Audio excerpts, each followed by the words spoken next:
by what happened 2 years ago today. Attorney General Bondi, since your confirmation, you've now had the opportunity to face the federal bureaucracy that you must reform to better serve the American people. As I said to Director Patel, your charter is no simple task. When you arrived, you were left with the Justice Department free fall. Senate Democrats have denied your leadership personnel.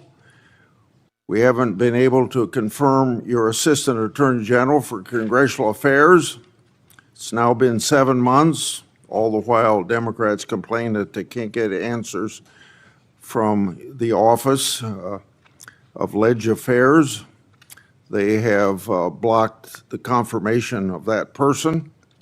Since your confirmation, you've taken steps to institute needed reforms. Under your leadership, the Justice Department has cut funding to politicize programs to reinvest in core policing activities. Focusing on crime and getting tough on criminals is a welcome change from 4 years of Biden administration's soft on crime policies. During the Biden administration, the Justice Department failed to collect billions of dollars in criminal fines and penalties from corporate offenders. That's money should have been placed in the Crime Victims Fund, and much of the money of the past administration did collect went to the Justice Department slush funds instead of aiding victims of criminals and violent activity. My Democratic colleagues have shared concerns about funding agency and law enforcement, but generally haven't supported funding programs. Under the Democrat leadership, the COPS reauthorization was held over in committee at least 8 times before the 118th Congress concluded. It never received a vote in this committee.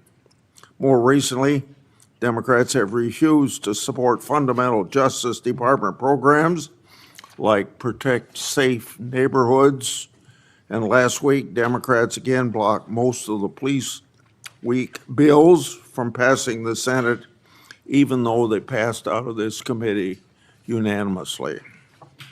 In contrast to these indefensible positions, the judiciary provisions in the Republican reconciliation bill made hundreds of millions of dollars available to the Justice Department to combat crime. Attorney General Bondi, you've also created a task force to attack the problems left by your predecessor. You've created a team to review the overwhelming evidence of political weaponization by federal law enforcement, including the discredited Crossfire Hurricane investigations.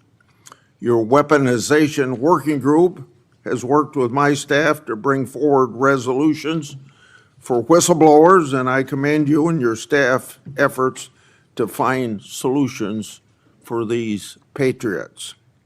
I understand the task force to eradicate anti-Christian bias has done an investigation in how the Biden administration weaponized the government against people of faith. I look forward to your next report on that subject. Now, you've also shuttered a certain task force that was a stain on this country, the Foreign Influence Task Force.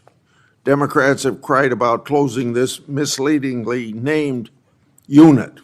The task force was involved in undermining my and Senator Johnson's Biden family investigation. Instead of rooting out foreign influence, the task force became a political weapon. And speaking of political weapons, I'm now going to address examples of political weaponization in the previous administration. Most recently, I and Senator Johnson made public information relating to Arctic Foss expansive targeting of Republicans. And on Monday, just yesterday, Because of our investigative work, the FBI disclosed that the Biden administration used Arctic frost to target Republican senators, including several senators on this very committee. This is an outrage, an unconstitutional breach, and ought to be immediately addressed by you and Director Patel. It's also a clear example of why the Justice Department has had to fire personnel who you hear Democrats defending. While on the taxpayer's dime, these now fired employees not only weaponized law enforcement, but some of them also retaliated against patriotic whistleblowers. These are indefensible acts. Now I've obtained additional weaponization records thanks to brave whistleblowers that predate Arctic frost. I've obtained documents created by then Supervisory Special Agent Tebow, dated March 2, 2017. The title of this document is quote unquote Trump, and it appears to relate to matters different than Crossfire Hurricane. This document discusses a rumor at FBI headquarters that the FBI's Washington field office was leaning towards opening a case on the Trump campaign. Tebow noted they weren't close to opening an investigation, but did say this, quote, "What are we doing? Aggressively seeking out open source information, human intelligence info that could predicate a case," end of quote. You see, less than 2 months into Trump's first presidency, the partisan Comey FBI was very hard at work trying to manufacture another case against Trump. Tebow and the FBI eventually got their wish in April 2022 with the opening of Arctic frost. This was a political fishing expedition to get Trump at all costs, just like Crossfire Hurricane. And of course, it's a disgrace to the taxpayers. Whistleblowers have provided me with another document. This document is a 2017 case, updated, also drafted by then Supervisor Special Agent Tebow. This is a case update for CR 15, the now disbanded and discredited Public Corruption Squad at FBI's Washington field office, which says, quote, McAuliffe case, Steve Sullivan, Chief Financial Officer of Teneo, was interviewed in New York City. Info provided seemed to confirm Teneo was used as a pass-through for Doug Band to pay former President of the United States, end of quote. Doug Band was deputy assistant to then President Clinton and continued to work for him in post-presidency. Therefore, it's pretty clear that the reference to the President of the United States is Bill Clinton. The document further notes additional interviews the FBI planned to conduct as part of the case. This information confirms there was an FBI case on McAuliffe, and it indicates the Clintons and their associates were relevant to it.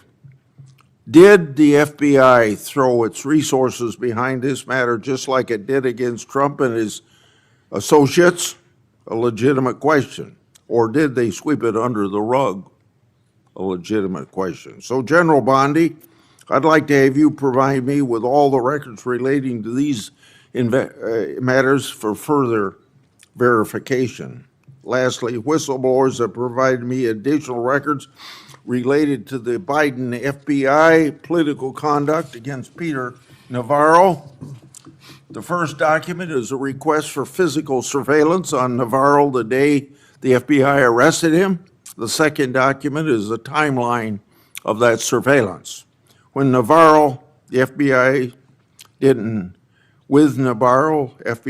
arrest him at his house. which was literally right next to the FBI headquarters. Instead, they surveilled him and his fiancée all morning, starting at his home, following them to the airport, and then arrested him in public at the Reagan airport. The way Navarro was treated is unnecessary. General Bondi, I would like you to provide me all records relating to this matter. Attorney General Bondi, this Congress, I've made public one document after another, one whistleblower disclosure after another, one example of weaponization after another.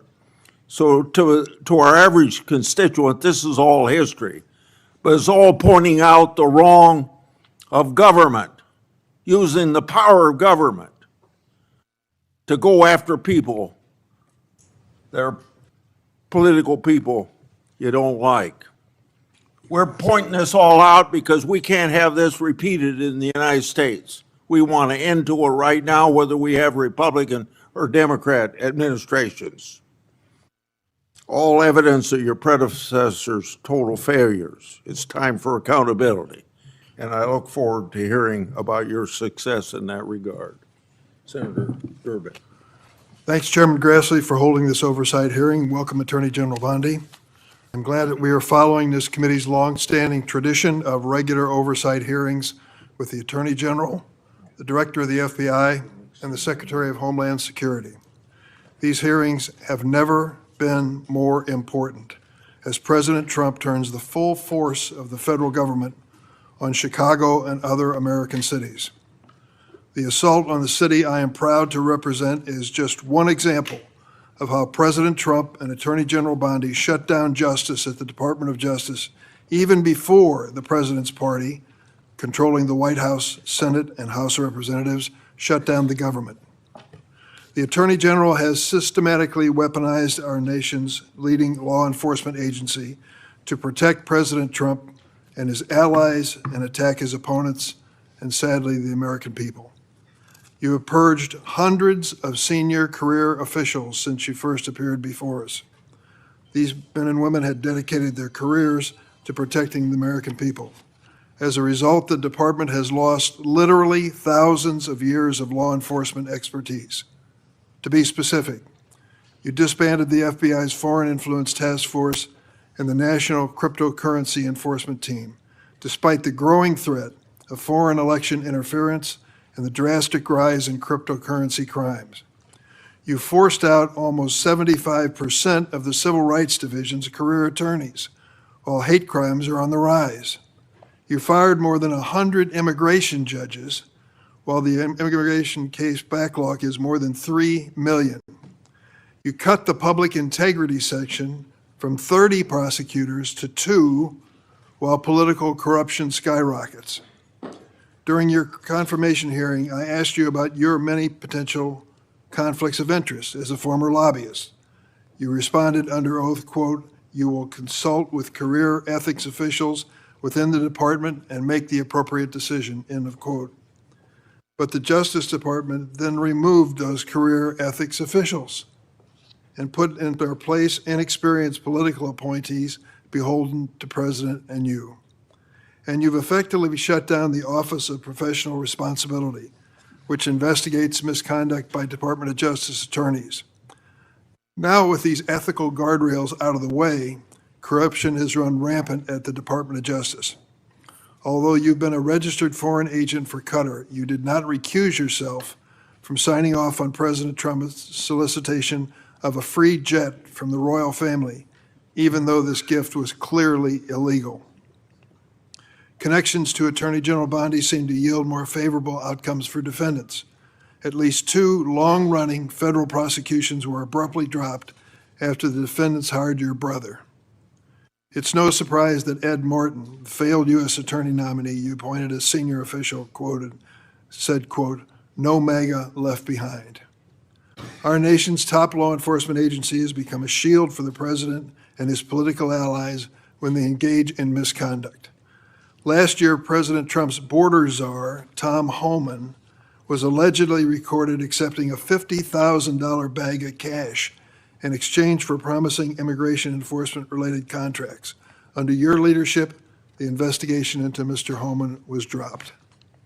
After President Trump pardoned nearly 1,600 January 6 insurrectionists, including more than 600 charged with assaulting or impeding law enforcement, the Department of Justice is arguing in court that these pardons provide immunity for wholly unrelated crimes in multiple cases. Jared Weiss was filmed on January 6th encouraging his fellow rioters to attack the Metropolitan Police Department officers, and he said, "F 'em, kill 'em." What happened to Mr. Weiss? He's been hired by you as a senior advisor.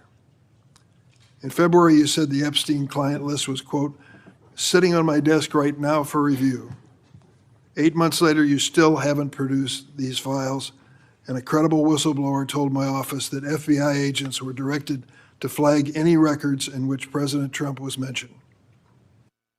The Department of Justice ordered the dismissal of corruption charges against the former New York City Mayor Eric Adams in a corrupt backroom deal to secure his cooperation with the president's immigration agenda. Acting U.S. Attorney Daniel Sassoon, a Republican appointed by President Trump, resigned in protest. Acting U.S. Attorney for the Eastern District of Virginia, Eric Siebert, a Republican appointed by President Trump, was forced to resign because he didn't believe there was sufficient evidence to indict New York Attorney General Letitia Adams or former FBI Director James Comey. In his place, President Trump installed his former personal attorney, someone with no prosecutorial experience, to indict Director Comey, which she did. She joins a network of unqualified MAGA loyalists masquerading as federal prosecutors, like Alina Habba, who said she would use her position to, quote, "turn New Jersey red," close quote, and Sigal Chattah, who once said that a black political opponent was, quote, "should be hanging from an effing crane," end of quote. The president and attorney general attempted to bypass the Senate to install these unqualified extremists. Where do you find these people? Courts have ruled that both Ms. Habba and Ms. Chattah are serving in their roles illegally, jeopardizing countless prosecutions by your office. Why? And that's just one example of how the Department of Justice is making America less safe. Attorney General Bondi shut down the Organized Crime and Drug Enforcement Task Force, OSADEF, which has dismantled thousands of criminal organizations. And you diverted thousands of FBI, DEA, and ATF agents and DOJ prosecutors from their critical missions to carry out the president's mass deportation agenda. Attorney General Bondi, not surprisingly, federal drug prosecutions have dropped to the lowest level in decades. Let me repeat that. Federal prosecutions for drug crimes have dropped to the lowest level in decades on your watch. Department of Justice has also unilaterally terminated 373 grants that provide critical funding to state and local law enforcement to the tune of $500 million. The 2026 Trump budget would slash the high-intensity drug trafficking areas program known as HIDA by more than a third, from $300 million to $196 million. Instead of taking common sense steps that have proven to help reduce crime, Attorney General, you're focusing on helping President Trump play strongman on television. He has illegally deployed troops to Chicago and other American citizens and has threatened to send more. The Justice Department defends this dubious legal basis for these deployments and diverts DOJ personnel and their components to assist in these efforts. These deployments basically target Democratic-run cities and Democratic leaders, ignoring many Republican-led areas of our country with even higher crime rates, and making clear that this is for political theater, not public safety. One particular chaotic raid in Chicago Tuesday last week, aided by the FBI and ATF, which you supervise. In the middle of the night, federal agents pulled women and children out of their beds, crashed down the doors to their homes, destroyed their apartments, zip-tied children and others, and detained immigrants and U.S. citizens alike for hours in vans. When one witness complained about the treatment of the small children, an agent laughed at her and said, "F them kids." On Friday, a federal judge appointed by President Trump held that deploying the National Guard in Portland is illegal. White House Deputy Chief of Staff Stephen Miller accused her of, quote, legal insurrection, close quote. At a time of rising threats to federal judges, this kind of language is inexcusable. Last week, the President and Secretary Hegseth summoned senior military officials to a political pep rally at Quantico, where the President said he wanted to use American cities as, quote, training grounds for our military. Training grounds for our military. To fight the, quote, enemy within. Chicago is not the enemy. Our fellow Americans are not the enemy. It is abhorrent for the President, who is supposed to represent all Americans regardless of political party, to describe anyone who disagrees with him in this manner. To my Republican colleagues who claim the previous administration weaponized the Department of Justice, President Biden retained President Trump's FBI Director Christopher Wray, who President Trump then fired. President Biden never directed the Attorney General to prosecute his political opponents. President Biden never fired his own political appointees for refusing to prosecute his targets. What has taken place since January 20th, 2025 would make even President Nixon recoil. This is your legacy, Attorney General Bondi. In 8 short months, you have fundamentally transformed the Justice Department and left an enormous stain in American history. It will take decades to recover. Thank you, Mr. Chairman. Thank you. Would you please rise so I can give you swear? Do you affirm the testimony you're about to give before this committee will be the truth, the whole truth, and nothing but the truth, so help you God? Please be seated and give us your opening statement.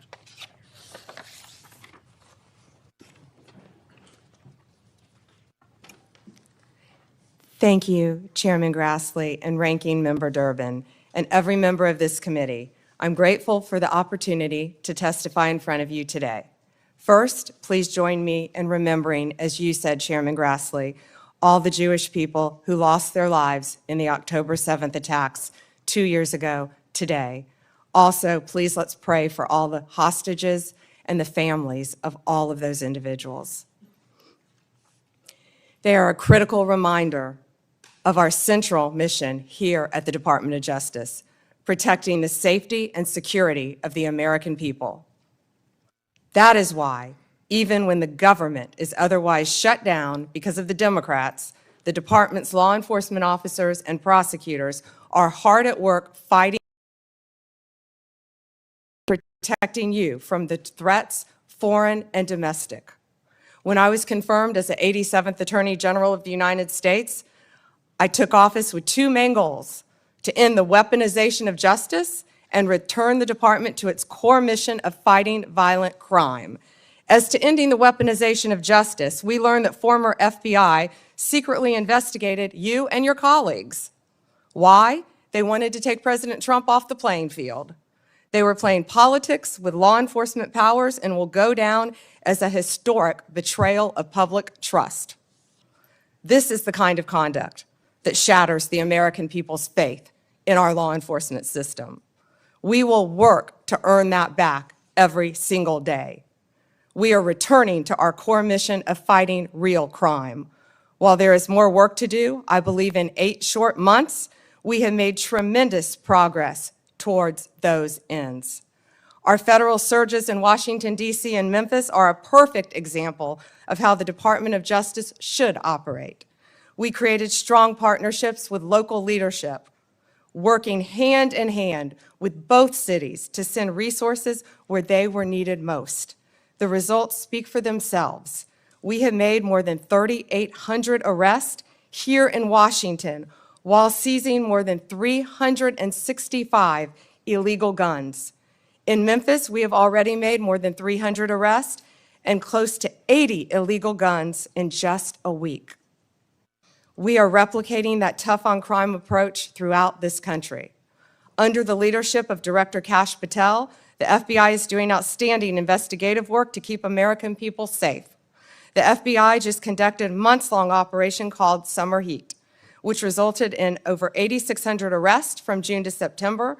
More than 6,500 arrests fell under the FBI's violent crime and gang program. Under the leadership of Administrator Terry Cole, the DEA has seized 47.9 million fentanyl pills and 4,500 kilos of fentanyl powder. That represents 370 million deadly doses. 370 million. The DEA is dismantling violent cartel drug trafficking networks across this country, including the seizure of nearly 470 million in criminal assets. Under the leadership of Gadi Serralta, our U.S. Marshals have been the tip of the spear on federal surges in protecting judges and elected officials. Our Marshals have arrested more than 51,000 fugitives nationwide since January 20th.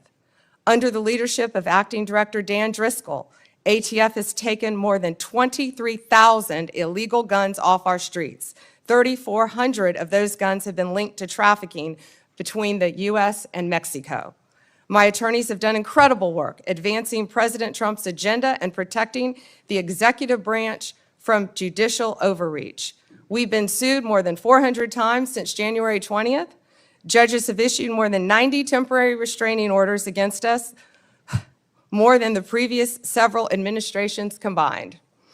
Despite the unprecedented degree of activism we've seen from the lower courts, we have never ignored a court order. And why would we? We have secured a historic 22 victories at the Supreme Court alone, with more to come. Our civil rights attorneys are fighting discrimination and anti-Semitism. Our criminal attorneys are prosecuting violent criminals and foreign terrorists every single day. I look forward to continuing this work at the Department of Justice, and I look forward to testifying before you today. Thank you, Chairman.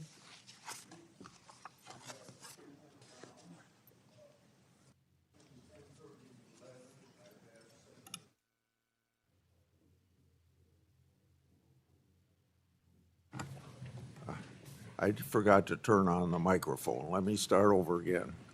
We have 10-minute rounds. I've asked Senator Blackburn to chair between 10:30 and 11.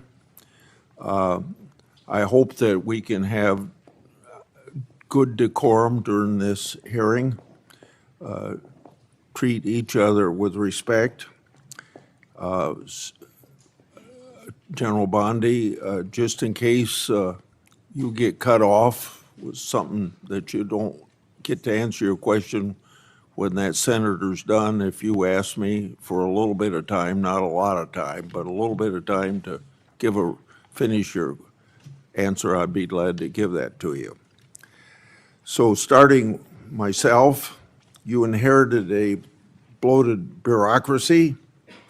It requires reorientation to better serve your mission of the department. That would include reassessing grants disguised to help Americans, but many were partisan pet projects. It also requires reallocation of resources to better serve the American people. On this issue, I've got two questions. What updates can you share with the committee about your review and grant DOJ and grants that DOJ has reassessed?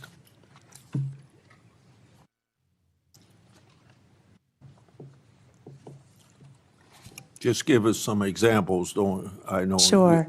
Thank you, Chairman. During my appearance at the department's budget hearings, I acknowledged that some grants were mistakenly terminated, and we have made a process to correct that.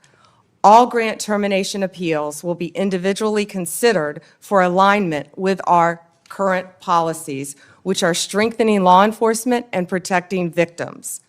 Recipients are given the opportunity to appeal a grant termination consistent with the rules by writing to the Assistant Attorney General. Of the 5,800 discretionary grants that were reviewed, only 376, approximately 7%, were terminated.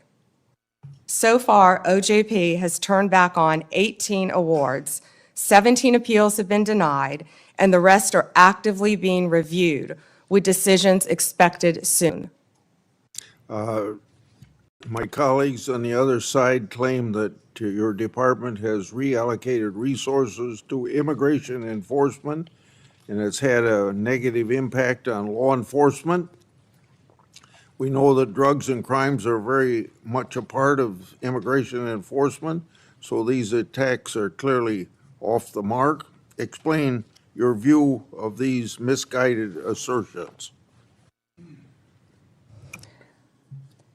Chairman, every day our FBI, DEA, ATF, and now U.S. Marshals working on a task force with Homeland Security are out there keeping Americans safe and getting illegal aliens out of our country, many of whom have committed violent crimes in this country.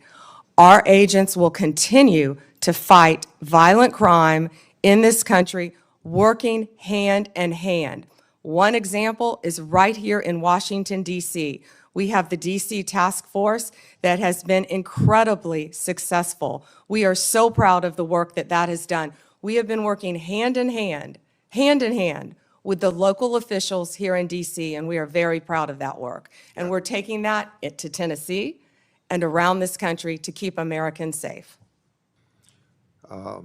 I won't repeat the things I've said about Arctic frost, but we had this recent revelation yesterday of my Republican senators being targeted by the government, underscoring the point about Arctic frost.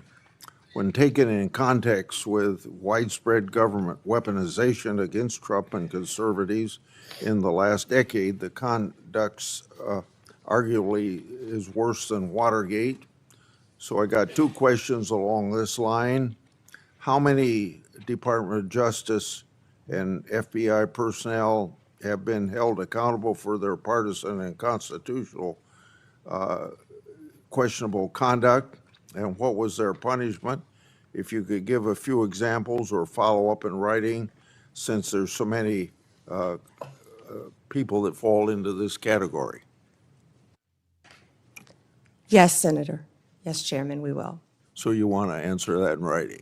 Yeah, okay. Yes, the exact number I can answer in writing. Yes. Okay. Was Attorney General, on the same subject, was Attorney General Garland, Director Wray, and/or President Biden's White House aware of the FBI targeting Republican senators? Did they approve it? Now, let's be clear, either they knew and allowed it to happen, or they didn't know, and if they didn't know, it points to a lack of oversight of Jack Smith's runaway case. Chairman Grassley, that's what we've been talking about when we refer to the weaponization of government. Operation Arctic Frost was an unconstitutional, undemocratic abuse of power.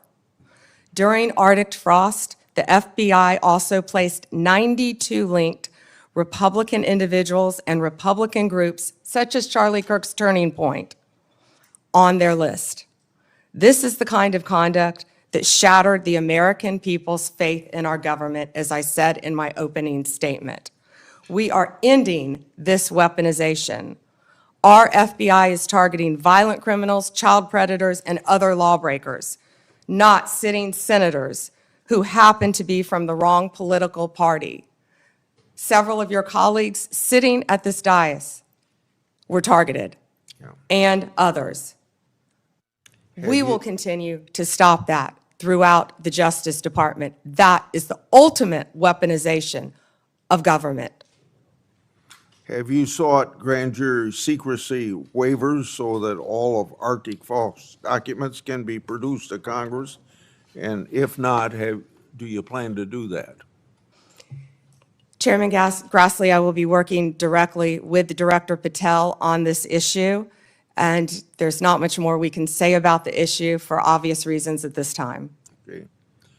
Public Safety Officers Benefit Program, PSOB, provides benefits to law enforcement and first responders if they're disabled or killed in the line of duty. Affected family members may also benefit. My oversight and a government accountability office report shows that some claims have taken thousands of days to conclude. PSOB applicants have also informed my office that they've been left in tears with disrespectful ways they've been treated by the government. Question number 1 and 2 in this area, but I'll start just with 1. What actions have been taken to hold DOJ officials accountable for their failures to manage the program and treat applicants with respect? Chairman Grassley, as stated earlier, there have been many terminations from the Department of Justice, and we stand by all of those. Many of those are subject to active litigation. This Department of Justice will treat everyone with respect, and we will do everything in our power to help citizens of this country. Please reach out to us with any individual cases, and I will personally look at them for you, Chairman. Okay. So if you'll provide that information, that was my second question. So now let's go on to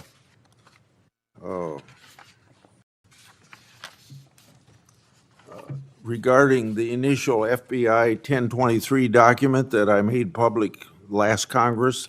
That document mentioned 1, text messages, 2, audio recordings, and 3, financial records that allegedly approved a bribery scheme with the Biden family and foreign interest. I asked Director Patel if his predecessors made any effort to determine whether these records existed. He answered no. What steps has the department taken to determine whether these records exist? One way or another, this matter ought to be put to rest. Chairman Grassley, I know Director Patel is working hard on this with the members of the FBI. Okay. So we don't know if these records exist, or you just can't say that publicly at this point? I don't want to discuss any of that publicly, Okay. Director. The Foreign Intelligence Surveillance Act includes a safeguard to prevent political weaponization. The reauthorization mandated certain members and their staffs shall be entitled to attend any proceedings of the FISA court. Former Biden DOJ Assistant Attorney General Matt Olson drafted a privacy agreement that allowed the department to hide information from Congress during FISA proceedings. Matt Olson made a career out of targeting President Trump and his allies, so it's not surprising that he would attempt to hinder congressional oversight or cover up for the Biden regime. I want to make sure that you get rid of the ridiculous and misguided Olson memo. When can you tell me that will be done? We will notify you, Chairman Grassley. Thank you. Okay, Senator Durbin. Thanks, Mr. Chairman. Madam Attorney General, let me ask you this question. Were you consulted by the White House before they deployed National Guard troops to cities in the United States? I am not going to discuss any internal conversations with the White House. You won't even say whether you talked to the White House about this? I am not going to discuss any internal conversations with the White House with you, Ranking Member. I noticed that. What's the secret? Why do you want to keep this secret? The American people don't know the rationale behind the deployment of National Guard troops in my state. The word is, and I think it's been confirmed by the White House, they are going to transfer Texas National Guard units to the state of Illinois.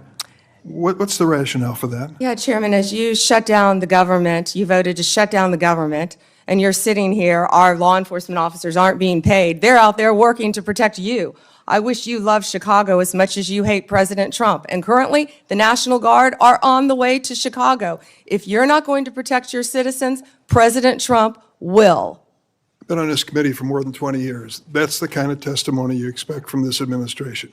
A simple question as to whether or not they had a legal rationale for deploying National Guard troops becomes grounds for a personal attack. I think it's a legitimate question. It's my responsibility. She refuses to answer as to whether she had any conversation with the White House about deploying national troops to my state. That's an indication, I'm afraid, where we are politically in this place. Let me ask you another question. I want to, if you will, hold on a second. Make sure I got the right page of facts here. You testified under oath when you last before this committee that before your appointment to Attorney General, you had served as a representative of some sort for the royal family of Qatar. There was an issue that came before you in May when President Trump accepted a $400 million luxury jet from the royal family of Qatar for temporary use as Air Force One before it's permanently gifted to the Trump Presidential Library Foundation.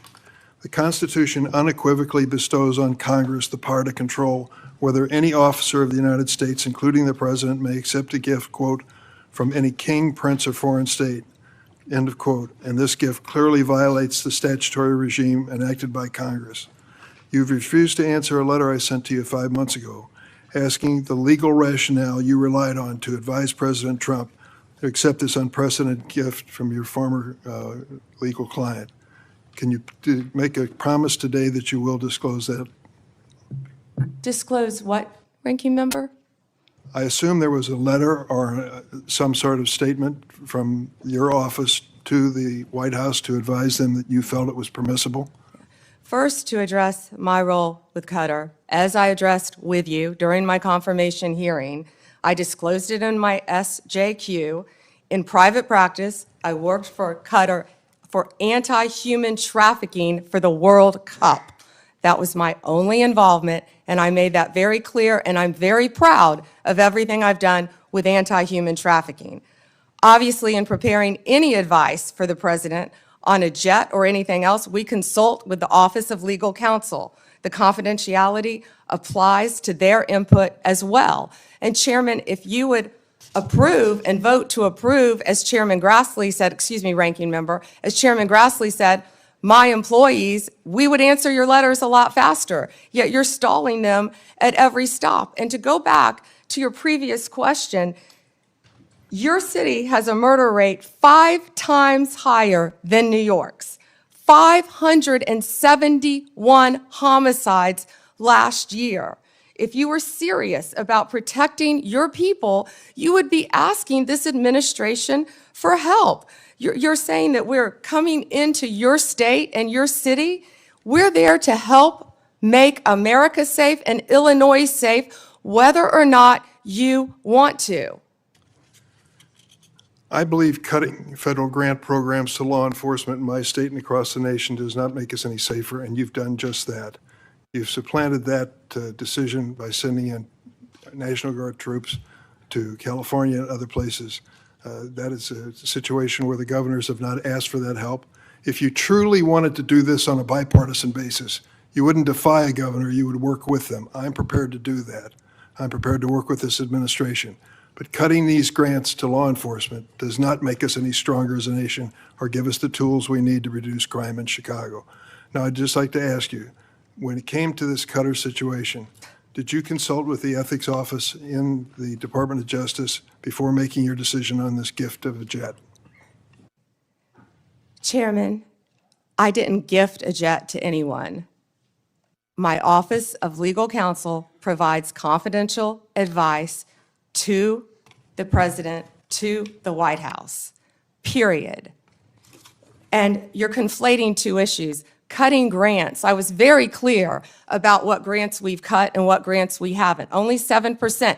And if you have a grant in Illinois that you think that I've cut that is protecting law enforcement officers or your people, you personally call me and I will work with you to turn that grant back on. I think many of the Democrats here can tell you, I have worked with them to turn grants back on. There's an appeal process.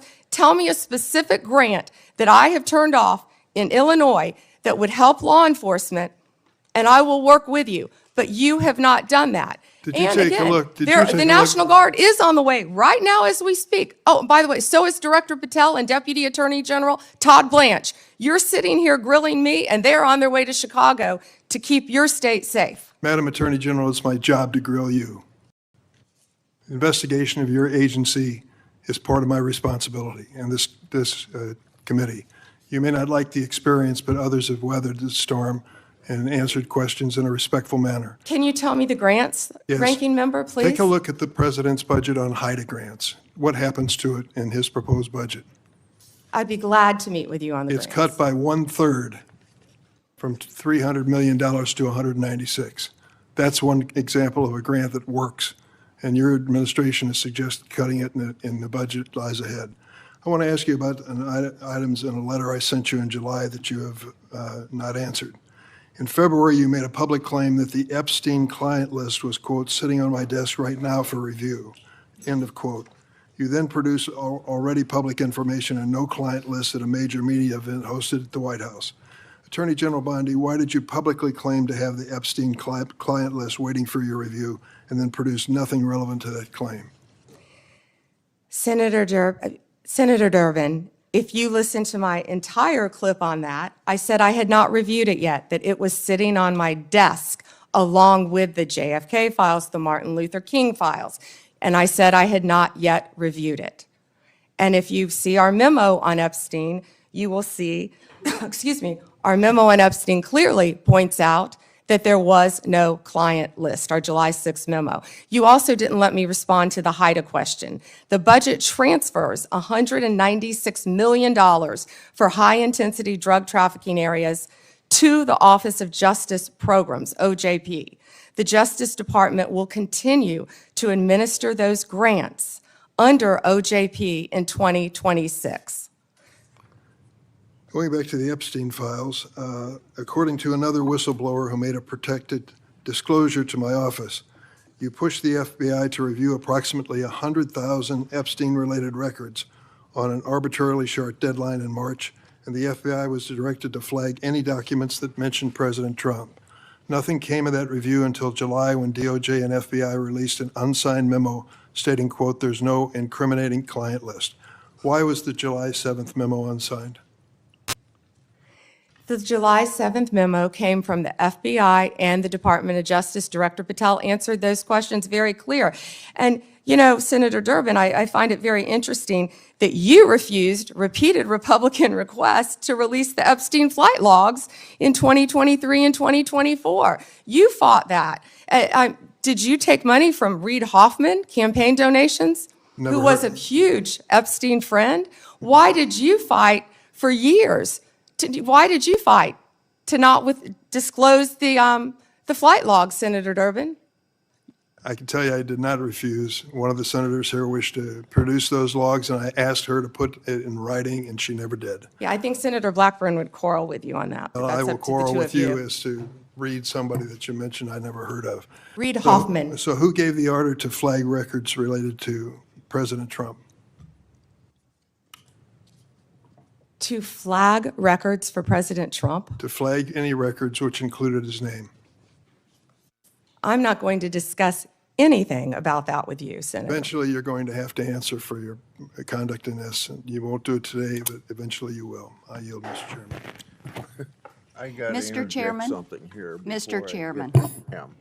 Mr. Chairman, since Senator Durbin referred to me, I would really appreciate the opportunity to correct the record. Proceed. Because Senator Durbin knows I repeatedly asked for those flight logs. I brought up the subpoena. You even shut down the committee because you didn't want that, and you know I submitted that in writing, and you continue to misrepresent that, and I am not going to let that record stand.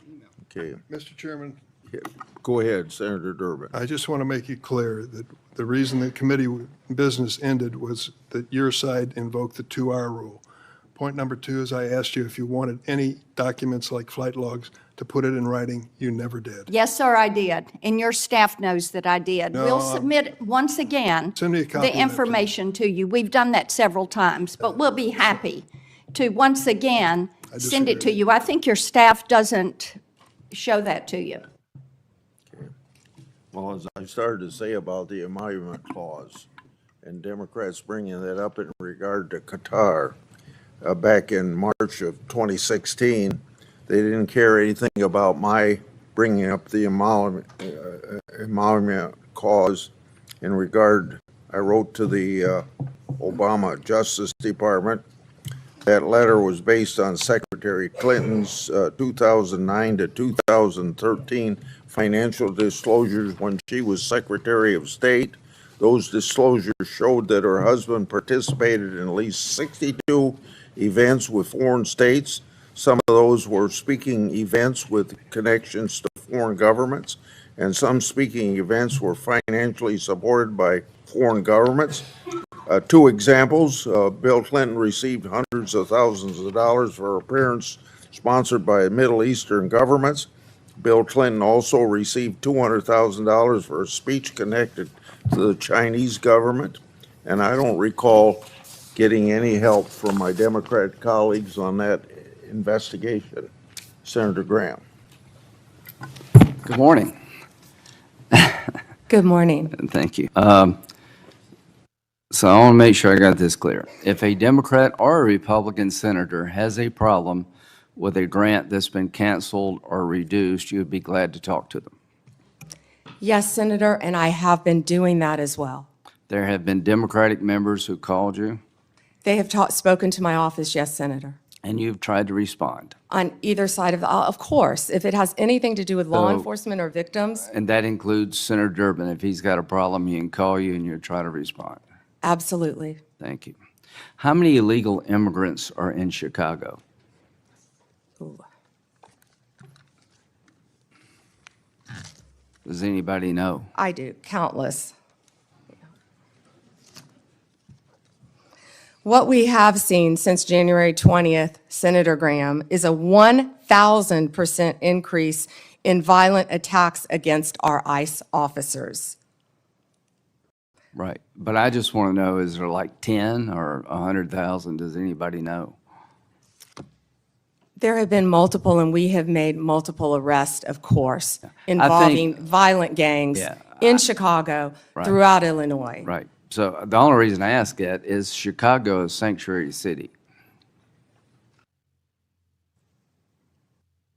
Do they help ICE deal with illegal immigration, or are they a sanctuary city? Do you know? They are not cooperating, and I would ask that, I wish Senator Durbin would condemn the governor for not cooperating with our law enforcement officers. The only reason I mention this, if you're a sanctuary city, any place in the country, you're making it difficult for the rest of us. Because word gets out, if you get to a certain city, maybe Chicago being one of them, that you're home free, and that just encourages more illegal immigration. Do you deal with that? Agree with that? I do, Senator Graham, and can I add something to that? Sure. Please. One of our biggest wins was against the Sinaloa cartel, and that came in Chicago. The state of Illinois has a Trust Act, which prevents local law enforcement from cooperating with our federal immigration authorities. And that's what I was trying to talk to Senator Durbin about. On September 15th, our partners at ICE arrested an illegal alien from Mexico for beating a 21-year-old man to death. He had been imprisoned in Illinois prior to the murder and was released under Illinois' Trust Act. We filed multiple lawsuits in Illinois for sanctuary policies, specifically in-state tuition for illegal aliens and obstructing employers from verifying citizenship. You can't make this up. On September 5th, a federal grand jury in Chicago indicted a major Sinaloa cartel boss, narco-terrorism, guns, and drug charges. On July 11th, we announced a guilty plea for Ovidio Guzman Lopez. You may know him as the son of El Chapo, one of the worst narco-terrorists in the world. In the world, In Senators. Chicago. In Chicago. In Chicago. He entered a guilty plea to drug conspiracy and 2 counts of knowingly engaging in a continuing criminal enterprise in the state of Illinois. I could continue with fentanyl. I could continue with child predators in Illinois. Well, thank you. I think I've seen numbers over 100,000. So Chicago and other sanctuary cities, you're making it harder for us to deal with illegal immigration by doing what you're doing. And I am glad President Trump is trying to change those policies. And if you need the National Guard to bring order out of chaos, so be it from my point of view. Now, let's get back to the topic sort of at hand here about how the law is being used politically. In September 2022, Attorney General James from New York basically said in a campaign that she would go after Trump his business transactions, and his family will full force. November the 15th, 2022, Trump announces his candidacy for president. November 2022, 3 days after Trump announced his reelection campaign, Jack Smith was appointed by Garland to be special counsel to look at classified information, document mishandling, and trying to undermine the 2020 election. In March, President Trump was indicted in Manhattan of 2023, just after announcing 34 felony counts. What they did is they took misdemeanors and turned them into felonies by using a legal theory that no one in the history of Manhattan had ever been charged with. June 2023, a federal grand jury in the District Court for the Southern District of Florida indicted President Trump on 37 charges regarding classified information. Now, all I can say is that taking a hammer to a hard drive in bleach bit apparently doesn't make the cut. Having documents in the garage of President Biden doesn't make the cut. In August of 2023, he was indicted yet again regarding the 2020 election. So all I can say is that in September 27th, Jack Smith's team asked for my phone records and 7 other senators. Now that's just the 2024 election. Comey, are you aware of the fact that in August, Comey, then director FBI, August of 2016, was in a meeting at the White House where it was discussed that by Brennan, then CIA director, that there was intelligence that maybe the Clinton campaign was trying to cook up a narrative that Trump was a Russian asset? Senator, I believe that has been reported publicly, but I cannot comment on that. Okay, well, I'm just telling you. Now, this is a campaign for president in 2016. In July, they open up Crossfire Hurricane. In August, they have a discussion in front of President Biden that there's intel that maybe this is generated by his political opponent. Nothing happened. In September, are you aware of the fact that the intelligence community sent a memo to the FBI director detailing intelligence that suggests it's Clinton's campaign is behind the idea that Trump is colluding or cooperating with the Russians? Senator, I believe that has been reported. And that was addressed to the FBI director and Mr. Strzok, this memo. Are you aware that he told this committee, I don't recall that, the FBI director? Senator, I can't discuss anything. Well, I can regarding tell you this. What the hell would you recall? You're the sitting FBI director. There's a campaign for president going on. You've opened up an investigation believing that the Republican candidate may be a Russian asset. And now all of a sudden, less than a month later, 2 months later, you have 2 inquiries, 2 events to suggest it may be his political opponent. Did anybody in the FBI inform the FISA court or anyone else about this activity that you know of? I can't discuss that matter, as you know, Senator Graham. Should they have? Is there a requirement by law enforcement to tell the court if their warrant is being sought or a defendant that there's exculpatory information out there about you? In general, of course, Senator. So, to the country, the FBI director gets a memo from the intel community. This may be all a political plot by his opponent. They didn't do a damn thing. Are you familiar with the Steele dossier? Yes, Senator. That was a dossier prepared and paid for by the Clinton campaign. Are you aware that it was that document was used to get a warrant on 5 different occasions against Carter Page, an American citizen? Yes, Senator, and that has been Are you reported. aware of the fact in February 2017, after Trump is president, the person who gave Christopher Steele the information, the Russian guy, told the FBI, the information I provided you was all bar talk, hearsay, and not reliable. Are you aware of that? Yes, Senator. was there ever an effort by the FBI to tell the FISA court about evidence that the man who helped prepare the document retracted his statement? I can't discuss that, Senator. Should there have been? Can't discuss that. You wonder why we're looking at Comey? Give me a break. Why are we looking at Comey? Because he ran an FBI and personally knew about exculpatory information and let it slide. How in the hell can two FBI agents interview a man who says the document you're using against a sitting president to suggest he may be a Russian agent or Carter Page that is now no longer reliable? How does that not get to the court? Can you tell me how that doesn't get to the court? You can't, can you?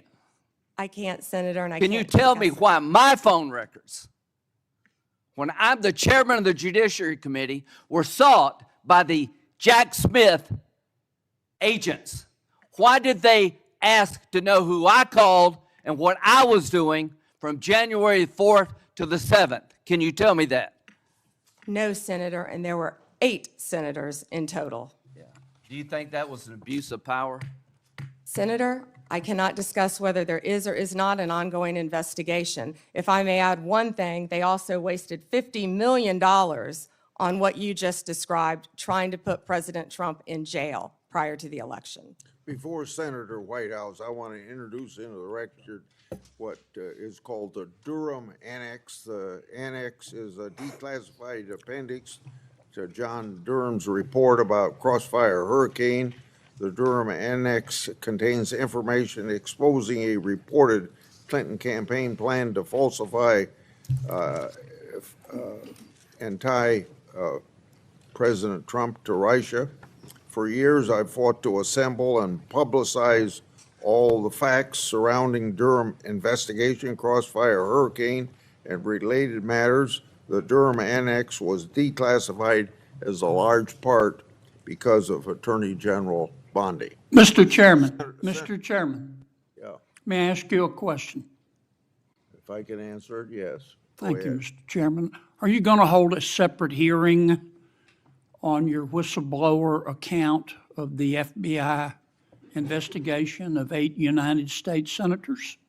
I think we need, my answer to your question is, I think we need to wait until we see what the FBI can report and whether it's necessary to have a hearing. Right now, I haven't ruled one out, but I haven't made a decision. And what year do you think that will happen in? I want the FBI to be a thorough investigation of it and report to us what information they can give us, and I don't know how long that'll take them. With respect, are you giving them a certain period of time? I have not given them a certain period of time. I'll discuss that matter with my staff and see if that needs to be done. Okay, if civil suits are filed against the perpetrators at the FBI, will that facilitate your investigation? Well, what's the question again?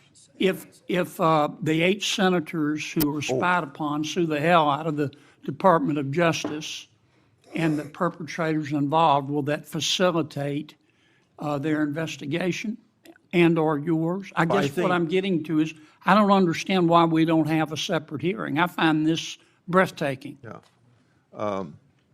It's just been 24 hours since the FBI investigated on it. Please give me an opportunity to sort through all this. Fair enough. I just don't want to wait 24 years to get an answer.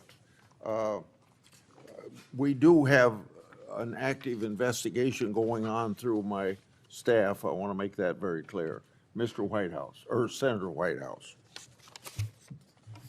Thank you, Chairman. Ms. Bondi, good morning.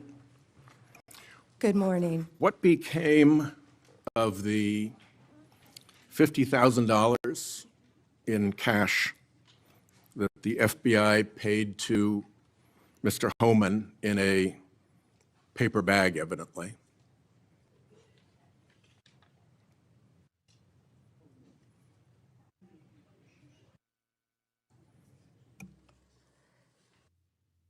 Senator, as Deputy Attorney General Todd Blanche recently stated, the investigation of Mr. Homan was subjected to a full review by the FBI. agents and DOJ prosecutors. They found no credible evidence of any wrongdoing. And that was not my question. My question was, what became of the $50,000 in cash that the FBI delivered, evidently in a paper bag, to Mr. Homan? Senator, I'd look at your facts. Are you saying that they did not deliver $50,000 in cash to Mr. Homan? Senator, as recently stated, the investigation of Mr. Homan was subjected to a full A different review question. by the FBI agents, That's a by different Department question. of Justice prosecutors. They found no evidence of wrongdoing. That's a different question. What became of the $50,000? Did the FBI get it back? Mr. Whitehouse, excuse me, Senator Whitehouse, you're welcome to talk to the FBI. The report to you, can't you answer this question? Senator Whitehouse, you're welcome to discuss this with Director Patel. Did Homan keep the $50,000? As Deputy Attorney General Todd Blanche recently stated, the Okay, investigation never mind. of Mr. Never mind. Homan I can was see I'm not going to get a a straight full answer from you to review a very by simple the question. FBI agents and the DOJ. Do They you found know- no credible evidence of wrongdoing. You know, you're very concerned about money and people taking money, and Do you you rail know- against wait a dark second, money. wait a second, wait a Yet you second, work with dark wait a money second. groups all the time, Senator Wait a Whitehouse. second. Did you know whether or not in that investigation they looked at whether the $50,000 payment to Mr. Homan was declared by him on his tax returns? Senator, I would be more concerned if I were you when you talk about corruption and money, that when you pushed for legislation that would subsidize your wife's company. The questions here are actually pretty specific. So having you respond with completely irrelevant far-right internet talking points really is not very helpful here. I'd like, Mr. Chairman, you generally like to have us be able to get answers, to know, and we'll follow up with the QFR, and to the extent Patel wants to answer, that would be great as well. What happened to the $50,000? Did Homan keep it? Did the FBI get it back? If he kept it, did he put it on his tax returns? Pretty simple questions. Homan was the same guy who said there was a deal with Eric Adams. He said, if Adams doesn't come through, I'll be back. I'll be in his office, up his butt, saying, where the hell is the agreement we came to? Which brings us to the OPR investigation of prosecutorial misconduct by Emil Bovee, because he was also involved in that transaction. Yeah. What became of the OPR investigation of prosecutorial misconduct by Emil Bovee? Yeah, Senator Whitehouse, to correct you for one moment, that would be the Honorable Judge Emil J. Bovee III to you. Not at the time of this. He was an employee of the Department of Justice. And what became of the OPR investigation? It's into all his pending litigation, misconduct? Senator. I can't discuss pending litigation nor personnel matters. OPR customarily publicly says when there's an investigation, and at the end of it, they provide a summary. Why can't you say whether there's an OPR investigation and whether, if it's concluded, there's a summary? Senator, I'm not going to discuss personnel matters. Even public ones. Senator, I'm not going to discuss personnel matters. So, Kash Patel told this committee that his grand jury testimony after immunization, after initially pleading the Fifth, was, and I quote, sealed by the Department of Justice. How and when and why was his testimony sealed, and by whom? Senator, I'm not going to discuss any testimony, especially testimony that could be sealed with you. No, the question is, was it or was it not sealed? Senator, I'm not going to discuss that with you. Well, he also said that he worked with the Department of Justice to have his transcript released publicly. How and when was his transcript released? Presumably, if he released it publicly, that's something you can discuss because it's public. Well, Senator, I believe you discussed that with Director Patel. And I'm asking you because he said the Department of Justice made this decision and you run the Department of Justice. I would refer that to Director Patel. Even though you run the Department of Justice and he testified that the Department of Justice released his transcript publicly. If it is released publicly, we will get you a copy, Senator, gladly. If being a rather important word there, when your FBI director testified that that was a fact. Treasury compiles suspicious activity reports, referred to often as SARs, that DOJ receives automatically. Hundreds related to accounts of Jeffrey Epstein. How many of those Treasury SARs did you or Director Patel investigate? Senator, I'm not sure if you're concerned because you took money, I believe, did you, from Reid Hoffman, one of Epstein's closest confidants, not only once but twice in 2018 and 2024, if that's correct. But Senator, did you ask Merrick Garland any of this over the last 4 years when he sat before you? Why This don't investigation I has been ask going you? on. This investigation was closed. Did you ask Alex When Acosta you that? and Patel came to office, you said you would look into this. There were hundreds of suspicious activity reports. Some people would deduce from the fact that they are called suspicious activity reports that there might be suspicious activity. And yet you seem to have looked at 0 of those suspicious activity reports involving Jeffrey Epstein accounts. Let me ask you something else. There's been public reporting that Jeffrey Epstein showed people photos of President Trump with half-naked young women. Do you know if the FBI found those photographs in their search of Jeffrey Epstein's safe or premises or otherwise? Have you seen any such thing? You know, Senator Whitehouse, you sit here and make salacious remarks, once again trying to slander President Trump left and right, when you're the one who was taking money from one of Epstein's closest confidants, I believe, I could be wrong, correct me, Reid Hoffman, who was with Jeffrey Epstein on multiple occasions. And the senator sitting right next to you tried to block the flight logs from being released. Yet you're grilling me on President Trump and some photograph with Epstein? Come on. The question is, did the FBI find those photographs that have been discussed publicly by a witness who claimed Jeffrey Epstein showed them to him? You don't know anything about that? Okay. Here's what well, no, we cut to something else. The Marshal Service is supposed to protect our federal judges. I have asked repeatedly for the Marshal Service to let me know if they are investigating or being inhibited from investigating whether or not there is orchestration of threats against federal judges, whether under either conspiracy laws or racketeering enterprise laws or aiding and abetting laws, whatever. But as you know, there's the person who says the threat, and then there may very well be somebody orchestrating the threat behind them. Is the Marshal Service allowed to investigate orchestration of threats, and do you know if they've taken one step to do so? May I answer the question, Chairman Grassley? The time has expired.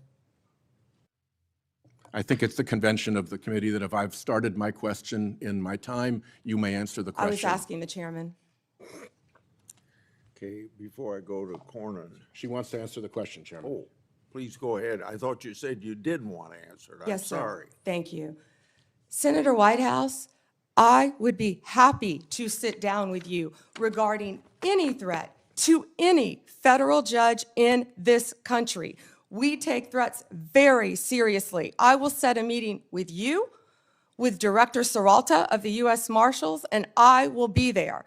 And we will talk about any threats on federal judges. Including who orchestration. threatened them or who orchestrated them. Bingo, thank you. Okay. Before Cornyn speaks, I get kind of amused about my Democratic colleagues bringing up Treasury suspicious activity reports regarding Epstein. When Senator Johnson and I issued our Biden family reports in 2020, we used information from these very same type of documents. And you know what? We were criticized by our Democratic colleagues for doing so, and for years they ignored the evidence of the Biden family criminality. I don't think my colleagues can have it both ways. Senator Cornyn. General Bondi, 6 out of 10 Americans say they live from paycheck to paycheck. And I'm sure that includes a lot of federal employees, Border Patrol, FBI agents, people who support them, frontline prosecutors. Do you find it somewhat inconsistent that our Democratic colleagues claim to support law enforcement and the rule of law, but yet they vote to deny those same individuals the pay which they've earned? Yes, Senators, our law enforcement agencies, DEA, ATF, FBI, U.S. Marshals, and all the other federal agencies, Homeland Security, Treasury, all the agencies, all of my federal prosecutors, all of our employees are working tirelessly, national security, around the clock to keep this country safe and to keep this world safe. Yet, the Democrats voted to shut the government down, and they are out there working without a paycheck, with families at home, risking their lives every single day. Thank you for pointing that out, and thank you for caring, Senator Cornyn. So let's get back to some basics. The Constitution of the United States is the supreme law of the land, is it not? Yes, sir. Applies to all Americans, the entire country. Federal law, likewise, applies to the entire nation, does it not? Yes, Senator. And so when federal law enforcement agents go to cities like Chicago to enforce federal law, they are acting within their authority, are they not? Yes, Senator Cornyn. So on what legal basis would a governor or a mayor say, we're going to deny or prevent a federal law enforcement agent from enforcing federal law? What would be the legal basis for them to do that? You know, Senator, there's not one. And as I stated, there were 571 homicides in Chicago last year. And that's why right now, Director Patel and Deputy Attorney General Todd Blanche are on their way to Chicago. I've been to Memphis. They're in Chicago right now to protect the people of Illinois. And what Senator Graham, the point he was trying to make earlier, was that when you don't cooperate with law enforcement, if I was a TDA member, if I was a Sinaloa cartel narco terrorist, you know where I'd go? Chicago, because they're not enforcing the law. And they're running their operations, as I stated earlier, two of the biggest terrorists, narco terrorists, we arrested right in Chicago because it was a safe haven for them. And they're operating these networks around our entire country. So we are going to keep our entire country safe. We're going to protect all Americans.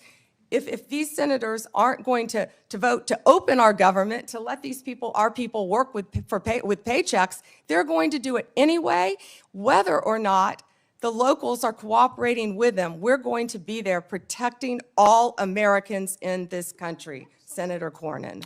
I find it, the comparison between the nation's, Washington, D.C., here the nation's capital, where the mayor has welcomed the federal law enforcement agents, which as I travel around the city, are providing a level of deterrence against crime that I have not seen before.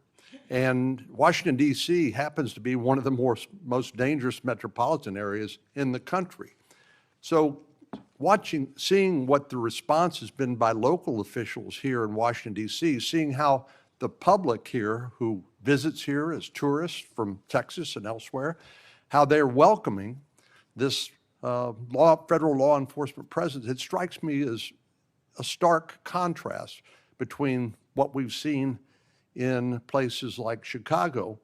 And I just don't understand how elected officials who are sworn to uphold the law and the Constitution of the United States could take the position that, no, we don't want a safer community in our major cities that have a high level of crime like Chicago. Doesn't it strike you as bizarre? Senator Cornyn, I don't understand it either, because we've been working hand in hand right here in DC with Mayor Bowser. She has been an incredible partner at making DC safe again. We've been working with her, we've been working with the police chief, we've been working with their staff, and the numbers speak for themselves. 3,156 arrests, 294 illegal guns seized. I think the number's probably higher today. Carjackings down 87%, violent crime down 45%. Right here in the nation's capital. I've been out there countless times before they go out on the streets, and I'm watching the DC Metro Police. I'm watching them with the Transit Authority Police, who of course keep our metros safe. I'm watching them with our DEA, FBI, ATF, U.S. Marshals, Treasury agents, and HHS has even provided doctors out there to help the team. And what they are, they're a team, and they are working hand in hand. If you couldn't see their shirts on their insignia, you wouldn't know what agency they were with. I've truly never seen a partnership like that in my career, and it's working together, and that's what Illinois is refusing to do. And I wish these senators, I wish Senator Durbin would condemn the governor of Illinois and have him work with us like we're doing now in Memphis. We have the governor of Memphis. We have our two great U.S. senators in Memphis. We have the mayor of Memphis, the same, the chief, working hand in hand there. Last week, maybe the week before last, I lose track of the days, we had the head of the Metropolitan Police Union for the District of Columbia here, and I asked him about violent crime in our communities.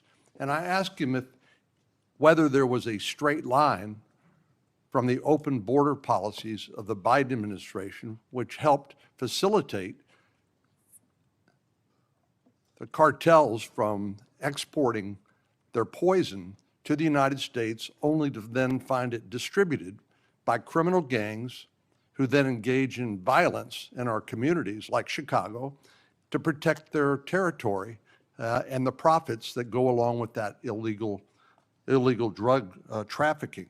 But I want to ask you about another aspect of the open border policies, and that has to do with one of the least reported tragedies and scandals associated with the Biden open border policies, and that has to do with the 500,000 children, sometimes called unaccompanied children, UACs, 500,000 children that the Biden administration allowed to be placed with sponsors in this country that were largely unvetted, and subjecting them to who knows what, and then abandoning them by taking the position that it's not the federal government's responsibility, it's local child protective agencies that have to follow up on these kids. So they couldn't tell you whether they were being trafficked, recruited into gangs, whether they were going to school, whether they were getting the health care that they need. They couldn't tell you because they didn't care.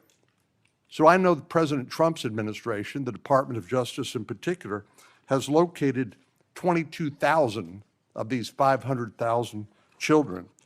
Could you talk to us a little bit about your efforts to rescue these children that had been abandoned by the Biden administration? Yes, and Senator, thank you for asking that question. President Trump cares deeply about are children of this country and children from around the world. This is horrific what has been happening in our country. Law enforcement has arrested approximately 458 sponsors. Now, what these sponsors are, they lie to ORR, many of them, to have an unaccompanied alien child. Some of them later exploit and abuse these children. They're not parents, they're not guardians. They're coming into this country, they were coming into this country without any ramification across the Mexican border until Donald Trump became president again, and that's when it stopped. We are doing everything in our power to find and arrest these people who are exploiting these children and find these children throughout our country. One of those cases, we charged a Guatemalan national unlawfully residing in Cleveland with lying to government because he became the sponsor of a young girl, and of course we found he was later sexually abusing her.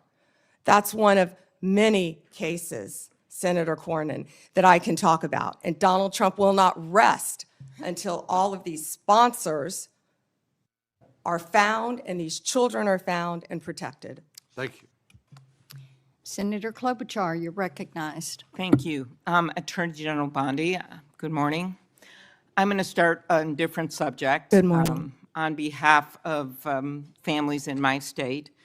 And I wanted to thank the FBI and the local justice officials in Minnesota, the U.S. Attorney's Office, for the work that they did catching the murder, in the horrific murder of my friend, Speaker Melissa Hortman, and her husband, and the shooting of Senator John Hoffman. Just last month, my state was again shaken to its core when a mass shooter attacked Annunciation Catholic Church in Minnesota, shooting through the stained glass windows, injuring 21 people, including 18 kids, killing little Fletcher, little Harper, an 8 and a 10-year-old, murdering them when they're in mass praying, 12-year-olds protecting 8-year-olds. I know we've spoken about these tragedies, and we both agree that this kind of violence, whether in Minnesota or at a Mormon church in Michigan or the assassination of Charlie Kirk, has no place in our politics or in our democracy. In 2018, after the Parkland shooting, you were Attorney General, and there was a bill called the Marjorie Stoneman Douglas High School Public Safety Act. And the bill banned bump stocks, enacted red flag laws, and raised the minimum age to purchase a firearm in Florida from 18 to 21. And you actually defended the law in court from a challenge from the NRA. And we know that I'm in favor of an assault weapon ban, period. I look at these bills and I think, does this hurt my Uncle Dick in the deer stand? We have a proud tradition of hunting in Minnesota. I don't think they do. But as I talked to Director Patel, and he told me in the chair you are sitting in right now, that assault weapon bans could prevent future attacks. I talked to him about better background checks, about red flag laws, and then that perhaps we could find common ground on what actually happened in Florida, which would be to at least change the minimum age for purchasing assault weapon, because we've got 18 to 20-year-olds commit gun homicides at over triple the rate of adults 21 years and over, even though that wouldn't helped in Annunciation Church because he was a few years older. She was a few years older. But as you know, the shooter at Parkland was 19 years old, and the shooters in Buffalo and Uvalde were both 18 years old. So given your efforts in Florida, do you agree that at least raising the age for purchasing assault weapons could reduce the number of these shootings? Senator, first, that's pending litigation, and I can't discuss that at all. The 21 is pending litigation. I cannot discuss In that. Florida? But if I could go back I really the didn't know 21 this. age is pending litigation. I can't discuss that. But Senator, back to what you said about what happened in Minnesota, there is no place for that. And I believe I spoke to you after that horrific, those murders. And I'm so sorry that happened. And all of my federal agencies were partnering with state agencies working hand in hand in Minnesota. What I can tell you about the Second Amendment is this is the most pro-Second Amendment DOJ in American history, as you know.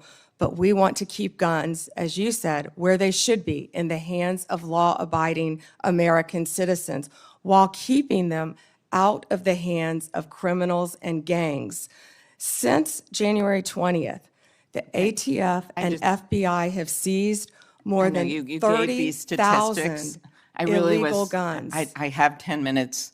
and I- 30,000, You have Senator given these Klobuchar. statistics, and I truly appreciate those statistics. But what I was just trying to get at was something where maybe we could find common ground on a bill that you actually defended in court in a state, which Director Patel seemed open to, and that was looking at, could we at least raise the age to 21 of the purchase of an assault weapon federally, while states look at banning these weapons overall, given these little babies that this gun is used to kill. So we can talk about it later, but that was my question, and you don't want to answer it. 'cause No, of it's pending litigation, Senator. Okay, but your views on this is not pending litigation. So I want to get to the independence of the Justice Department.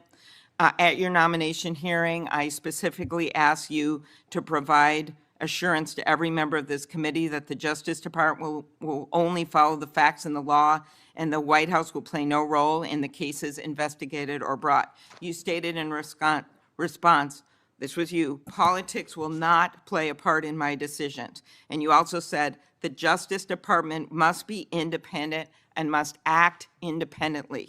Do you believe that you have upheld that commitment? I absolutely have upheld that commitment, Senator. I pledged that I would end the weaponization also of the Justice Department, and that America would once again have a one-tier system of justice for all. And that is what we are doing in this country. We saw this with the president directing an investigation prosecution of Chris Krebs, the former head of cybersecurity, Lisa Cook, who is a current governor of the Federal Reserve, Director Comey. And the president, and I know you have said that you will not discuss discussions you've had with the president about Comey, is that correct? That you won't testify here about that? Because I was going to ask you if you received advice, instruction, or request from anyone at the White House to direct the department to engage in any investigations, prosecutorial actions, including decisions not to investigate or prosecute anyone. I'm not going to discuss any Okay. conversations. But then how about the Truth Social post on September 20th, 2025, in which the president said, "We can't delay any longer, Pam," using your name, "not bringing criminal charges are killing our reputation," his words, "and credibility." And then goes on to tell you to prosecute a member of this committee, to prosecute the Attorney General of New York, and to prosecute James Comey. Do you consider that a directive to the Justice Department? Senator Klobuchar, President Trump is the most transparent president in American history, and I don't think he said anything that he hasn't said for years. Okay, it has been reported that you initially pushed back against requests by senior Trump administration officials to push out or fire the acting U.S. Attorney in Virginia, Eric Siebert, who's a conservative Republican, who made the decision that the evidence was not there to prosecute Comey.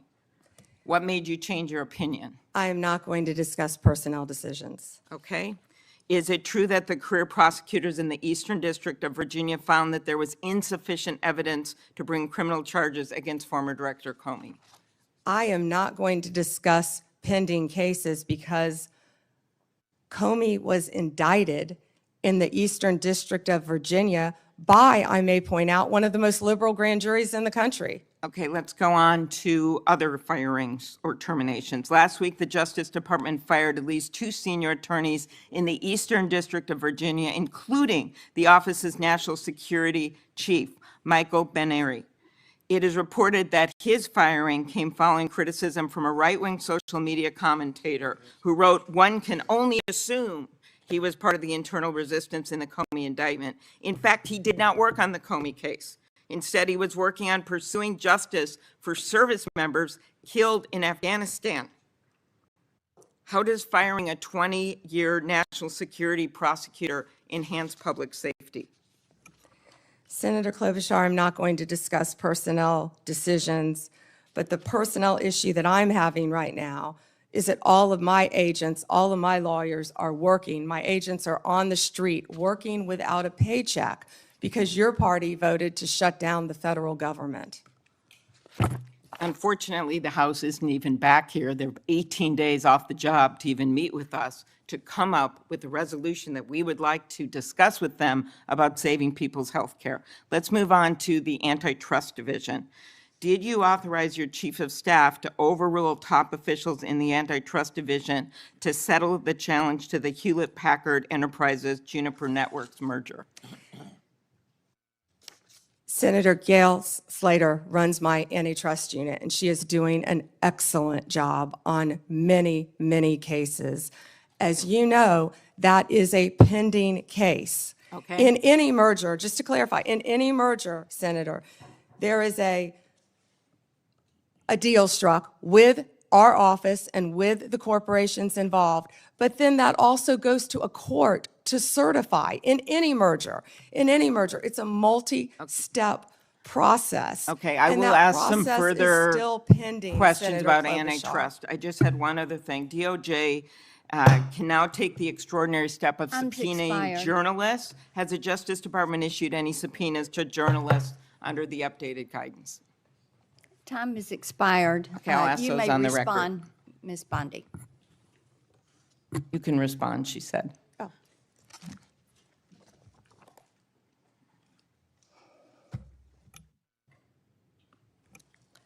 Senator, my office in April restored the Justice Department's longstanding norm on this issue. It was AG Garland who had deviated on the media investigations policy, allowing self-identified journalists using this self-serving status as a shield against being held accountable for endangering our nation's security. We have taken that policy back to the norm, and I can't comment on whether we have or have not, or do not have pending investigations. Time has Senator Klobuchar. expired. Senator Lee, you're recognized. Attorney General Bondi, thank you for being here today, and thanks for your service as Attorney General of the United States. I want to start by thanking you for acknowledging a moment ago the importance of protecting the rights of the law-abiding. In a country where there are hundreds of millions of guns, one of the most alarming, not to mention unconstitutional things the government could do is to disarm the law-abiding. It would be unfair, it would be fatal to many, it would be contrary to our constitutional system. I appreciate you standing up for that. I'm also grateful for you standing up for Gail Slater, the Assistant Attorney General over the Antitrust Division. I have full confidence in her, and I can tell you do as well. More broadly, Attorney General Bondi, through your leadership, you've returned the Department of Justice to its core mission. And its core mission, of course, involves protecting the American people, upholding the law, upholding the Constitution, and making sure that justice in our system is applied even-handedly, fairly, consistently, as the law requires, without fear, favor, or political bias making those decisions. With you as Attorney General at the helm of this great department, the Department of Justice strengthened its efforts to secure our borders against what has been an unprecedented influx of illegal immigration. It's disrupted sophisticated networks of criminals, including people who profit immensely and have profited over the last 5 years, roughly, from a massive human trafficking and drug smuggling operation. And it also just demonstrated an unwavering commitment to the safety of American citizens. Your work has sent a clear message to criminal organizations and to criminally minded people everywhere, foreign and domestic. The rule of law in the United States will be enforced, and those who prey on the vulnerable will face especially swift and unpleasant consequences. I'd also like to commend you and FBI Director Kash Patel, Deputy Director Dan Bongino for your collaboration with state and local law enforcement in my home state of Utah in assisting with the prompt apprehension of the shooter in the tragic assassination of Charlie Kirk just a few weeks ago at Utah Valley University. Your leadership has helped reaffirm that the Department of Justice exists to preserve the rule of law, to protect the peace, the safety of the American people, and ensure that our constitutional republic endures for many generations to come. Now, due to the open border policies that we had in the previous administration, a number of individuals, a number that is unknown and unknowable, but that is estimated to be in the many millions, somewhat estimated at the low end, be in the 10 million range. Others say more like 15. Others say it's more than that. But this unknown and unknowable number of individuals came across our border illegally. And an unknown number or percentage of those people are individuals who pose significant security risks, including some who were suspected terrorists. They were all allowed to enter the United States without proper vetting, in many cases without any vetting at all. What progress have you made so far, Attorney General Bondi, in solving some of those issues related to the illegal immigration of an estimated 10, 15 million, maybe more, over the last 4 years? Senator Lee, we are working hand in hand with Kristi Noem, of course, the Director of Homeland Security. She has been doing an incredible job. All of our agencies are working in partnership with them at the direction of President Trump. He ran on the promise of making America safe and closing our borders, and that's what he did on day one. He has also declared many of these transnational gangs as terrorist organizations, which is exactly what they are. They have been coming into our country from Mexico, from Venezuela, from other countries. They have been setting up shop right in our country. They are narco-terrorists, and it is going to stop, and it is stopping under his watch. Our task forces are working hand in hand with Homeland Security. Director Patel, Deputy Director Bongino have been going non-stop to make America safe again. That's not just a slogan. That's protecting everyone in this room. That's what we're doing as a country. We don't care if you live in Chicago. We don't care if you live in Florida. We don't care if you live in Utah. President Trump wants everyone to be safe, including right here in Washington, D.C., and that's what he's been doing. Not only that, Senator Lee, the surge, I'm sorry about my voice, the surge of drugs in this country has been horrific over the last 4 years. DEA they have seized 4,500 kilos of fentanyl powder and 50 million fentanyl pills, which I said earlier represents 370 million deadly doses of fentanyl. These transnational gangs, it's all about drugs and money, and they are destroying our country. They are destroying our children, and a lot of this fentanyl, as we know, is made, the precursors in China. They're coming in our country through Mexico and now other places, and under Donald Trump, it's going to stop because he has secured our borders, Senator Lee. And we're very grateful for that effort. It's interesting to note, moreover, that under the leadership of your predecessor, the Department of Justice, the FBI, and others who routinely appear before this committee, when asked about the human smuggling operation going on across our southern border, routinely denied that fentanyl was coming in significant quantities through the human trafficking operation. They stated never with any evidence, never with any ability to back it up, to prove this was the case, that these things were coming across the points of entry through vehicles, through trucks, and otherwise. We know that not to be true, and we appreciate your work in exposing that. Now, in recent months, going along with this law enforcement effort, there's been a disturbing trend. It's a disturbing trend that seems to be on the increase in recent days and weeks. That is a rise of violence directed at federal law enforcement officers engaged in immigration-related arrests.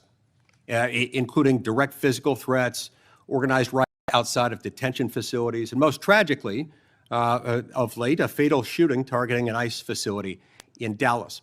Then just yesterday, it was reported that a cartel member in Chicago put a bounty, that's right, a bounty, out there offering $2,000 on information about any ICE officer and $10,000 for those who kill an ICE officer. Now keep in mind, this information is not for kicks and giggles. It is not for a game of Trivial Pursuit. That information for which the cartel member would pay $2,000 is there so that others can kill an ICE officer and get $10,000. That's what that is. Can you discuss what protections are essential to ensuring the safety of ICE officers and their families, and why requirements to display personal information and prohibiting them from ever wearing any kind of covering would represent a totally unacceptable, indefensible risk to their public safety? Senator Lee, our federal agents have been doxxed, and many of you know what that means. It has happened to you on both sides of the aisle. Our federal agents' lives have been threatened. We spoke with Apple and Google to get the ICE Block app taken down. That was reckless and criminal in that people were posting where ICE officers lived. We worked with both Apple and Google to take that down. It's stunning, I would add here, that it took as much work as it did by you to get them to take that down. Remember, in the days following January 6th, they took down all kinds of things, including a social media app called Parler, based on very thin evidence that was later largely rebutted, suggesting that people had been manipulating Parler in order to plan the January 6th attack. That wasn't true, and they took it down. I'm glad they have taken this Block ICE app down, but it's a shame that it took as long as it did, and as much work on your part to get them to take it down. I will tell you they were cooperative, and to correct myself, it was where they were going, the jobs they were doing. And that's what's been happening, because hundreds of organized rioters, Senator Lee, are showing up where our ICE officers are. And as you know, they have fireworks, they have gas masks. You know, they don't want our officers to be protected with their identity, yet they're wearing gas masks, they're wearing goggles.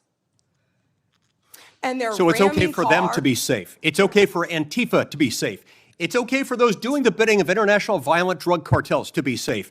But heaven forbid, our ICE officers should be safe. Thank you, Senator Lee.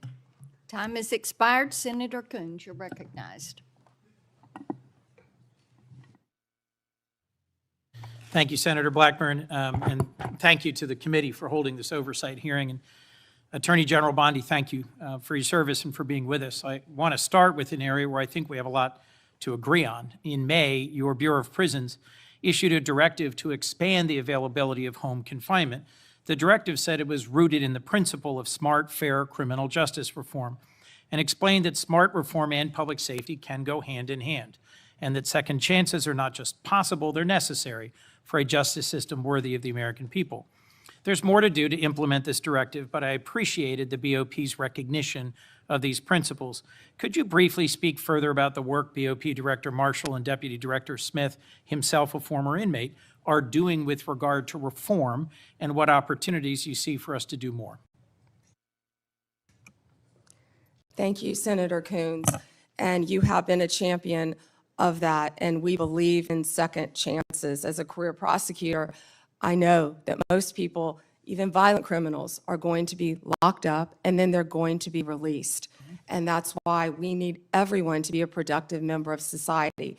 I believe in halfway houses, and that's part of what the First Step Act did. It gives people a second chance at life. And that's what Billy Marshall and Josh Smith have been doing, working hand in hand at the Bureau of Prisons. I talk to them constantly, and they are working so hard. In fact, they inherited a dysfunctional and neglected agency, and they are taking, despite more than $450 million being appropriated between 2019 and 2024, we found that funds had been diverted away from the Department of the Prisons, the Bureau of Prisons.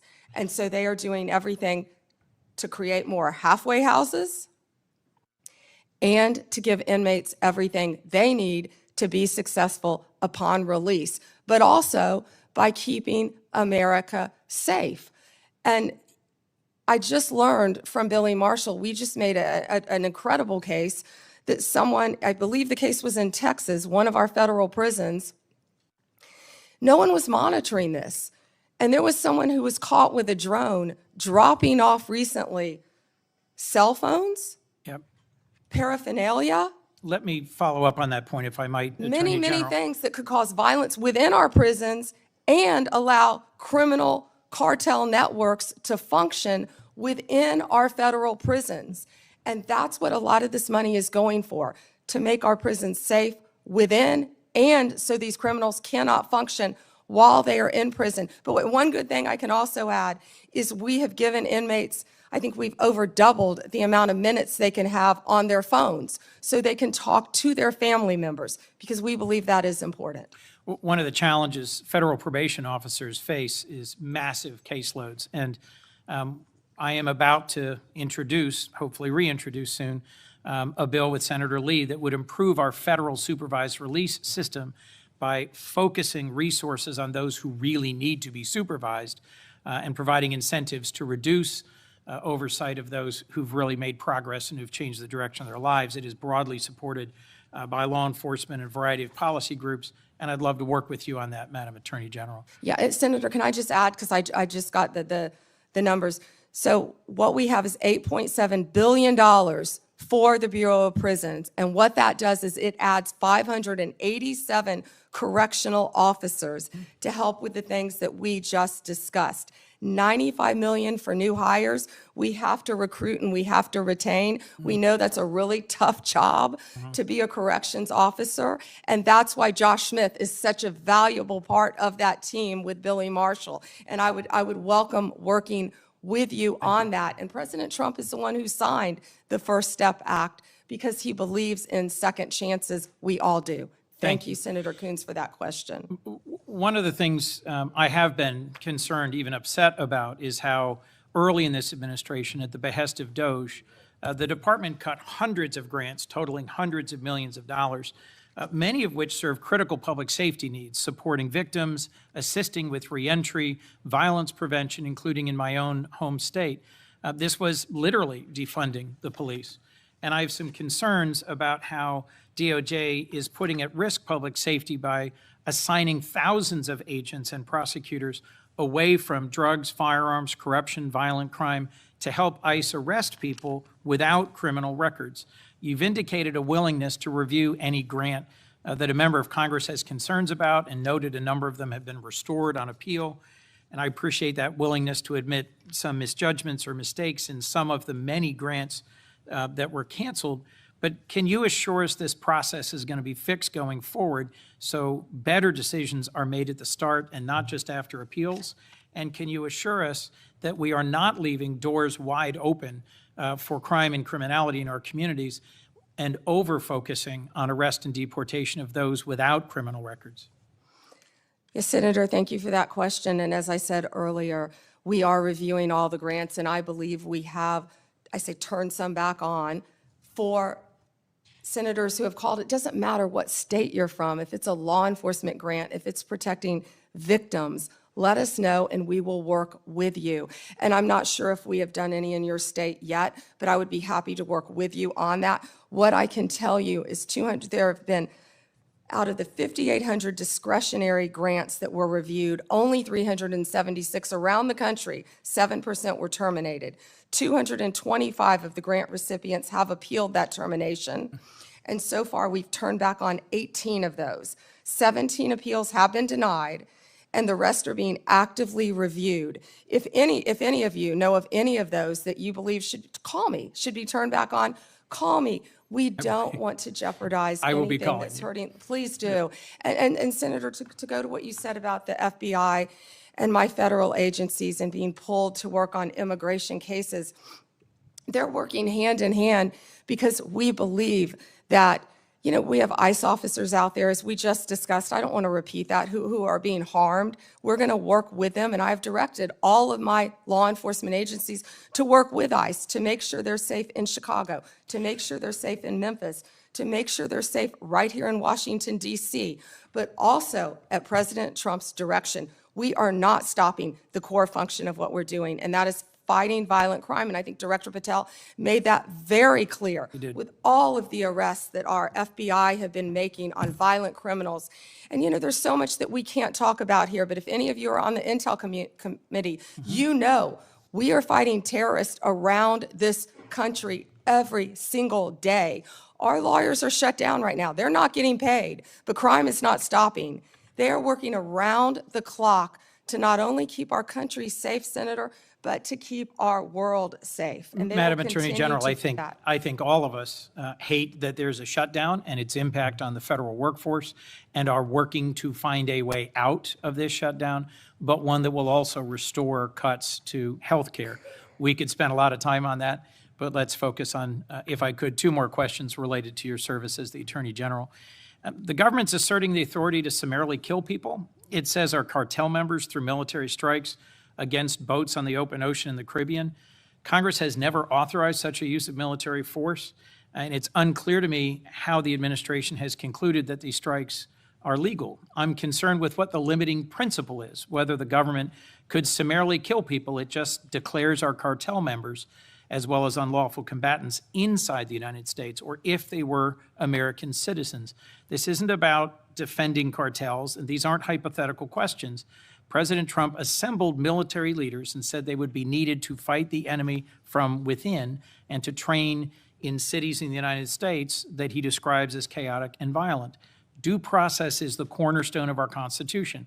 I'm deeply concerned about the authority our president seems to be asserting to summarily kill people suspected of criminal activity outside the law. As the chief lawyer for our federal government, you have a unique responsibility to ensure maintenance of our constitutional standards. How did you conclude that these strikes on ships or boats in the open ocean are legal? Senator Coons, I'm not going to discuss any legal advice that my department may or may not have given or issued at the direction of the president on this matter. Regarding Venezuela, what I can tell you is Maduro is a narco-terrorist, and I announced $50 million reward for his capture to bring him to this country to face charges. He is currently under indictment in our country. Drugs coming from Venezuela are killing our children at record levels. And They have members been of this flowing committee are into as this passionate country. as you at protecting our families and our communities from fentanyl, but we also need to protect our sailors on the high seas who are conducting freedom of navigation operations in the South China Sea from just an abject violation of international norms and standards about how we interdict ships on the high seas. We can push back on fentanyl and drug trafficking. Many of my colleagues have done so as former U.S. attorneys or prosecutors or attorneys general, but we have to do it in a way that is in keeping with the core values of our Constitution. My colleagues have pressed you on a number of recent actions, particularly in the Eastern District of Virginia. My colleague, Senator Klobuchar, did. And I just wanted to add my voice to those who have expressed real alarm at how in your confirmation hearing, you said you would be leading a department that would look forward, yet public statements by President Trump urging you to go after and to indict and to prosecute specific named people seem to have led to dramatic and sudden action by the department. I am gravely concerned about what is no longer a hypothetical question, which you refused to answer in your confirmation hearing, but is a real question about when or if the president demands you prosecute individuals because he views them as opponents or enemies, what you will do and what your limiting standard is, because the recent episode around the indictment of James Comey left me very concerned about the direction of the department. We're a minute and a half over, Senator Chairman. May I answer? Yes. Senator Coons, as you have stated in the past, no one is above the law. And James Comey is a pending case right now. It's a pending indictment. He was indicted by one of the most liberal grand juries in the country, by our U.S. Attorney Lindsay Halligan, Right. right here in Virginia. And it's a pending case, so I'm not going to discuss the facts of a pending case. But you can understand the Before- alarm about the circumstances of the indictment immediately following President Trump demanding that you take action to Your indict time and is up. prosecute that specific individual. Thank you, Mr. Chairman. Before Hawley, I'd, without objection, introduce two documents into the record. First one is the expanded scope of Arctic frost. The second document is a list of Republican groups and people that Arctic frost targeted, including Charlie Kirk's group, Turning Point USA. These documents show the political weaponization of the Biden administration against Republicans. Senator Hawley. Thank you very much, Mr. Chairman. Attorney General Bondi, good to see you. Welcome. I've been listening closely in this hearing, and I've heard over and over from my Democrat colleagues concerns about targeting political enemies, and they've accused you of all manner of things and the current president. I've also heard them said, and I just wrote it down because I wanted to be sure I heard it correctly. I've heard them say that Joe Biden never targeted his political enemies. Joe Biden never directed his attorney general to target his political opponents. Huh, that's interesting. Because I could have sworn that yesterday we learned that the FBI tapped my phone. Let's look at it. We've got a list. Tapped my phone, tapped Lindsey Graham's phone, tapped Marsha Blackburn's phone, tapped 5 other phones of United States senators. Gee, it sure looks like targeting political opponents to me, and yet I haven't heard a word from that side of the dais about any concern whatsoever. We've got nothing but concerns today, but no concern at all for a Justice Department that is tapping the phones of sitting United States senators because who knows why. They don't like them. They're members of the opposition party. They're Republicans. They're conservatives. You've seen this document, Attorney General Bondi. What was going on here? Who ordered this? Who ordered the tapping of the phones of United States senators? Senator Hawley, I cannot discuss the details of that right now for very good reason. You're going to do a thorough investigation into this, I trust. Is that correct? We will be looking at all aspects of this, and I have talked to Director Patel at length about And this. you're going to figure out who was involved in this, who signed off on it, who knew about it. You're going to get to the bottom of all of it. Is it correct? Yes, and I've spoken to Director Patel about it, and he is committed to doing this. Well, I can tell you, we already know many of the details. We already know that this was ordered by the special prosecutor, Jack Smith, who reported directly to the Attorney General of the United States, Merrick Garland. And we know that Jack Smith was on his witch hunt because he was directed to do so by the President of the United States, Joe Biden. Let's just remember. Let's take a walk down memory lane. April 2nd, 2022, the New York Times. Garland faces growing pressure. The Times says as recently as late last year, that would have been 2021, Mr. Biden confided to his inner circle he believed former President Trump was a threat to democracy and should be prosecuted. It goes on to say that the Biden was frustrated with Garland and wanted him to take decisive action against Trump. Here's what we're talking about. Trump, of course, was a private citizen at the time. So he appoints his own hitman, Jack Smith, who goes after the president, former president, who goes after members of this body. You know, the thing about it, though, that really strikes me is that it didn't stop with members of the United States Senate. Did it, Attorney General Bondi? It didn't stop here at all. I mean, just as egregious, maybe more so than tapping the phones of U.S. senators, is this memo that I know you've seen before. Let's just look at it again. This is an FBI memo from the same time period, I might add, from the same time period, in which the Federal Bureau of Investigation attempts to recruit informants into Catholic parishes in this country. So here you have an administration that is activating the FBI against its political opponents and tapping the phones of United States senators. Can I just say that again for my colleagues, for the benefit of my colleagues on the other side of the dais? Tapping the phones of United States senators. This isn't hypothetical. This isn't maybe what will you do in the future. This isn't, oh, gee, can you imagine a situation? This happened. This happened. And this happened, the targeting of Catholics in this country because Joe Biden and his FBI didn't like Catholics who went to a certain kind of mass. I mean, good God in heaven, What is happening to this country? What happened under Joe Biden? Or then how about this, the infamous school board memo, where Merrick Garland, at the direction of the White House, issued a memo activating the FBI's counterterrorism division against parents who attended school board meetings and had the temerity to ask what their kids were being taught. And some of those parents were treated like this. Let's just remember. Let's remember how parents were treated. Treated like this man. That's right. A parent at a school board meeting, I think in Virginia, who was drug out of the school board meeting. He's bloodied there, you can see it. And what was the response of Joe Biden's DOJ and FBI? It was to issue a memorandum saying that people like this ought to be investigated by the counterterrorism unit. And unbelievably, they were. They were. Or how about this? Let's remember Mark Houck and the pro-lifers who were prosecuted for what? For going to a clinic, an abortion clinic, and praying on a sidewalk outside an abortion clinic. This is Mark Houck and his beautiful family at Mass.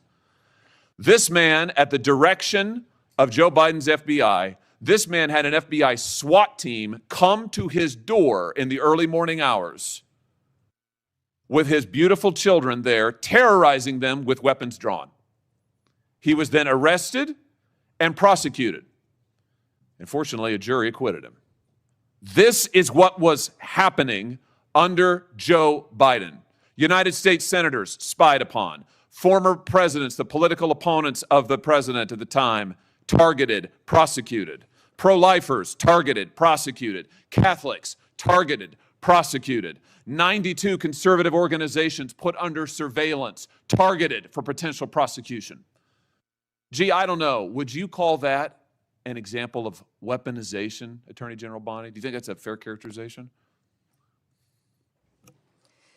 Senator Hawley, that is the ultimate weaponization, and weaponization under Donald Trump has ended.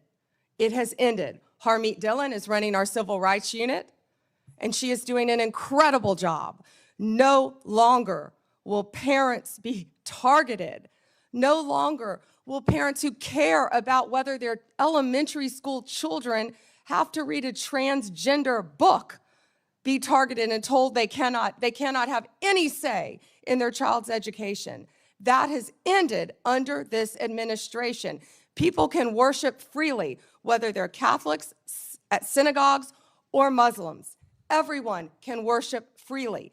That was the ultimate weaponization. They were targeting Catholics. No longer. They have been targeting so many American citizens throughout this country. And Senator Hawley, you have been a champion of this, and thank you for being a champion of that. But under Donald Trump's watch, it has ended. You know, I think about some of the abuses of power in this country's history, and there's been sadly a lot of them by members of the executive branch over the years, whether it's Watergate, whether it's what J. Edgar Hoover did in his time at the FBI, spying on many public figures, RFK, MLK, JFK, you name it. And I just have to say, what we now know happened in the last 4 years under this administration surpasses all of that. It surpasses all of it. Not just for the interference in the legislative branch, not just for the blatant disregard for the separation of powers, not just for the blatant disregard for the First Amendment, but for the targeting of ordinary American citizens who can't afford lawyers, who can't afford to mount a defense, who when the FBI knocks at their door or comes with the SWAT team, they don't know what to do. It is absolutely a disgrace. It is a stain on the history of this country and on the conscience of this country, what this administration did in the last 4 years. So here's what I think needs to happen. Madam Attorney General, I think we need a special prosecutor to be appointed whose sole responsibility will be to get to the bottom of what has happened in every instance that I have just named. I think we need to know exactly who approved the wiretaps on United States senators, who knew about it, what agents were involved at DOJ or the FBI. I think we need to know exactly who signed off on the Catholic memo, the spying memo, who was involved with it, how far did it go. I think we need to know exactly who authorized the prosecution of Mark Houck, who terrorized pro-lifers and tried to intimidate them. I think we need to know that, Mr. Chairman, this committee needs to do oversight hearings. We need to have thorough hearings into what has happened these last 4 years and this abuse that has now just been uncovered, because we have to ensure that it stops. As you just said, Attorney General Bondi, We have to ensure that it stops. This chapter in American history needs to come to a close, never to be opened again. The use of the most powerful law enforcement bodies in the world against ordinary citizens and political opponents must end once and for all. And we have a chance to do it, and it needs to be done with a thorough investigation, full transparency. And those who violated laws need to be prosecuted. I thank you for what you're doing, Attorney General Bondi. I hope that you will launch a thorough investigation. I hope you'll appoint a special prosecutor. Mr. Chairman, I hope we'll hold hearings. And with that, I yield. Yeah. Before I call on Blumenthal, I want to, without objection, introduce into the record a document that General Bondi helped to declassify. The document is a Ray FBI analysis of Nellie Orr's false statements to Congress. Or never suffered consequences for advancing this phony Trump Russian narrative and attempting to cover up her involvement in the hoax with false statements. Yet time and again, the American justice system has been weaponized against President Trump and his associates. And I've already talked about Peter Navarro in regard to that. The DOJ's inaction on Nellie Orr's criminal referral, despite the obvious incriminating evidence provided in the FBI's own analysis, undermines public trust of the rule of law thanks to Director Wray's utter failure. Senator Blumenthal. Thanks, Mr. Chairman.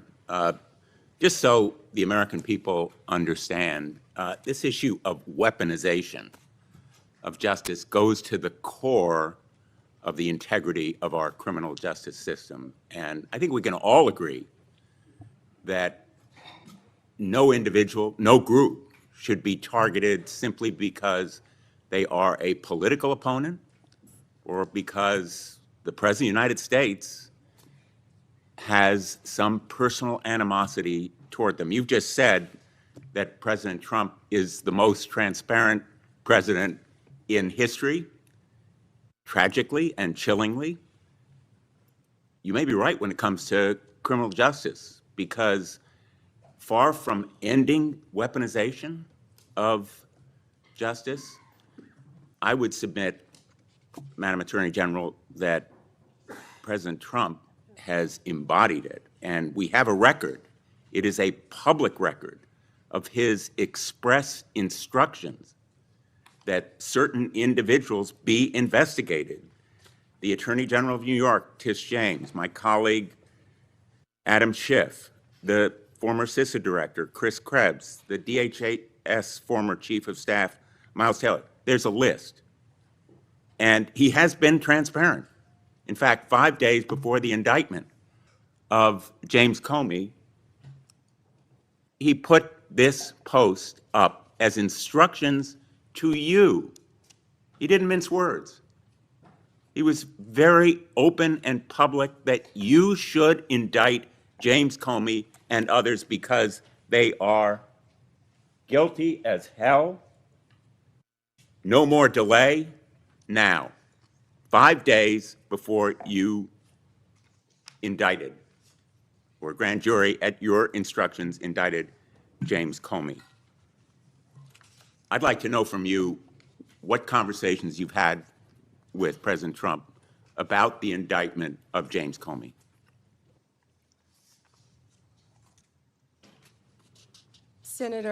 Senator, I am not going to discuss any conversations I have or have not had with the President of the United did you States. see that You're post? an attorney, you have a law degree, and you know that I'm not going to do that. I also find it fascinating, because I'll keep fighting to ensure that law enforcement and the judicial process move forward without political interference. No one is above the law, not even the president. That's a quote from you, Senator Blumenthal, in 2017. Well, let me ask you then, when you saw that No post, one is above the law. That was your quote. When you saw that post, did you talk to anybody in the White House? I am not going to discuss any conversations I have, nor any investigations, So nor you are unwilling to any tell pending this committee cases. about conversations with the White House And if I may regarding James continue, Comey's indictment. and if I may Let me show continue, you a picture. James Comey was indicted by one of the most liberal grand juries in the United States. The night before James Comey's indictment, you had dinner with the President of the United States. Pretty intimate group. Actually, there were a lot of people there that night. That's a great Was James picture. Comey discussed at that dinner? I love that picture. That's a great picture. And there were a lot of people there that night. I think the Well- entire cabinet was there. Did you discuss James Comey with the President of the United States? He was sitting just to your left. Well, 2 seats down, yes, 2 seats down. And I am not going to discuss any I'm going to take conversations that I've as a had or not yes, have with the because President the of the American United public States. is entitled to know, Madam Attorney General. The entire cabinet was at that dinner, Whether too, you took Senator. instructions from President Trump after he told you very directly to indict James Comey, which is weaponization of the Department of Justice. Oh, You wait, know, wait, wait. I You- want to agree with my colleague, Senator Hawley, that weaponization of our justice system must end. That's the reason that I propose legislation, and I challenge him and my colleagues on the other side of the aisle to join me in legislation that would create a statutory right of action for people who are selectively or maliciously prosecuted for political reasons. It would codify your manual, the Department of Justice manual, on political prohibitions against political considerations in charging decisions, and prohibit the White House from intervening, President Trump and any other president from intervening in charging decisions. It would make reforms to the grand jury process. You've just said this grand jury was liberal. We should reform the grand jury process to ensure that the government is not abusing its power and authority, and it will require transparency and accountability reforms at DOJ so that you will and other attorneys general be held accountable for these kinds of decisions. Will you join me in supporting that kind of reform? Senator Blumenthal, I find it so interesting that you didn't bring any of this up during President Biden's administration when he was doing everything to protect Hunter Biden, his son. And I think you just saw what Director Radcliffe just released. You know, this is an effort to be Information. positive If I can and finish answering the constructive, question, I'm not Madam going to Attorney yell General. over you. I'm not going to get in the gutter with you. But information that the Biden administration told them not to investigate Hunter Biden's involvement with Ukraine. And I'm not going to be lectured to you about integrity another topic, by and I'm hoping that someone you will review who these lied about legislative being in the military just and to be support elected them. a senator.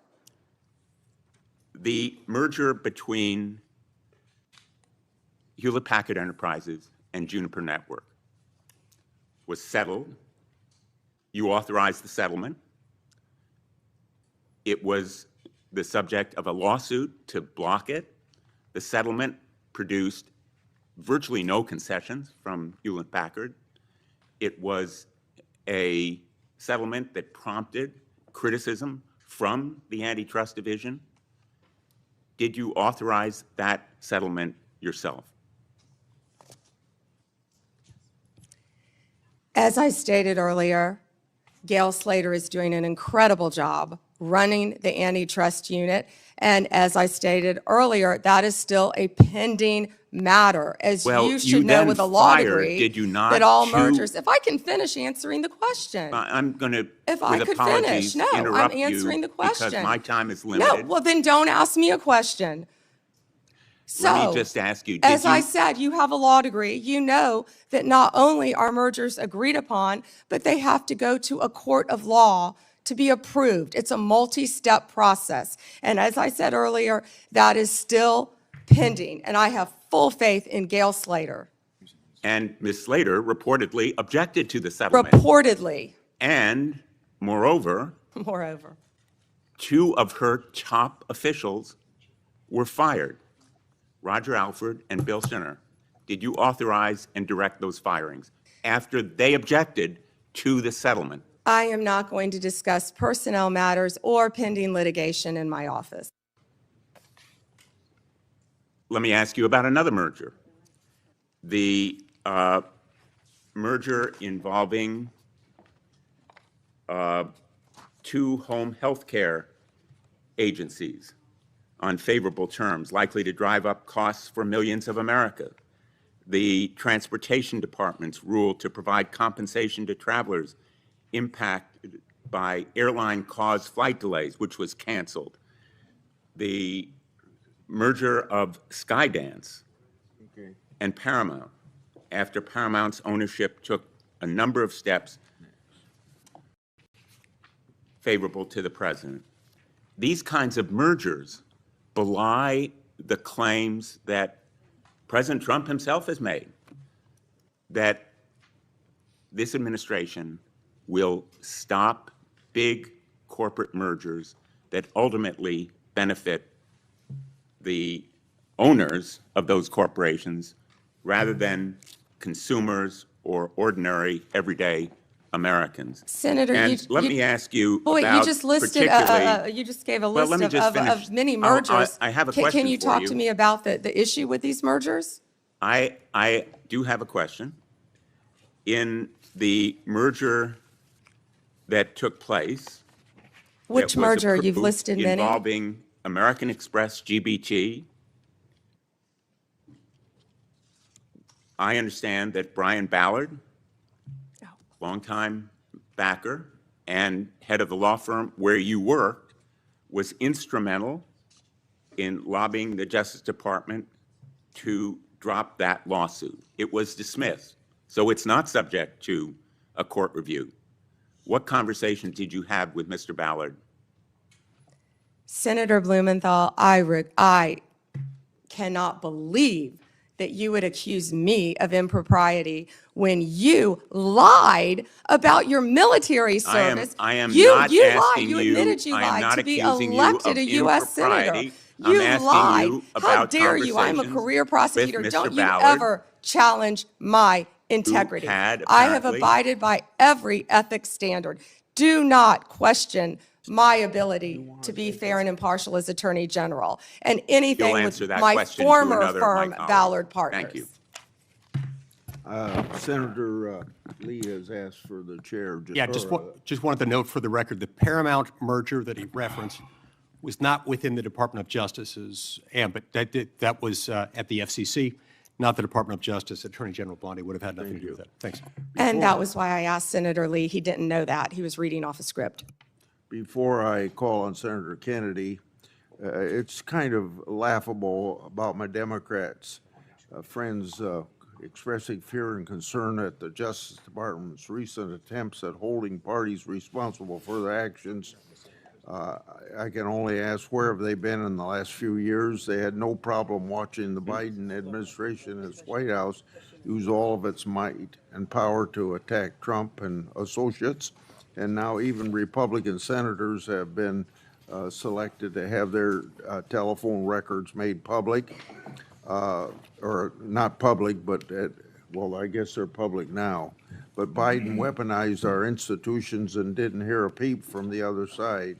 Now every investigation and prosecution under this administration, people are going to be held accountable for their actions. Senator Kennedy, or, I want extra time, Mr. Chairman. okay. I mean, this is, enough is Well, enough. Cruz was next, but he wasn't here. Senator Cruz was next. Okay, Senator Cruz, if you're ready, go ahead. Well, thank you, but I will welcome Senator Kennedy providing color commentary throughout my question. I will be happy to. If we ever finish this hearing this year. And I'll point out Senator Kennedy has a new book about testing negative for stupid, so I hope I test negative for stupid. I hope I meet the threshold of You of your do book meet title. it, and I talk in the book about the tattoo of the Backstreet Boys on your back. Look, I can't help that you don't want to reach young people. I think young people are the future, damn it, and I'll do whatever steps are needed. Backstreet Boys? That would be on Vice President Vance's playlist, I heard, that got hacked. General Bondi, welcome. I apologize for injecting you in the middle of Senator Kennedy's antics. We can't help him. Thank you for the job you're doing. You are doing a tremendous job keeping this country safe. And our families are safer because you are on that wall. Our families are safer because you are returning the Department of Justice to its core function, which is enforcing the law and locking up bad guys.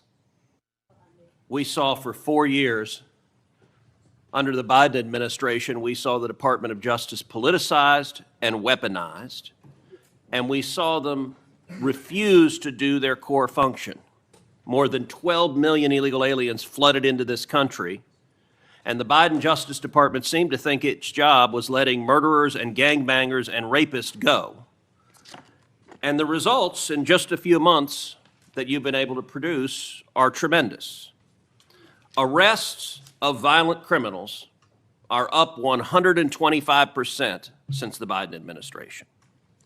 Fentanyl trafficking prosecutions have risen 42% since fiscal year 2023. DOJ has coordinated with DHS to remove over 220,000 criminal illegal aliens this year alone. Under your leadership as Attorney General, you have helped rescue 4,000 children from predators and helped arrest 1,300 child predators and 285 human traffickers. In my home state of Texas, Operation Soteria Shield resulted in the rescue of 109 children. Thank you, Attorney General Bondi. Texans are safer because you are serving. Americans are safer because you are serving. You have a big task cleaning up the messes of the Biden DOJ.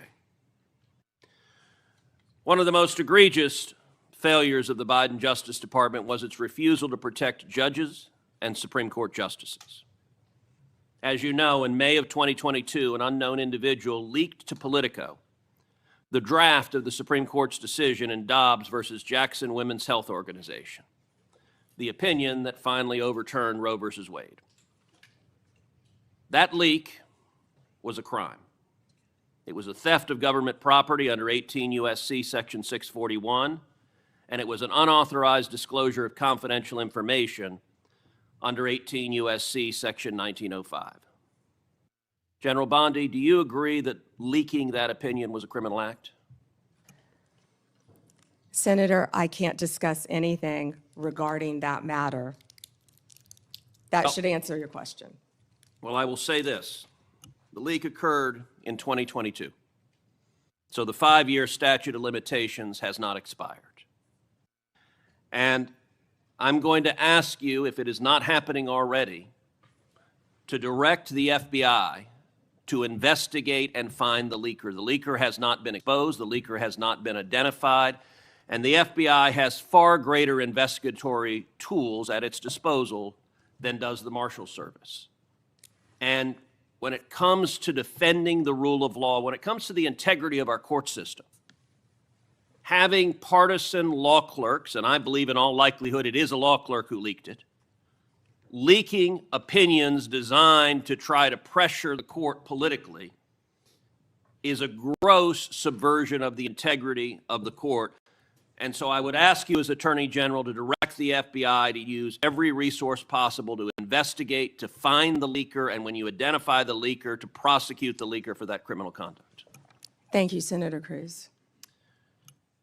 All right, I want to turn, secondly, after that decision was leaked.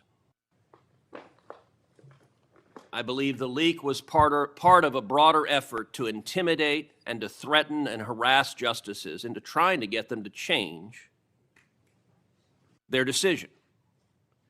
And we saw mobs assemble outside the homes of multiple justices. Do you agree, General, that the mobs that came outside the homes of justices were there to intimidate the court and to try to influence the justice's decision? 100%.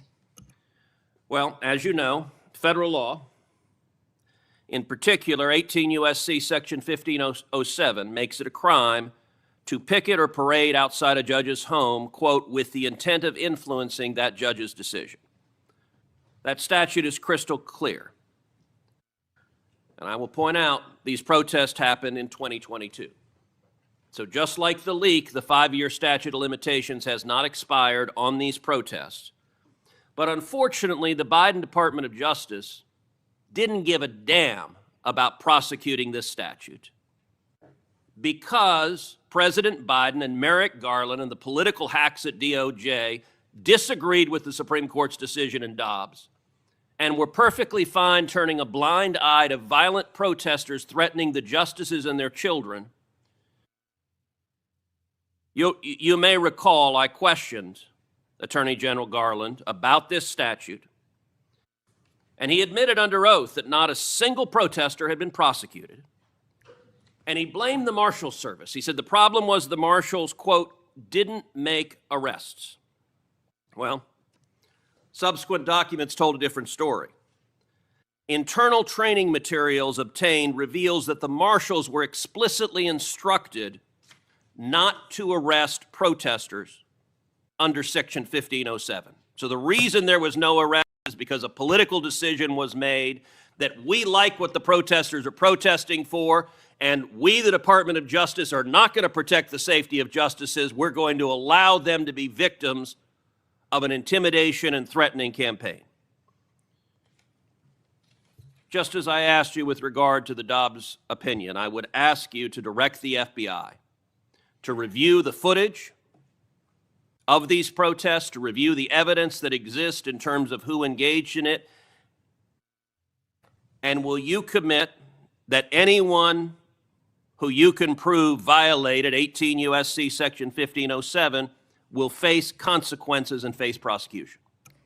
Senator, we currently have 63 ongoing investigations involving judges and officials throughout this country. That scene that you're showing will not happen under my watch. It will not happen under Donald Trump's presidency. It doesn't matter if you're a liberal judge or a conservative judge or justice. That will not happen.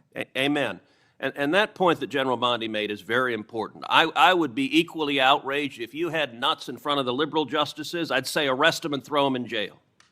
Violence is unacceptable, regardless of whether I agree or disagree with your politics. And violence, particularly fueled by rhetoric by irresponsible politicians, violence can result. And tragically, it resulted in one deranged individual traveling from California to Maryland with the intention of murdering Justice Brett Kavanaugh. As you know well, this deranged individual was arrested outside the justice's house. He was arrested with a kill kit. He was arrested with a gun, with handcuffs, with duct tape, with zip ties, and with the intention of murdering Justice Kavanaugh, very possibly murdering Justice Kavanaugh's wife and 2 daughters, and potentially murdering 2 other Supreme Court justices. As you know, just this week, a left-wing Biden-appointed judge sentenced this attempted murderer, this attempted assassin, to just 8 years. The Department of Justice asked for 30 years. That's right. And that judge downward departed by 22 years. Why? Because this left-wing judge said that the attempted murderer was transgender. And because he identifies as transgender, apparently it's okay to try to kill a Supreme Court justice if your politics are sufficiently woke. Now, I know you have said the Department of Justice is going to appeal, and you absolutely should. I called this week, I believe this judge should be impeached because the judge has demonstrated she is completely unfit to be a federal judge. And what is your view of the justice of this sentence of just 8 years for the attempted murder of a Supreme Court justice? I was speaking with our prosecutor, Ms. Mal, who did an incredible job on this case. She did an incredible job. And yet, this judge gave 8 years. And the judge also would not refer to the defendant by his biological name, referred to him by the pronouns, and was concerned about the treatment that this individual would get regarding a sex change while in prison. And we are appealing that sentence. I immediately said we are appealing that sentence. Thank you. But my prosecutors did an incredible job on that case. And the judge wanted to put him in a women's prison. before Senator. Not going to happen, excuse me, I'm sorry, Chairman. That's not going to happen in the Bureau of Prisons now. Before Senator Ronald, without objection, I'd like to introduce three FBI 1023 forms into the record. The first 1023 form I made public last Congress. This is the one that Director Patel said his predecessors did fully investigate. The second and third 1023 forms relate to the first in that they reference potential Biden family criminal conduct. Senator Johnson and I made these two public, and we simply want to know whether the government has investigated what it found, and if not, why not? Senator Ronald. Thank you, Mr. Chairman. Ms. Bondi, FISA Section 702 will expire in 6 months. In response to my questions for the record, at your confirmation hearing, you said you did not have experience with FISA, but if confirmed, you would consult with experts at DOJ. Now, you've had that opportunity. Do you support adding additional safeguards for searching Americans' communications in the 702 database? Senator, Section 702 is a vital source of foreign intelligence and instrumental in keeping Americans safe. We also take individuals' rights of Americans, their individual rights of all Americans, very seriously. And many statutory reforms to FISA have incorporate safeguards. They have to incorporate safeguards to protect our civil liberties. The Department of Justice looks forward to working with you to discuss anything regarding 702. Appreciate I believe that. my staff, and Senator, I also want to thank you for this hearing. Your staff met with my staff, and I greatly appreciate that. Thank you. We're going to be working on 702, so I appreciate the openness to further amending 702. At your confirmation hearing, you assured me that it is the Department of Justice's decision to determine what cases will be prosecuted. Last month, the U.S. Attorney for the Eastern District of Virginia was forced out. President Trump then posted the message behind me asking about prosecuting James Comey. You then appointed a new U.S. attorney who within days secured an indictment against James Comey. That social media post behind me saying, "What about Comey?" was directed to Pam. Are you the Pam that the president was referring to? I'm sure I was. So it's very clear to me that when the president posts something like that, that he considers the DOJ to be his law firm and you his lawyer. And in fact, very shortly after the post to you, Comey gets indicted. Last year, President Trump's new border czar, now border czar, Tom Homan, was videotaped taking a bag with $50,000 in cash from undercover FBI agents after suggesting he could help with government contracts. Sounds like a bribe. 2 weeks ago, DOJ officials reportedly shut down the bribery investigation into Mr. Homan. Ms. Bondi, did you approve closing the Homan investigation, bribery investigation? Senator Hirono, as I stated earlier, the Department of Justice and the FBI conducted a thorough review, and they found no credible evidence of any wrongdoing. You were also on video outside the White House protesting with a group called CASA, where Antifa members were. Does that mean you're a member of Antifa? You know, I simply asked the question as to whether or not you approve the shutting down of the investigation, Mr. Homan. I have to assume that you did because the FBI reports to you. But the American people would look at the situation where this person is taking a $50,000 in cash, no less, and you testified today that a thorough investigation was done. Now, I have to assume, I conclude, that since no wrongdoing was determined, that in answer to Senator Whitehouse's question, he kept the money. He kept the money, and I hope that he put that on his tax returns as income. Next question. Over 1,200 rioters were convicted of charges related to January 6th. President Trump has since pardoned nearly all of them.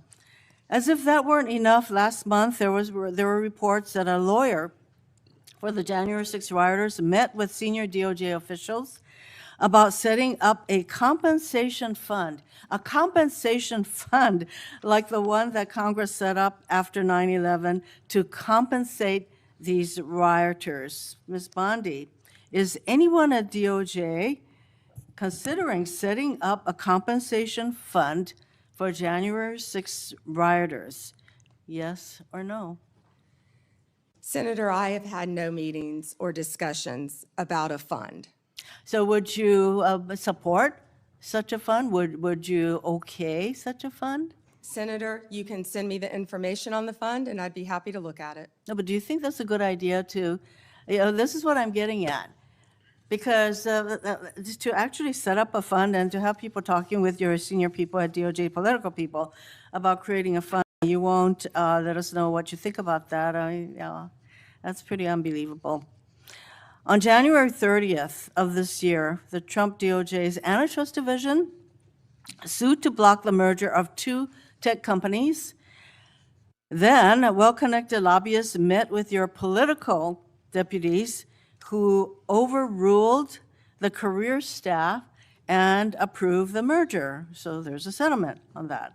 And separately, DOJ sued Ticketmaster last year for monopolizing concert tickets and forcing consumers to pay outrageous fees. Ticketmaster has hired the exact same lobbyists who met with senior DOJ political people regarding the merger of the two tech companies. So my question is, Ms. Bondi, have lobbyists met with your political deputies about the Ticketmaster case? Senator Hirono, as I stated earlier, I am not going to discuss anything that is ongoing. Gail Slater runs the antitrust I would office, say and that- Gail that- Slater, if I can finish, Gail Slater is doing an incredible job running my antitrust unit. It's highly likely, Ms. Bondi, that the same lobbyists who met with your people basically got rid of the antitrust case. Senator, I don't think a lot of people I like would that say you were that out they're probably protesting with meeting you Antifa. right now. Next question. You have fired dozens of career prosecutors because they worked on cases involving President Trump or January 6 rioters. For example, one career federal prosecutor who secured over 100 convictions in Florida. He also spent time in D.C. prosecuting January 6 cases.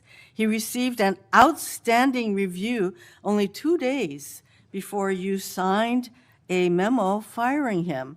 The memo cited no reason for his firing.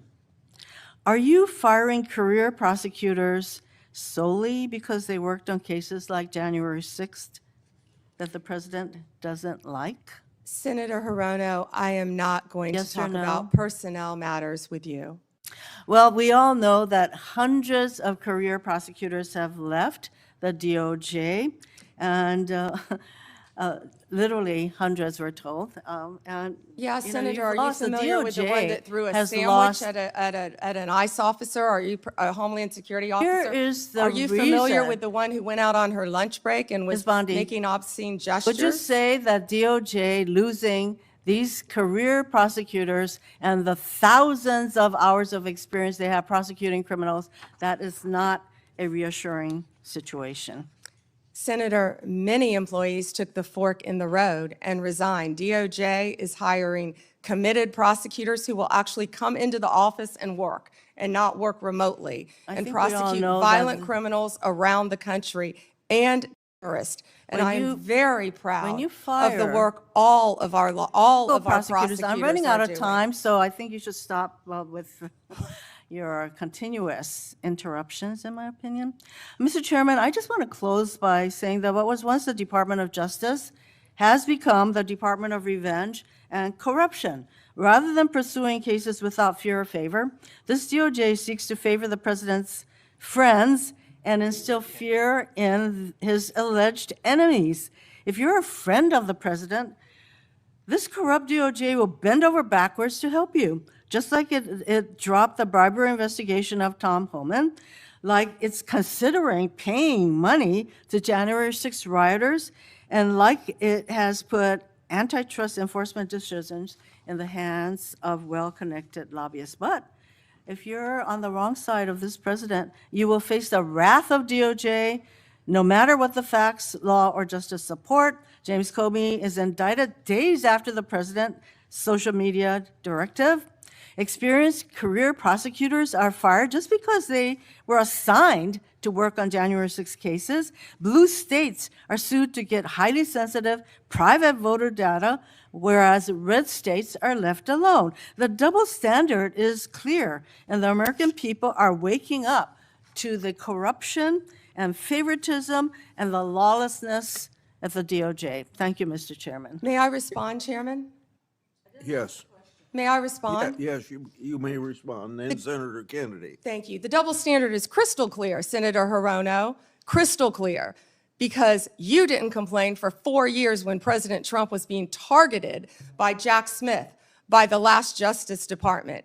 But the American people spoke loud and clear when they overwhelmingly elected him. The two-tier system of justice is over. Senator Kennedy. Me? Yes. General, welcome. Let's suppose that I'm appointed special counsel at the Department of Justice, and I go to the telecommunication companies, the phone companies. Let's single out AT&T, and I say, look, I know you're busy, but I want to see a copy of the phone records of a sitting United States senator. They're not going to just give them to me, are they? No, Senator, of course not. In fact, they're probably going to ask me what planet I just parachuted in from, aren't they? Yes, Senator. They're going to tell me to come back with a subpoena, aren't they? Yes, Senator. Okay. What do I have to show in that subpoena to get those phone records of a sitting? Did I mention it was a sitting United States senator? I can't remember. What do I have to show to get the phone records of a sitting United States senator? Yes, Senator, there were actually 8 sitting United States Yeah, I senator, heard that. and you would I have heard to that. have cause. I'm sorry, what do I have to show? You would have to have cause to get the Good subpoena. cause or probable cause? Probable cause. Okay. Probable cause, or if it's a subpoena deuces take 'em, good cause, to show what? You would need good cause for a subpoena ducis tecum, and what you would have to show is that you believed a crime had been committed, or there was a possibility of a crime, or that could lead to other crimes. We By the frequently, in criminal enterprises, subpoena cell By the phones. sitting United States senator? Senator, they would have to have believed you were part of a criminal conspiracy, is my understanding. Would a judge have to sign off on it? On the subpoena? Yes, Senator. Well, for a subpoena ducis tecum, Jack Smith probably took it straight to the judge. Now, the phone companies, particularly their general counsel, if they're worried about civil liability, even with a subpoena to get the phone records of a sitting United States senator. Did I mention it was a sitting United States senator? Yes, Senator. The general counsel for that phone company, let's say AT&T, they have the right to seek to quash that subpoena, don't they? Phone companies frequently do that. Yeah. And a smart general counsel for that phone company is going to call the sitting United States senator and say, would you like to weigh in on this? Would you like me to quash the subpoena? We're talking about invading someone's privacy here by a sitting United States senator. Could the general counsel for the phone company do that? Well, Senator, if they believe that a crime could have been committed, they could not tip off the person who committed the crime. Again, I can't comment on details of this Yeah, I'm not particular asking, case. I'm just asking you theoretically. I've never seen you commit a crime, Senator But Kennedy. let's suppose, okay, they didn't want to tip off the sitting United States senator. But the phone company and the general counsel for the phone company, or companies, if there were more than one involved, could say, you know, this is serious as an aneurysm. This is serious as 4 heart attacks and a stroke. This is a sitting United States senator. So general counsel would likely advise the CEO, well, you need to file a motion to quash. The telephone companies could have contested those subpoenas, could they not? Hypothetically, yes, I can't talk about the facts of this Understand? particular We're case. talking hypothetical. Senator, subpoenas are issued all the time through phone companies working with the general counsel. But they can for file a motion to cause. quash. They could, yes. Yeah. In any case. And if they should have filed a motion to quash, and a reasonable person would have filed a motion to quash, because this is a sitting United States senator, and they didn't file a motion to quash, they would incur civil liability, wouldn't they? Senator, typically phone companies follow a subpoena from a United States I know they attorney. do, but they don't have to. They could challenge it, Senator. Yeah. And if they don't challenge it, they better have a damn good reason. Right? Right? Senator, I can't talk about the facts of this particular This is just a case. hypothetical. In general, hypothetically, Senator, maybe they didn't recognize any of the names of the 8 sitting United States senators. Hypothetically. That was a joke. Or maybe they should have gone to Amazon and buy some testicles online. Instead of just saying, sure, I'll just show you the phone records of a sitting United States senator on the basis of an administrative subpoena. Now, do you have copies of the subpoena applications for Yes, these Senator, 8 Senator, I can't discuss anything regarding You this can't case even with tell me you. if you have copies? I can't discuss any of this. All right, with when are I'm you sorry. going to, General, when are you going to be able to discuss it? I can't discuss whether there is or is not a pending investigation, I understand, Senator. but This was let's just assume brought to light if by there is a Director pending Patel. investigation, I don't want this to get swept under the rug, okay? Because I think you're going to get pushback from all quarters. I think the telecommunication companies are going to be all over you like a bad rash because they've got liability here for just turning over these records when they knew what was going on. I think some FBI agents may have some liability here. I think a special counsel might have some liability here. If I were your special counsel and you had appointed me and I wanted to get the records of a sitting United States senator, is that something you would expect me to tell you as Attorney General of the United States? They better have. Yeah. And Do we know in this instance of the 8 sitting United States senators if they told Attorney General Garland? Senator, I just learned about this very recently, as did Director Patel, and we cannot discuss the details. I don't know many of the details. Well, maybe we ought to get Attorney General Garland here. Do you know if the special counsel told FBI Director Wray?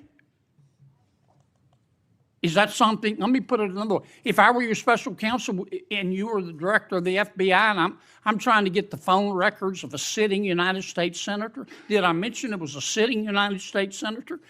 Is that something that you would expect me to tell you as director of the FBI? In general, I would believe the FBI would help execute the subpoenas Yeah. to the Okay, businesses. I want to switch to another subject in the 12 minutes that I have left, since everybody else got to go over. I've got to ask you about this, General. Secretary Howard Lutnick on October 1 gave an interview to the New York Post about Mr. Epstein.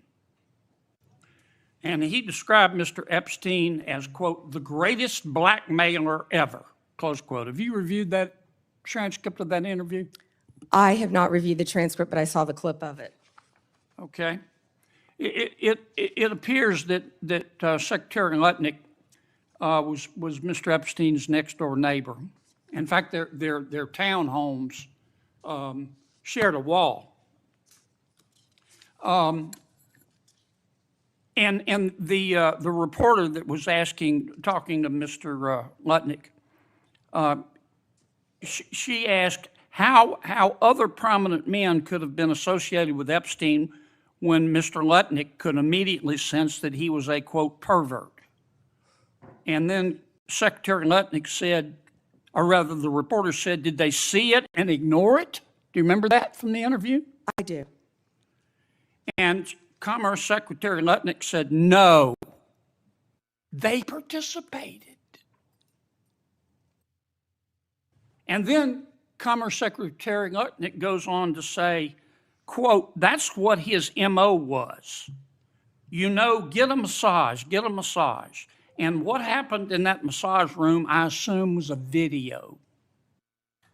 This guy was the greatest blackmailer ever, blackmailed people. That's how he had money, end quote. Is that true? Senator, as our July memo said, we did not uncover evidence. This case has gone through 3 administrations, as well as former U.S. Attorney Alex Acosta. I know that, Pam. But have you interviewed Secretary Lutnick? No, Senator. Do you plan to? If he wants to talk to the FBI or the FBI wants to talk to him, that is more than on. Don't you think you ought to talk to him after this interview? Senator, if Howard Lutnick wants to speak to the FBI and if Director Patel wants to speak to Howard Lutnick, absolutely. Okay. Maybe we ought to get Mr. Lutnick in here too, Mr. Chairman. Senator Booker. Thank you. Thank you, Mr. Chairman. Attorney General, I know there's been a lot of talk about grants. I hate to bring you through this again, but it's really important to my state. New Jersey is one of the top 4 donor states in America, which means our taxpayers, Americans, Republicans, Democrats, Independents, millions of people send more money down here than we get back in relative to all the other states in the nation except for 3 others. We've been talking a lot about different grants. I want to be very specific about Office of Justice Program grants. There were $35 million worth of grants that were approved in a bipartisan way in this committee, grants that invest in things that are really vital to the public safety of our community. I know, again, we are in a room full of people who want to see crime go down. Republicans and Democrats, law enforcement officers have spoken to the urgency of these programs which deal with school violence, which divert people into substance abuse and treatment and supportive services. Community violence intervention programs, again, bipartisan programs that this committee really worked hard on this. I've heard what you've said to others on the committee. I heard what you said to Patty Murray in an appropriations committee, that members should reach out to you if they want those grants reinstated. I've written letters, but I am hoping that you and I can have a conversation. $35 million of frozen funding for public safety that the people of New Jersey, Democrats, Republicans, and Independents, really invested in those resources. Those programs and those nonprofits who were expecting those grants often made outlays and are now really in a lurch. Can we talk about those grants and the restoration of them, please? Yeah, and Senator Booker, I had stated earlier that yes, we did terminate grants. We have an appeal process. We have turned some back on. We are appealing. We are looking at some. Some we have denied. Some are still pending. I believe we have multiple appeals pending with New Jersey, and I would be happy to sit down with you and look at those appeals. I believe one is with the city of New Jersey. I know there are multiple ones pending, but of course, I'd be happy to sit down with you or any senator or any House member and look at grants that have been terminated. I've been doing that, and I would welcome that. But I will be the first one you sit down with, correct? Absolutely. I'd love to sit down with you on that. I'll look at those tomorrow, Senator Booker. Thank you very much. I want to move But on. I'm sorry, we have been restoring some grants. I understand, Some but- have been denied, some have not. New Jersey, none have, and I really want to get to the bottom of that, and I'm hoping that we can reinstate some of those grants. The second thing I want to move on to is that earlier this year, the Department of Justice charged Newark Mayor Ras Baraka after he sought access to Delaney Hall Detention Center to conduct oversight. The charges on their face, to many of us, especially in New Jersey, were clearly baseless. Many people say they're politically motivated. And then the judge, the federal judge, admonished the prosecutors for even bringing the case. This is the quote from the federal judge.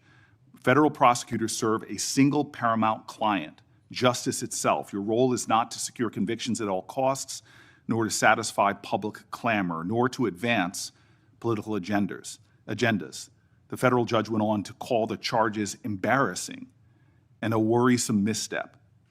Mayor Baraka was arrested that day on the scene, and I know you understand this, to arrest a mayor of a major city on charges that were called by a federal judge embarrassing and a worrisome misstep is very concerning to me, and I think should be to the whole committee. A recently released video shows a federal agent telling fellow officers that the decision to arrest Baraka was, quote, per the Deputy Attorney General of the United States. And I'm assuming that person is Todd Blanche. This is evidence to me that this decision wasn't made by people on the ground in the field, but by Maine Justice, that they were directing an arrest from DC on the scene. And it leads to the conclusion that this was a political decision, that the decision to arrest was not made by the people who were there on the spot. And I can assume that you can see how that's problematic to me. So I have questions not about the case, but really about how the decisions to arrest and charge Baraka and now MacIver, Congresswoman MacIver, were really made.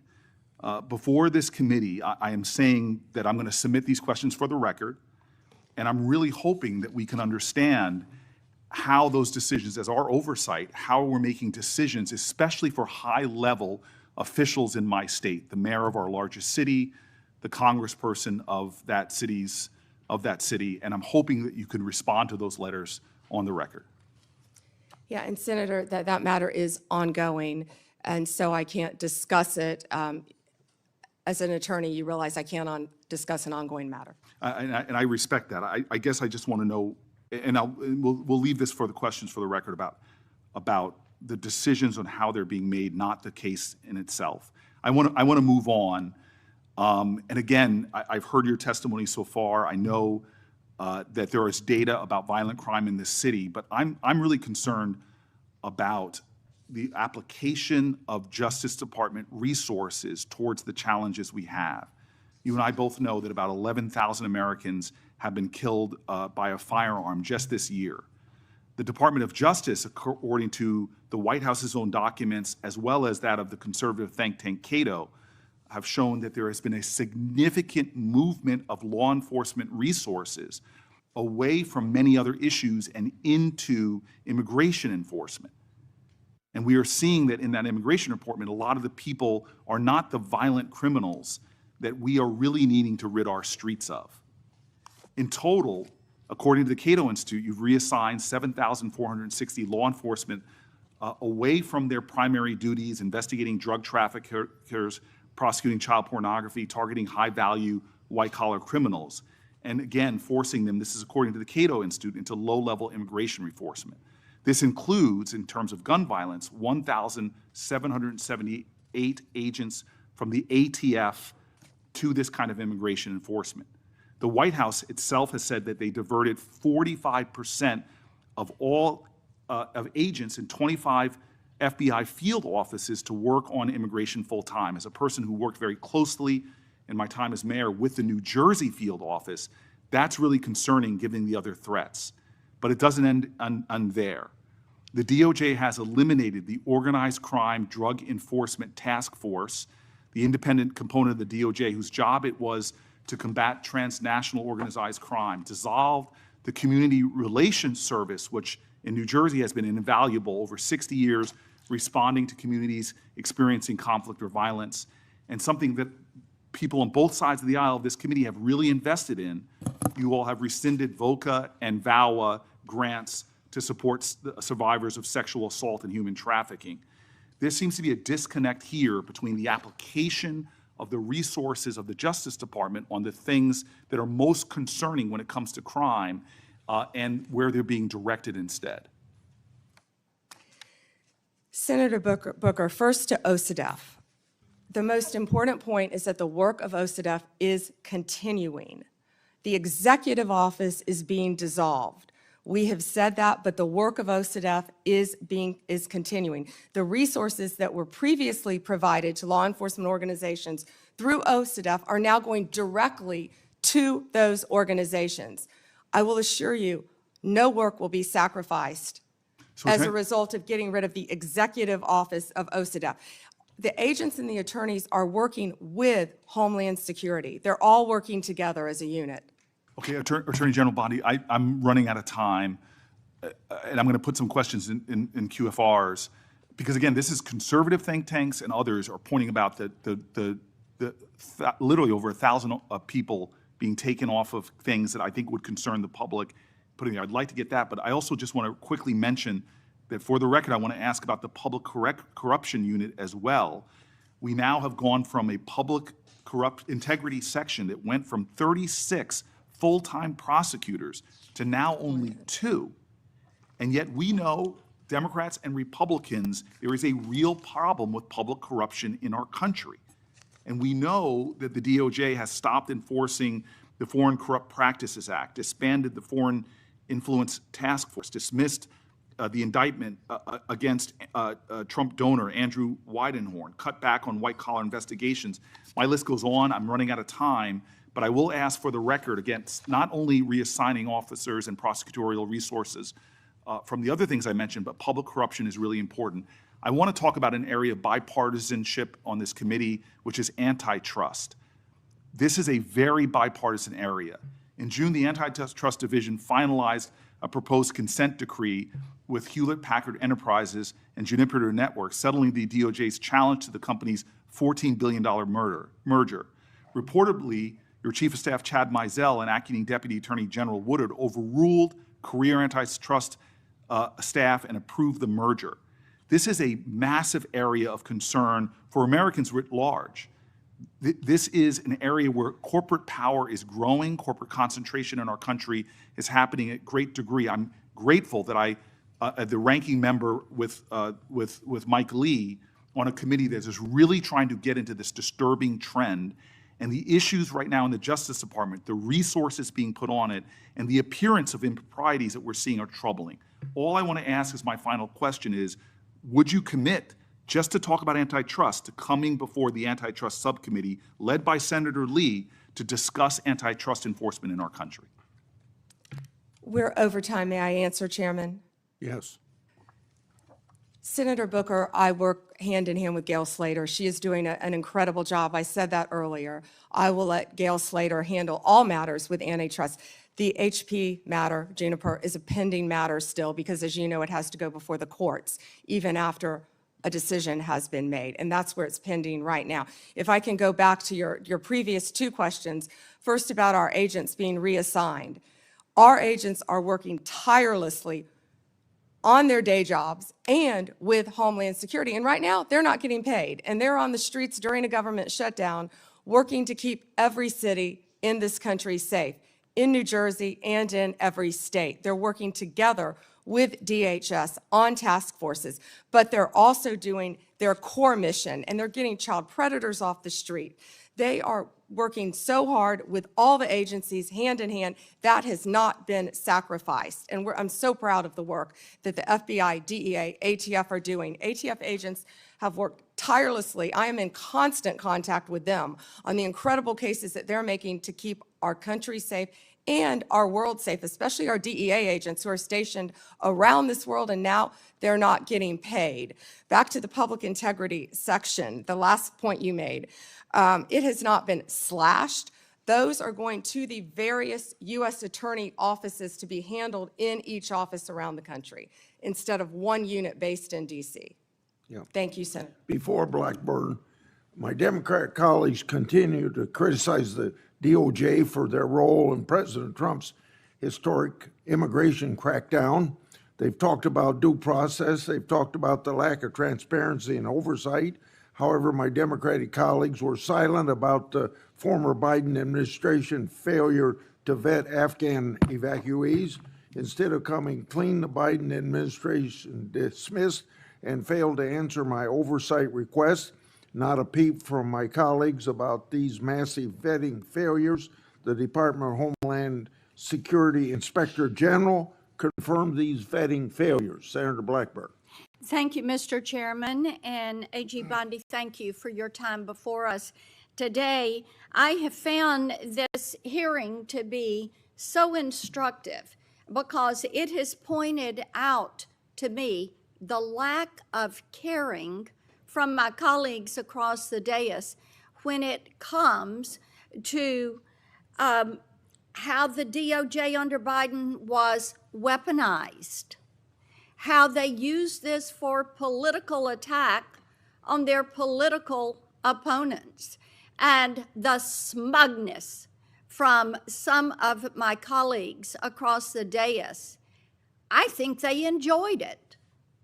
I think they wanted it to continue. And I think that's why they oppose some of the reforms that you are making to actually get people out across the country and to get them working and to have people that are actually finding out what the FBI and the DOJ did. You look at what happened with Crossfire Hurricane and the way some Democrats tried to blow that up and make it some big issue and all about Donald Trump and the accusations. And of course, they've been proven wrong. You look at what has happened, what we're finding out about Arctic frost and the way we were surveilled and the way Senator Graham, Senator Hawley, and we don't know what all they got. We don't know who all they tracked. But to tap our phones, to pull that data for these wireless companies to have allowed them to have that and for them to use it in their investigations, how disgusting is that? And their attitude and lack of concern about the weaponization of the DOJ. I've had a couple of colleagues who have been so concerned about some bureaucrats at the DOJ and the FBI being fired. You know what? If they did wrong, not only fire them, prosecute them. And my hope is that as we look at what happened with Arctic frost, that there will be a special counsel, that we will do our due diligence, and that those who did this wrong, this illegal activity, absolutely, they need to be prosecuted and they need to face the full extent of accountability within the law. I made a note of how resistant they are to reform. And in my opinion, what this shows is that they don't want one tier of justice. What they want is two tiers of justice. It was their play box. They could get in there and manipulate and use it to spy on us. So they saw this as something that furthered their political goal. So I am pleased that you are cleaning house. And those who have not served the American people well, fire them. They need to be gone. They need to be gone. Talk for a moment, just a moment, about what you're doing to end the weaponization.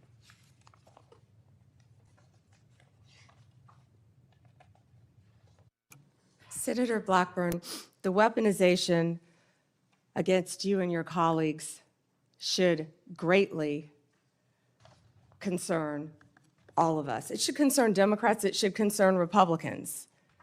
Yet, we don't see that. There was a two-tier system of justice under the Biden administration. We're learning that every day. We saw Jack Smith weaponize the Justice Department against Donald Trump.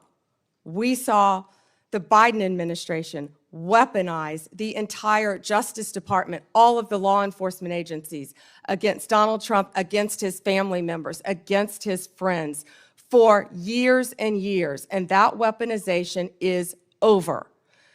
No one is above the law, and there is a one-tier system of justice in this Justice Department. And we that's what we will appreciate that. continue to do. We appreciate that. And, you know, having vice chaired the president's transition in 2016, as you remember, there was surveillance that took place on the transition and on the transition team. So this is not the first time, it's the second time. And shame be to those that have furthered those lies and what James Comey did to this country, what Christopher Wray allowed to happen to this country. I want to talk to you about Memphis, the Memphis Safe Task Force. And you, President Trump, Director Patel, the work you're doing there is really quite amazing. I had pulled those latest stats, and we had 503 arrests with the FBI task force in July and August. We've added, with your Memphis Safe Task Force, just last week, 321 arrests, 83 firearms that were seized, 7 missing children that were recovered, 28 known gang members have been arrested, and the list continues to grow. We've also gotten over 120 federal indictments. But this is really quite a success story, and I think that cities like Portland and Chicago are missing out by not having this coordinated, focused effort. And the fact that there are 13 federal and state agencies working together to make Memphis safe again. And we are very grateful about that. One of the things that we are working on is to end a cashless bail. We have a very liberal DA in Memphis that has campaigned on avoiding cash bail. And we had a good hearing on this last week. And we have legislation, Representative Stefanik and I have legislation that would end cash bail, in cashless bail in DC, and then also would remove funds from jurisdictions that practice cashless bail. Touch on that and the importance of having cash bail for that accountability, keeping those criminals off the streets. Yeah, Senator Blackburn, first to Memphis. I was in Memphis, as you know, a few days ago with Secretary Hegseth, and we had about 1,100 officers from at least 13 agencies working hand in hand. Your Memphis police officers care. They want to be out there doing their jobs. And what we said is we have federal law enforcement officers now who have their backs. They were thrilled to have us there. The mayor, Paul Young, is working well with us. Of course, Governor Lee was there. You have been a champion of this. Senator Hagerty has been a champion of this. You both, before I was sworn in as Attorney General, you both brought this problem to my attention. You talked to Director Patel, and Director Patel was on the ground right away in Memphis attempting to make Memphis safe. But we knew we needed so much more than that. He put a huge dent in the problem. But Memphis's crime is through the roof, the highest violent crime rate in the entire country. And that's why we went to Memphis. And Memphis has welcomed us. It's an iconic city. And we want to continue to work with Memphis. And we're going to do that just like we did here in DC. The citizens have been great working with us. Violent crime shouldn't be occurring in any of these cities. And as you said, I don't understand why Chicago, why Portland, why these sanctuary jurisdictions don't want to work with the federal government. Yeah. Gangs are rampant. Transnational gangs are rampant in these cities because they're harboring them, no longer under Donald Trump.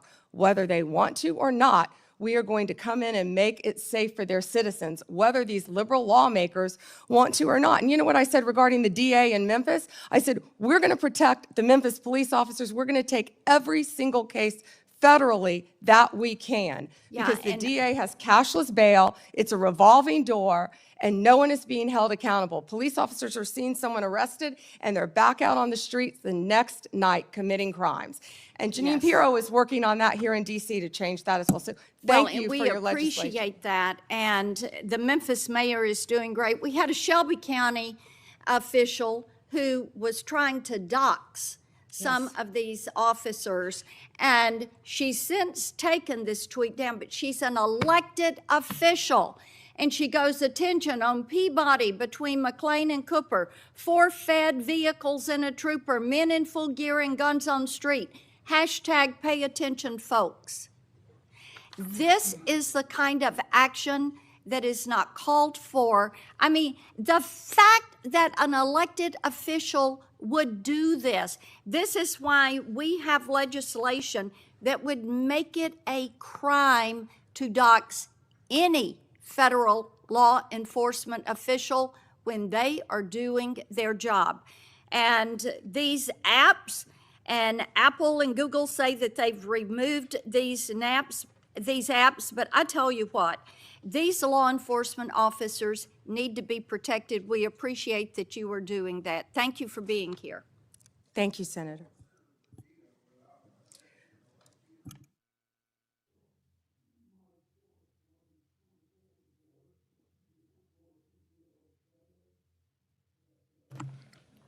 Evidence that the Obama-Biden State Department obstructed law enforcement efforts to arrest high-level Iranian targets. This objection, led by then Secretary John Kerry, was done because of political consideration of the failed Iran nuclear deal. Senator Padilla. Well, thank you, Mr. Chairman. Appreciate the opportunity to participate in this hearing today, which is our, at minimum, annual opportunity to ask questions as we fulfill our obligation to provide accountability over the Department of Justice. So just sort of to level set a little bit for folks in the audience and for folks watching at home, the Department of Justice is supposed to be the nation's guardian of fairness and the rule of law. The power of the Department of Justice is built on public trust and a belief that prosecutions are based on facts and law, not on politics or personal loyalty. And I call that out, Mr. Chairman, because when that breaks down, when the public trust breaks down, then justice itself is at risk. But under this Trump administration and the leadership of Attorney General Bondi, I believe the independence of the Department of Justice has come under attack. The department has been reorganized, it's been realigned, and repurposed in ways that we've never seen before. Important offices have been closed, key programs dismantled, and agents diverted, all without congressional authorization or transparent justification. Now, these are not minor bureaucratic changes. They represent a fundamental shift in the Department of Justice's missions and priorities, its policies, and its practices. Now, for example, career prosecutors have been pressured to change decisions in politically sensitive cases. Ethics oversight has been taken away from independent career professionals and handed to political appointees with little experience in these matters. Internal working groups have been created to revisit investigations involving President Trump and his allies. And together, these steps send a dangerous message that prosecutorial decisions can be driven by political loyalty instead of the law.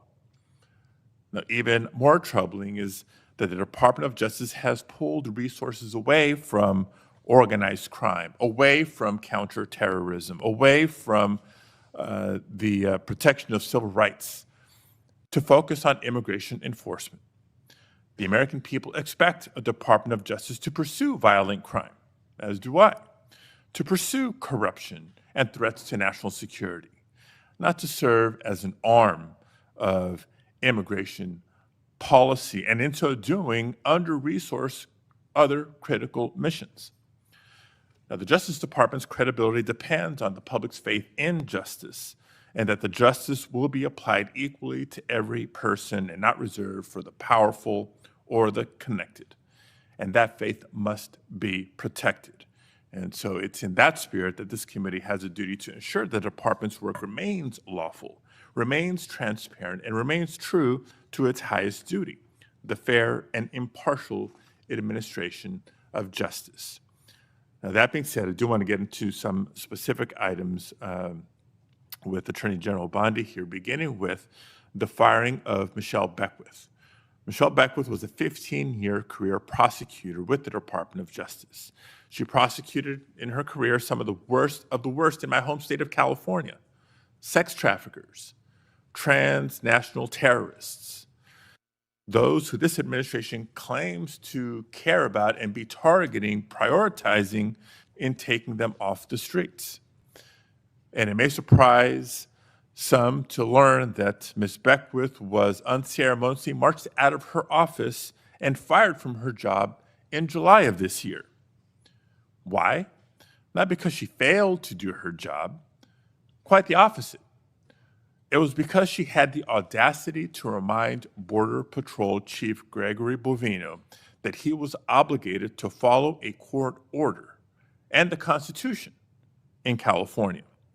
According to reports, she was fired less than 6 hours after she told Bovino he couldn't arrest people without probable cause.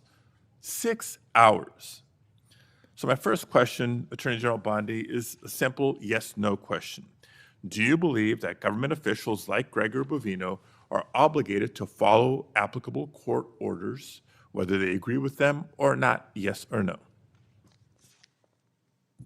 First, Senator Padilla, you have gone on for over 5 minutes, and I wish that you loved your state of California as much as you hate President Trump. We'd be in really good shape then, because violent crime in California is currently 35% higher than the national average. Property crime in California is 18% higher than the national average. That should be something that we should be talking about and working together on, yet we're not. And no, this is important. You're talking about all of my agencies, and I want to let you know what DEA has been doing, and they are working hand in hand with I Homeland appreciate Security. that, and I'm going No, to be you asking can't go some on for questions 5 for the minutes and record criticize as my well. agents who are out working asked a simple without yes pay or no right question. now because you voted Mr. to Chairman. shut down the government. Mr. They're out Chairman. there working without pay. Mr. Chairman, I asked a simple yes or no question. Attorney General Bondi is DEA, refusing 4,500 to respond. kilos So let of me move on to fentanyl the and next 50 million topic. fentanyl pills Because off the streets. while under your watch, career FBI, prosecutors, 23,000 Mr. Chairman, violent criminals. U.S. Marshals, Mr. Chairman, order, please. 51,000 fugitives. I'm not getting an answer to my question. I'm trying to move on to the next question or the next topic. Mr. Chairman, order, please. Thank you. Because under Attorney General Bondi's watch, career prosecutors are being fired for telling agencies to follow the law and uphold the Constitution. Meanwhile, there are instances of allies of the president who seem to be getting let off the hook. I won't reiterate what some of my colleagues have already brought up in terms of the dismissal of the investigation into Tom Homan and his alleged acceptance of $50,000 as payment by undercover FBI agents posing as business executives looking to secure contracts with a future Trump administration. Because if the reports are true, it's not just the underlying conduct of Mr. Homan, which would be absolutely unacceptable, but the dismissal of the investigation charges raises concerns about the influence of the White House on the Department of Justice. Again, a simple question, and I'd appreciate a simple and brief answer. Whose decision was it to end this investigation? I have answered that question multiple times, yet you didn't have the courtesy to be sitting in here for the hearing. I'm not going to answer it again. And I find it interesting that you want order in this proceeding now. Excuse me, Senator. Then I You will want ask a order in follow-up this question. proceeding Mr. now. Chairman, order, You sure please. didn't I have will ask a order when follow-up you question. stormed Secretary Nome Mr. Chairman. at a press Mr. conference in Chairman, order, California, please. did you? I will ask a follow-up question. Would you commit to either releasing the tape or at least making it available for members of this committee to review, yes or no? Senator, you have not been sitting in here this entire hearing. I've answered the question, and I also want to tell you that our ATF agents have seized 25,000 illegal firearms. So we will try again and move on to a different In your topic. home state, we are prosecuting Chairman, illegal order, aliens please. who have Mr. raped and Chairman, murdered young order, please. girls. Thank you. So when I haven't been in this hearing, I've been watching from my office, monitoring the entire hearing, just so everybody is aware. But since I'm not getting answers to my questions, I'll try to ask one last subject area. Now, again, there's been increasing concerns about the politicized decision-making and the erosion of internal safeguards that protect prosecutorial independence. Before we even get into the integrity and independence of prosecutions, we get into, you have to ask the question about the independence and integrity of investigations themselves. The director of the FBI, Director Patel, was here before us just a few weeks ago. Attorney General Bondi, you are the Attorney General of the United States. Director Patel reports to you. Do you believe he's doing a good job, yes or no? I believe Director Patel is doing a great job. You know where he is right now, Senator Padilla? Right now, heard- you asked me a question. Yes, I Director know Patel where he right is, now and I know is where in he's headed Chicago, because you said Senator it earlier Durbin, in the hearing. fighting to keep You've said it Chicago earlier in the hearing, and yes, I have been paying You know, attention. you want order in here Chairman. now, yet you stormed the Director of Homeland Security, Kristi Noem. You sure didn't have order that day, did you, Senator? Attorney General, you are under oath. I did not storm the secretary, the video. Oh, that was makes on very video. That clear. video's been released, I believe, very public. Mr. Chairman, recent actions raise serious concerns about Director Patel's judgment and politicization, including lawsuits from former FBI officials alleging retaliatory firings and his decision to cut off longstanding partnerships with civil rights organizations and his decision to fire an FBI agent for refusing to engage in a, quote, perp walk of James Comey. And on top of all that, his prematurely claiming that subjects were in custody after the shooting of Charlie Kirk. I take Attorney General Bondi's endorsement today of his work as her support for those actions. Thank you, Mr. Chair. May I respond, Senator Chairman? Yes. Under Director Patel, 23,000 violent criminals have been arrested, a 91% increase over last year. More than 1,500 child predators have been arrested. We are making cases in your jurisdiction constantly in California, and I wish you would care about those cases. We have disrupted 1,600 gangs and criminal enterprises, 1,600 gangs within this country, thanks to Director Patel and the great men and women of the FBI. Senator Schmidt. Thank you, Mr. Chairman. How are you today, Attorney General? It's good to see you. Have a rough voice. I have to say, I am struck by the degree of the cognitive dissonance that I hear on the other side. It really is. I mean, I'm used to sort of the political debates and arguing in court and all those sorts of things. But to hear the other side of the dais talk about weaponization is truly shocking, given what we know now. And I thought what I might do is just tell a story, and these are 100% facts. Hillary Clinton, concerned about her email scandal, works with a Soros organization to cook up this Russiagate nonsense. They feed it to the intelligence agencies, and they spy, under Barack Obama's presidency, they spy on the political opponent, the Republican, running against Hillary Clinton. He gets elected. They continue the operation, and they launder this intelligence into stuff that was meant to, by the FBI and the CIA, to sideline a presidency of a duly elected president of the United States of America, to sideline him. And that continued. You heard even some people on this committee further that nonsense for 4 years. And then the FBI is involved with pre-bunking the Hunter Biden laptop story because they didn't want him to get elected again. So they pre-bunked the Hunter Biden laptop story. The American people should have been allowed to make their own judgments from that. They weren't, because the FBI called it a Russian hack and leak operation. They were meeting with social media companies every month and every week, telling them that the laptop that they knew, that they had verified in November of 2019, they knew was real and knew was his, said it was Russian disinformation. We've heard that before.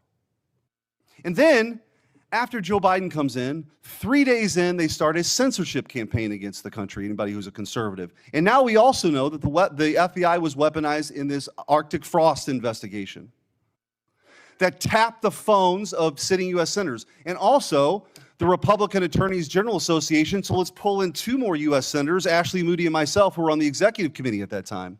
Charlie Kirk, political organizations they didn't agree with. This is not in the Soviet Union in the 1980s. This is in the United States of America in the last few years.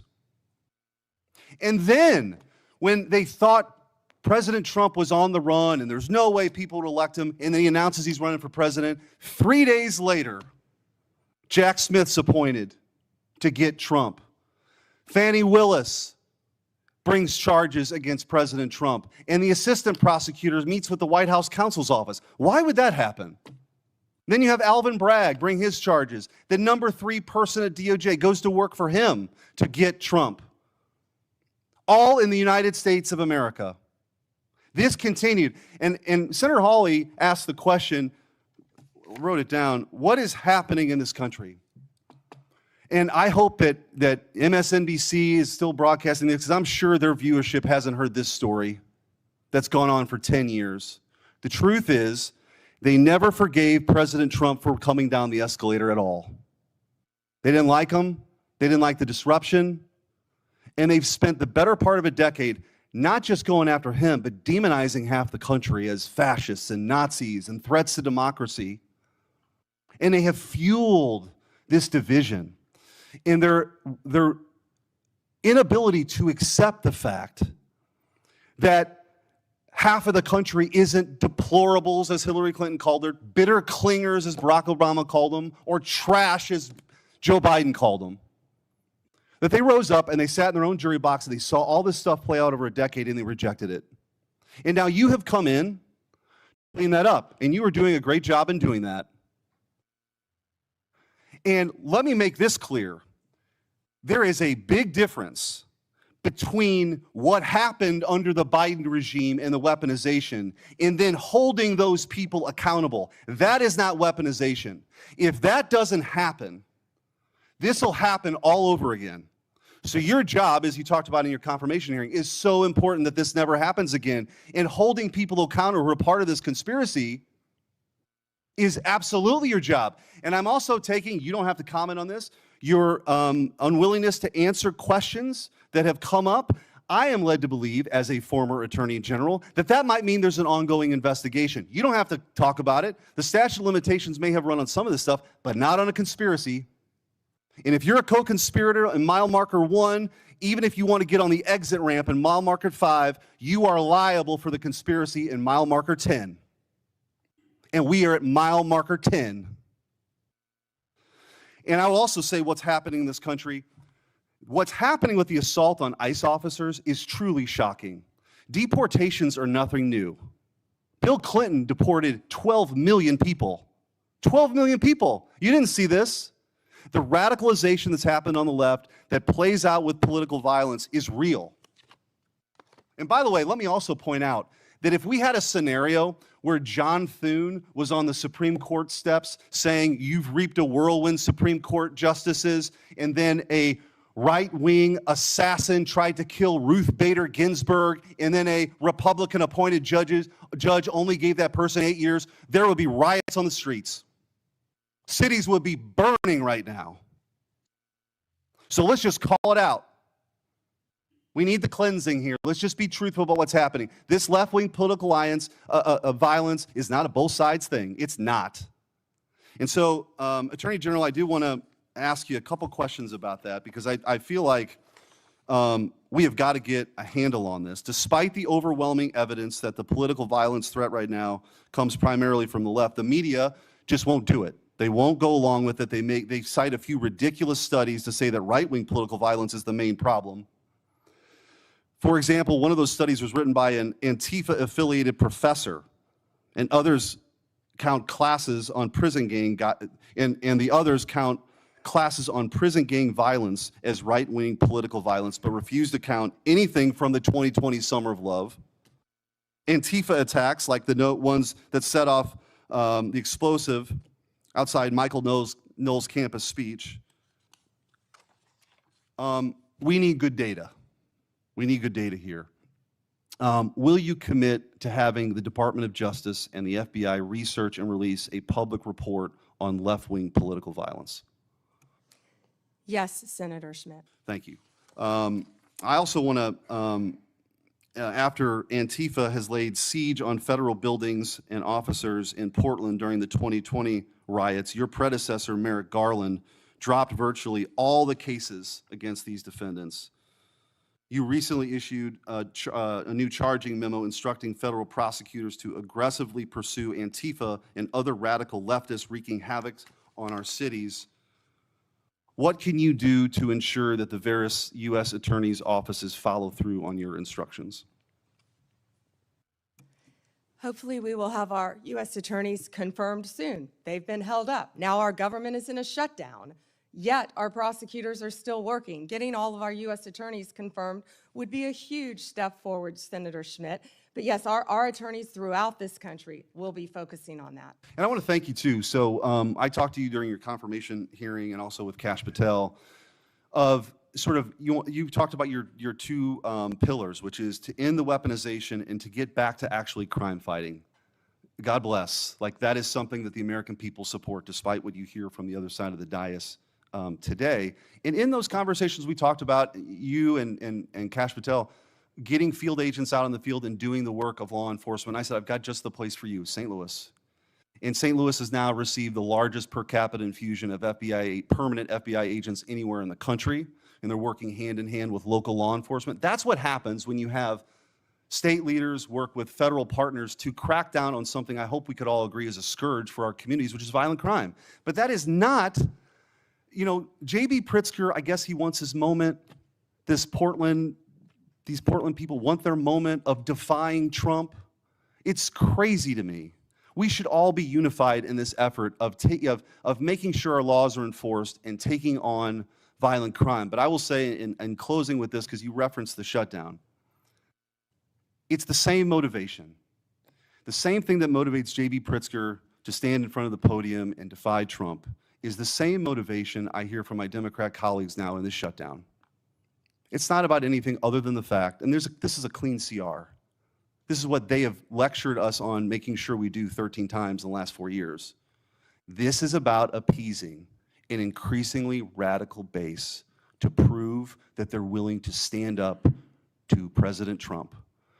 And I don't know how we get through all this unless there's a real reckoning on the other side about that reality. But in the meantime, I'm glad you're doing what your job is, which is to be the chief law enforcement officer of this country, focusing on violent crime and keeping our communities safe. Thank you. Thank you, Senator Schmidt. And despite what they're saying on the other side of the aisle, our agents are out there working tirelessly every day to make America safe. And that was Donald Trump's directive, and we will make it happen. Thank you, Senator Schmidt. Senator Welch. Thank you. Thank you, Attorney General Bondi. I have noticed that at various times when one of my colleagues is pressing you, you come up with something in their background. So I'll be waiting for my turn, but you don't have to do it right now. So let me get to my questions. One of the things that you mentioned, and I agree with this, that it's really tough on the various federal workforce, including our law enforcement folks, who are not getting paid because of the shutdown. Mm-hmm. I agree with that. But I also think that wasn't the whole story. There is an issue here that's going to affect Americans whether they voted for President Trump or voted for Vice President Harris, and that is the loss of health care, where on November 1st, everyone who is getting Affordable Care Act help to buy insurance is going to get the notice of premium increases. And I got a letter just today from a Vermont family, nuclear family of 5, husband and wife, 54 and 55, with 3 kids, one of whom has acute myeloid leukemia.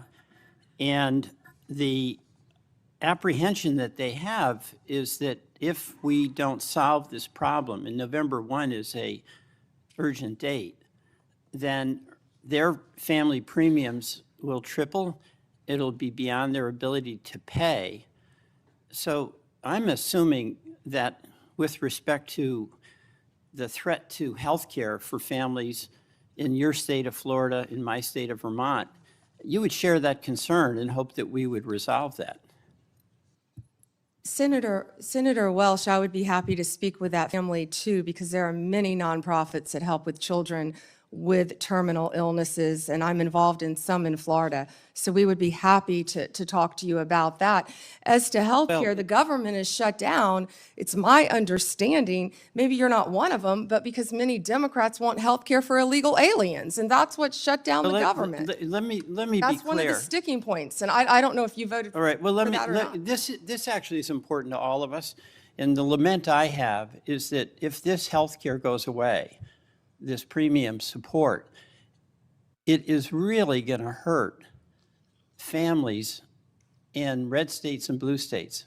And in Vermont, I mean, we voted Democratic, but we have a lot of good folks who voted for President Trump, and their health care is jeopardized. And there's a November 1 deadline that is coming up. And the reason I'm saying this is that I think it's important for us to try to work out together a resolution that's going to be beneficial to people you care about in Florida and voted for President Trump, and keep people I care about in Vermont who voted in some cases for Vice President Harris and some for President Trump. So it's not just Democrats not wanting to negotiate. And in fact, we do want to negotiate. And that's why I'd encourage the president to encourage my colleagues on the Republican side to sit down with us and try to see if we can make some progress. Another topic, with the respective voting rights in the letter that your voting rights chief sent out, we got one in Vermont, and it's a demand to get all the information on the voting file. And in that letter, or in the announcement of that letter, the chief indicated an apprehension about the voting process being taken over by, quote, the left.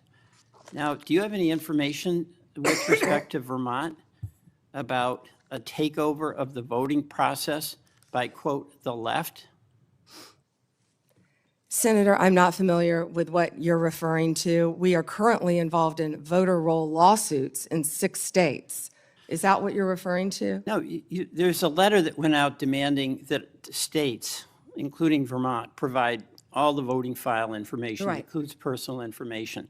But when that letter was sent out, That's perfectly legal.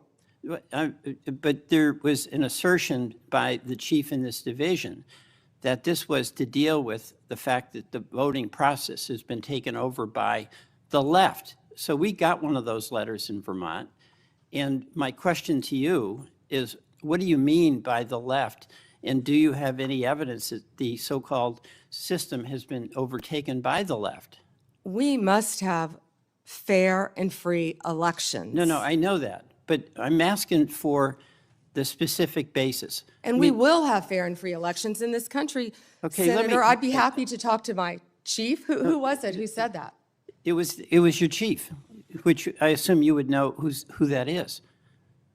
Here's the question here, okay? There is a point of view that is in dispute here about the fairness of elections. But you have the power as the as the Attorney General to use the authority of your office to make demands on states. And you did that with Vermont.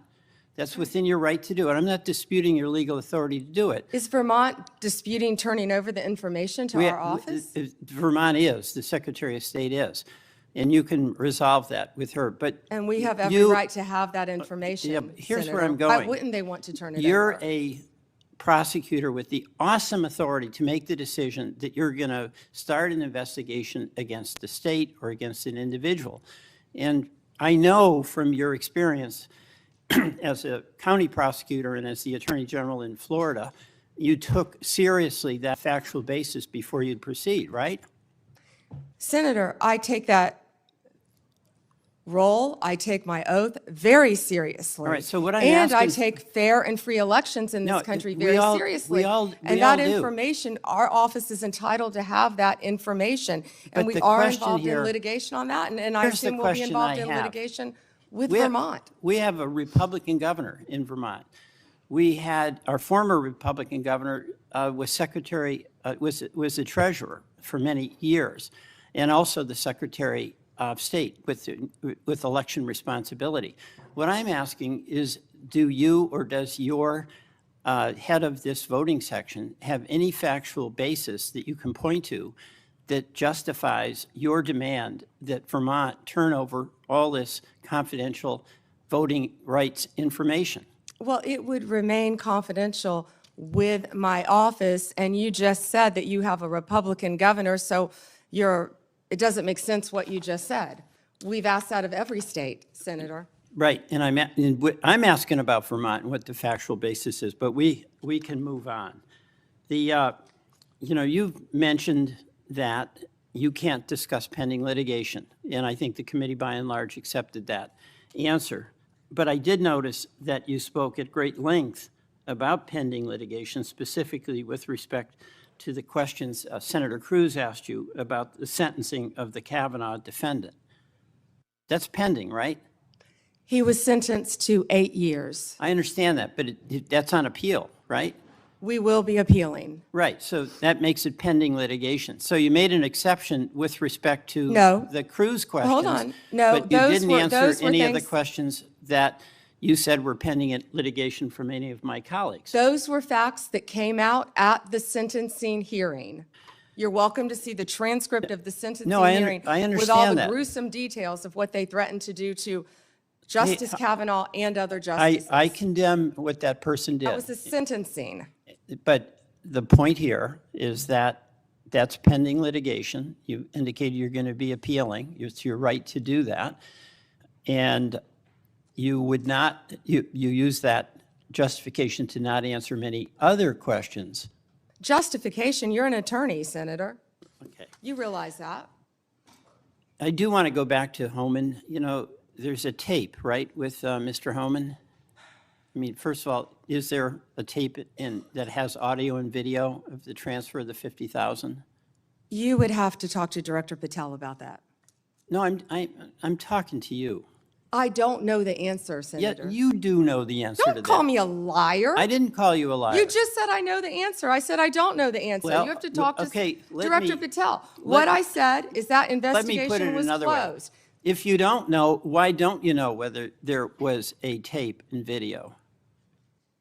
Senator, I believe that was resolved prior to my confirmation as Attorney General. Do you think that it is of public interest for the people to know what happened to the $50,000 that the FBI turned over to Homan? Did you hear what I just said? That was resolved prior to my confirmation as Attorney General. That's why I said I would not know. It's not resolved. There's $50,000. Homan has it, or somebody has it. Do you have no interest in knowing where it is? You're not going to sit here and slander Tom Homan. The FBI and Deputy Director Blanche said there was nothing. I'm not slamming Tom Homan. He got the $50,000. Tom Homan is doing, how do you know that? Tom Homan is doing a great job, as our borders are, keeping your border state safe. You're a border state. Thank you, Senator Welch. We're going to Madam turn President, it. could No, I have not right 1 now. minute? Not right now. At the end, On a if you wait, we'll talk about Point of personal it. privilege? Not right now. There, The Senator witness- Tillis and many others have been waiting their turn. I know, So but you this is can 1 hold minute, until and the it end. relates to testimony that she gave No. about me. Senator Tillis, go ahead. Thank you, Madam Chair. General Bondi, thank you for being here. I'm going to get parochial for a bit of time. Maybe I have some time for some of the other questions, but the eastern band of the Cherokee is this island that's at the very end of western North Carolina. You got convergence of Tennessee and Georgia, South Carolina nearby. But they're an island and they sell pot, and I got no problem with that.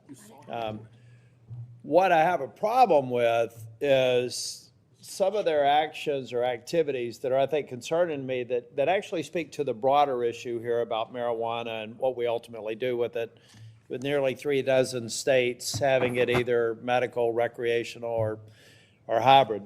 But this kind of feels like, to me, the way the tobacco industry got attacked for advertising to young people. We already know, incidentally, that we got a vape problem around here, particularly among young people. And Madam Chair, if I may, I'd like to seek unanimous consent for letters from the Sheriff's Association and the Federal Law Enforcement Officers Association Foundation citing the serious problem we have here with illegal vapes in this country. Without objection. Thank you. But, this worries me because it's a money-making enterprise. It kind of seems like it's preying on younger people. But then I want to talk about this handy app you can get now. Now, it's illegal in North Carolina and Tennessee and Georgia and South Carolina to buy pot, but apparently you can go order it on an app, then right over there to the boundary and get it, I assume that they're not delivering it outside of the boundary, because I think that would be illegal. Would that be illegal? Senator, thank you for pointing that out. I was not familiar with that app, but we will certainly look at that. Yeah. Do you, if I get, let's say I get an illegal, let's get a vape from China. A lot of them are manufactured in China, not The subject majority. to anywhere near the sort of scrutiny that we have here in the United States. If that illegal vape let's say it's, I don't know what it's loaded with, but it gets if it's illegal in the state of North Carolina, and let's say it comes in, I'm using a hypothetical example, into the port of Wilmington, and then finds its way to New York or some other state that has legalized marijuana, is that an illegal transportation of a controlled substance? In other words, unless it teleports into a legal jurisdiction, wouldn't it have been illegally transported at some point? Based on federal law, Senator. Based on yes. federal law, okay. Now, do you, are you familiar with the science of teleportation? No, Senator. I don't think it's been perfected yet. And so it requires a physical movement from one place to the other. I've asked a number of people when they've come before this committee, and hopefully I can get your attention on this too, General Bondi. There's a growing operation in western North Carolina that is a part of the tribal lands. The problem is I can't find any legal way to get this pot that is grown here to the dispensary that's in another non-contiguous area of the boundary. So you see what I mean? I'm just trying to figure out how the eastern band of the Cherokee are legally transporting what they're growing at scale here to what they're advertising in Charlotte on the billboards as one of the country's largest dispensaries, and apparently also offering to let you buy it online. So can I get your commitment within the DOJ, not you personally, but that can I just get a definitive answer that there's no there, that they are legally transporting it, or that we do have something here that doesn't seem to comport with federal law? Yeah, Senator, I will absolutely have my team look at that issue, and I'm not familiar with that establishment. Yeah, well, it's, like I said, it's an island. I really think the federal government needs to step up. We need to get rid of this neither fish nor fowl sort of status that marijuana has in this country now. I think the people have spoken. Many red states, even your home state, my home state, has, I think, probably many states, I should say, not just the state of Florida, are trending towards legalizing it. We've got to get it solved at the federal level. We've got to capture revenue. That revenue needs to go back to federal law enforcement, and we need to have a lot more focus on what I think are unsafe and inconsistent practices across the state. So if I could get that, I would appreciate it. General Bondi, I'm kind of a boring management consultant, nerd that believes in best practices as a way to kind of move forward and create consistent outcomes. I'm having a real struggle right now with the National Guard being deployed and masking the abject failure of leaders at the state and local level. So give me some sense of if the deployment of the National Guard to Chicago or Portland is necessary to kind of create a shock to the system, do you believe that that's a best practice or just a necessary evil until we regen the extraordinary work I've seen on joint task forces every day in North Carolina with absolute cooperation between state, federal, and local officials? Is that the best practice that we should get to, or is this deployment of the National Guard a part of an emerging best practice that I just don't get yet?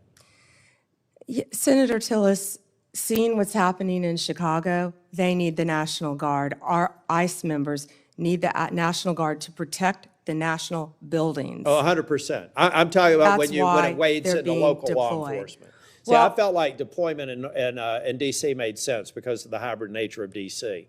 What I'm saying is outside of that, defending federal buildings and federal law enforcement, addressing, I think you mentioned over 500 murders in Chicago, it would just seem to me that all those 571. bums should be thrown out in an election. And are we masking an underlying problem that will come back the minute we leave? That's what I'm talking about, not the protection of federal buildings and federal law enforcement officers, but almost the sense of they become an arm of local law enforcement. I don't consider that a best practice. It doesn't sound like you do either. Well, I don't believe our National Guard want to be doing that, but they're going to be where they have to be to keep Americans safe.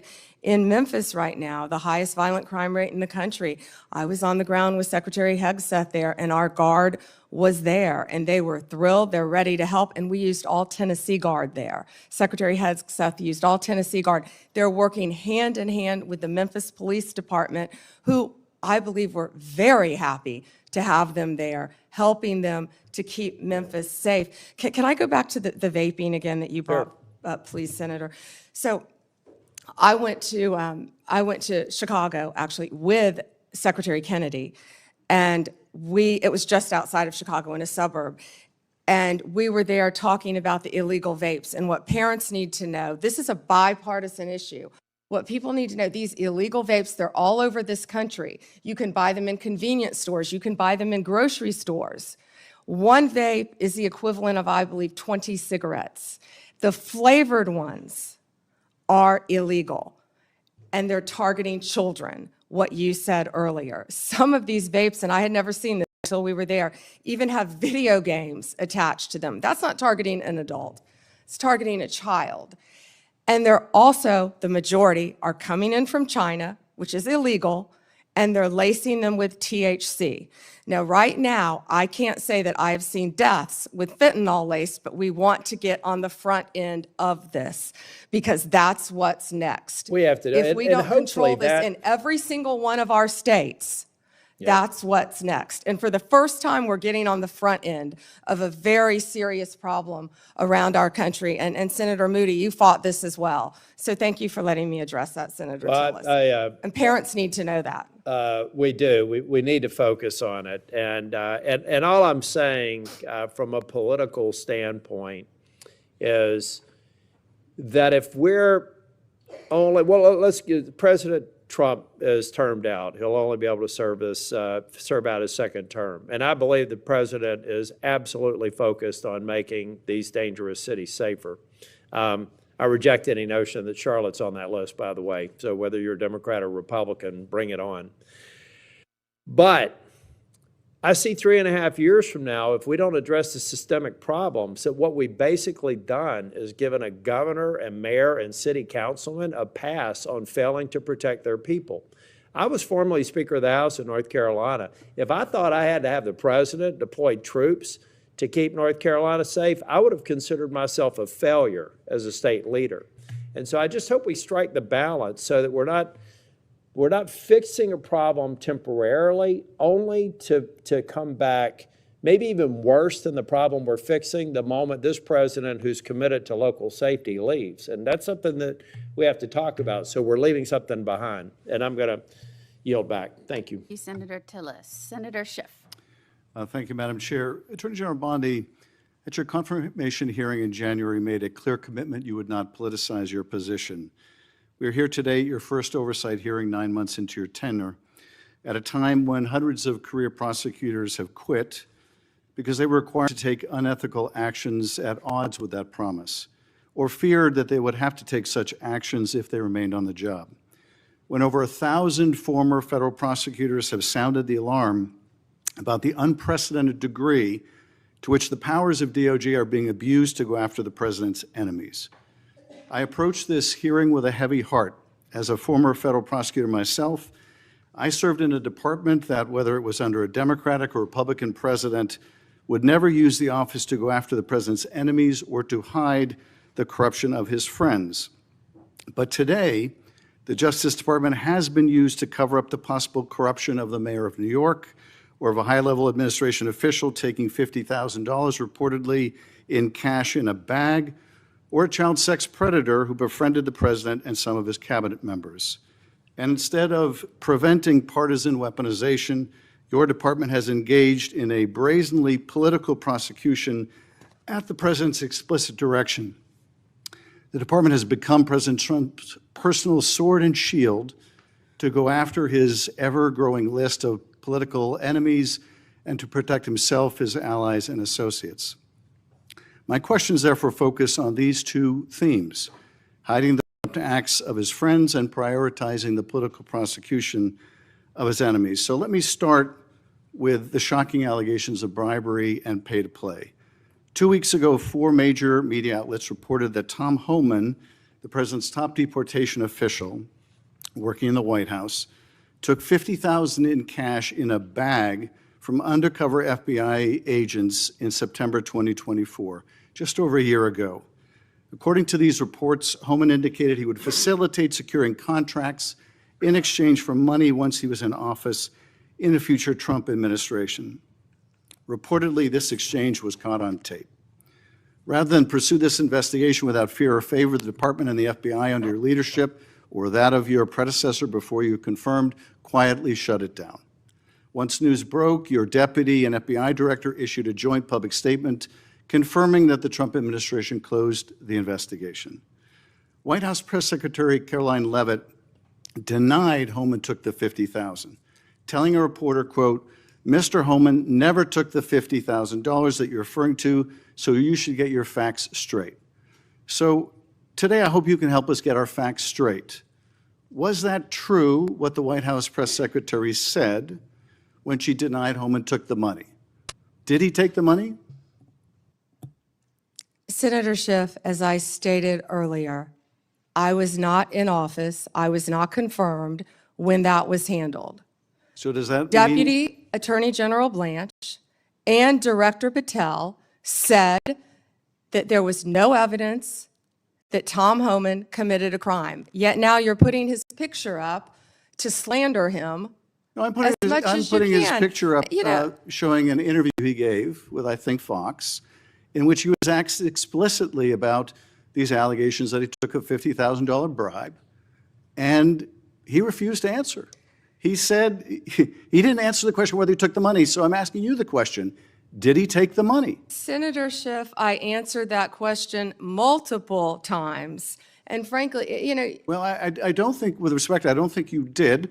But in case I just didn't hear you, what is the answer? Did he take the money? Senator Schiff, that happened prior to my confirmation as Attorney General. Do you know, I said that. Do you know, sitting here, whether All he took the money? I know is that Deputy Attorney General Todd Blanche and FBI Director Patel said there was no case. And Caroline Leavitt is one of the most trustworthy human beings I know. So And, was she, Senator Schiff, was she if right? you worked for me, Was you she- would have been fired because excuse you me. were censured No, by Congress for lying with your We can egregious stipulate to, you can stipulate to all your personal attacks on the Democratic members of the committee. personal attacks. You've been So- attacking so- my FBI director. You've been but attacking we- my but we- office. You've been but attacking. what we're interested in. borders What we're are. interested in is the answer to these oversight questions. Want your So no, you were oversight. asked you want you your were 5 asked by my minutes of colleague. fame You were asked by my colleague. attacking good people. Regular order, Madam Chair, so I can ask a question. You were asked by my colleague from Vermont whether you will support providing a video or audio tape, if it exists, of Mr. Holman taking $50,000 in bribe money from the FBI.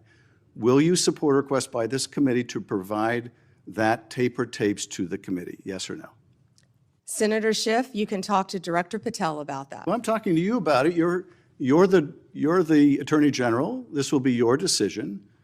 Will you You don't have support? to tell me what is my decision and Well, what is then- not my then- decision. then- I and said you- and you you can don't talk have to to- Director you don't have Patel. to try to- You think you you've got don't a have gotcha to- with Tom Home and our Excuse me, borders are. excuse me, you Who's don't- been out there excuse me. fighting for our country Madam since Chair, Donald Trump took office. I'm trying to ask a question. Regular order, please.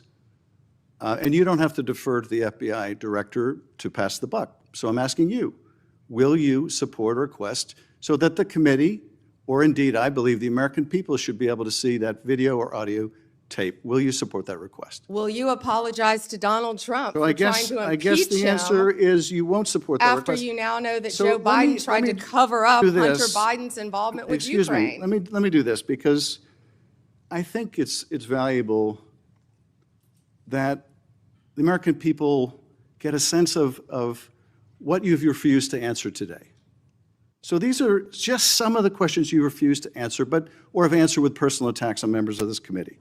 You were asked whether you consulted with career ethics lawyers, as you promised you would do during your nomination hearing, when you approved the president receiving a $400 million gift from the Qataris. You refused to answer that question.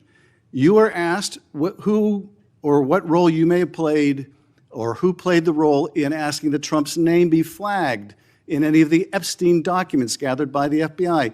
You refused to answer that question. You were asked whether Holman kept the $50,000 bribe money. You refused to answer that question. You were asked whether Holman paid taxes on the $50,000 bribe money. You refused to answer that question. You were asked, did career prosecutors find insufficient evidence to charge James Comey? You refused to answer that question.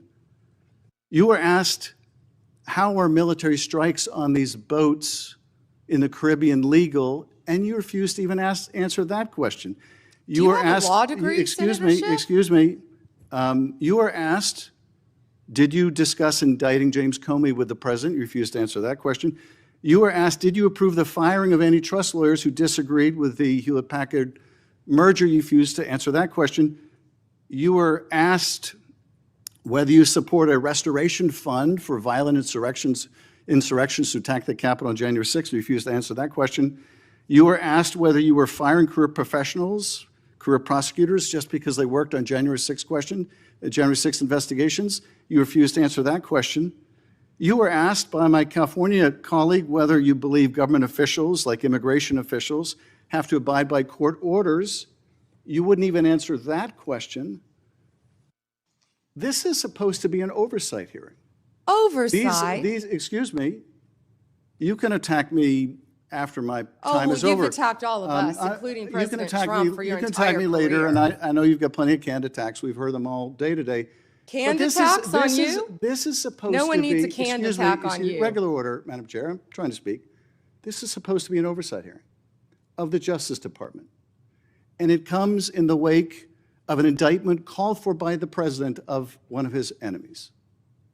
This is supposed to be an oversight hearing, and it comes in the wake of revelations that a top administration official took $50,000 in a bag, and this department made that investigation go away. This is supposed to be an oversight hearing when dozens of prosecutors have been fired simply because they worked on cases investigating the former president. This is, and now What the current about the president. fires in California? And Do you this care is about that, supposed to Senator be, Schiff? this is, excuse me, this is supposed to be an oversight hearing in which members of Congress can get serious answers to serious questions about Are the cover-up- riots in about the LA cover-up- serious? About the cover-up of corruption, about the prosecution of the president's enemies. And I think you owe the president an apology when will it be your entire career, that frankly. the members of this committee on a bipartisan basis demand answers to those questions and refuse to accept Clearly, you're a personal, failed lawyer refuse to because you don't accept, understand when excuse someone me, can and cannot refuse answer to a accept question. personal slander as an answer to those questions? Personal slander. With Will that, you Madam Chair, apologize to Donald I yield Trump for back. slandering him? Personal slander. Senator Britt. May I ask unanimous consent, Madam Chair, to introduce into the record the statement of 1,000 former Justice Department officials who warned that the Comey indictment is a democracy-threatening abuse of power. May I also request unanimous consent for the introduction into the record of 282 former career officials at the Justice Department raising an alarm who were voluntarily or involuntarily forced to leave the department because of improper actions taken by the Department of Justice. May I introduce with unanimous consent the Justice Department manual that talks about when initiating and declining charges are subject to impermissible considerations. And finally, Madam Chair, may I introduce the letter for Michael Ben-Ari, a career counterterrorism prosecutor, DOJ, a letter he nailed to his door, which concludes by urging officials to do the right thing for the right reasons, to follow the facts and the law, and raises the alarm that the decision to remove experienced career officials from U.S. attorneys' offices, the FBI, and critical parts of DOJ undermines our country's abilities to counter terrorist organizations, malign nation-state actors, and countless others that seek to harm our nation and its citizens. And he believes that the priority is prosecuting the still president's arguing, enemies or are you admitting rather Ms. than Bondi, protecting Ms. the Bondi, country. one moment. May I have unanimous Are you, consent are to you enter entering these that into the record? without objection? Thank you. I yield back. Senator Britt. Senator Moody, may I clarify one thing he entered in the record? I just want to say that I believe he entered a letter by 200 and something former employees. Well, I believe the spokesperson for that letter was also the spokesperson for Jack Smith. Senator Britt. Thank you, Madam Chair. General Bondi, I want to talk to you about the next generation. I want to talk to you about our kids, people who don't have a seat at the table but need us to fight for them tirelessly. When you look at this, I see a couple of different buckets of ways that bad actors are taking advantage of our children, and in some of the most extreme situations, we lose that child, whether to death or to self-harm, and I think we owe it to them to do something about it. So first is social media. Tell me, what are you doing? I have sat across from a number of parents who have talked to me about their child either falling victim to sextortion, different schemes that are online. We also know that there is an element of human trafficking that comes here. Let's start with social media. What are you doing to hold bad actors accountable, to track them down, and to keep our kids safe? Senator, first, thank you for bringing that up. This, I believe, is what an oversight hearing should be about. Thank you. Not yell, oh, he's gone already. He comes in and leaves. This is what an oversight hearing should be about, trying to help parents and children online. Yes, Director Patel has been doing a great job. The FBI, we have an entire unit. Not only that, our National Security Division is working internationally. Well, and I want to talk about that too, because I think a lot of this comes from overseas. Yes. And so whether it's these schemes, the sextortion schemes, et Yes. cetera, it's happening off our shores. How are you connecting the dots there? And then additionally, let's look at human trafficking. And you find a number of times people are lured into this from posts on social media. I believe that that is a global trafficking ring. I would like to speak to what are you doing to make sure you're holding those people accountable and getting to the bottom of it, finding bad actors and making sure that we're keeping these children safe. Senator Britt, we have made countless cases around this country, and many of them have involved global international defendants. In fact, we've been extraditing some of them back. As many as we can get, we're bringing them back to this country. That's how we're holding them accountable and locking them up for as long as we humanly can lock them up. And Director Patel, our National Security Division, have been working tirelessly on that. We have entire units working on that. I think the most You feel important- like you've made better strides than we saw over the last 4 years? We have made incredible strides. I'm sorry, I don't have the statistics in front of me, but yes, we have made, I'll I would love provide to those get to you. those from you. I want to make sure that we are doing that. I also obviously have worked diligently alongside Senator Blackburn and so many others to put the proper guardrails in place when it comes to social media to prevent these things from happening to our children, allowing them to still thrive online, but knowing the threats that are out there, it is incumbent upon us to actually do something about it. So I hope that those different pieces of legislation that would help keep kids safe, help give you additional tools, I hope that this body and ultimately Congress will take those up. Can I add something to Yeah, that? sure. That parents also, I always say your child has no right to privacy on the internet. And parents need to monitor what their kids are doing. Now, we all know that even elementary kids, school kids, so many of them have cell phones because they're at school, they're latchkey kids, they're riding the bus home. So many children have cell phones, but parents, you have to monitor. There are safeguards you can put on the phone, but you have to monitor I also what your think kids that- are doing on the internet I as do well. think that there is some accountability that needs to be held even with social media providers. Absolutely. Because I know that, for instance, we had a judiciary subcommittee hearing where we heard from parent after parent whose child had, bought something online that they thought to be maybe a different type of drug. It was laced with fentanyl and they died. If that was happening on a storefront and a small business in America, we would shut that storefront down.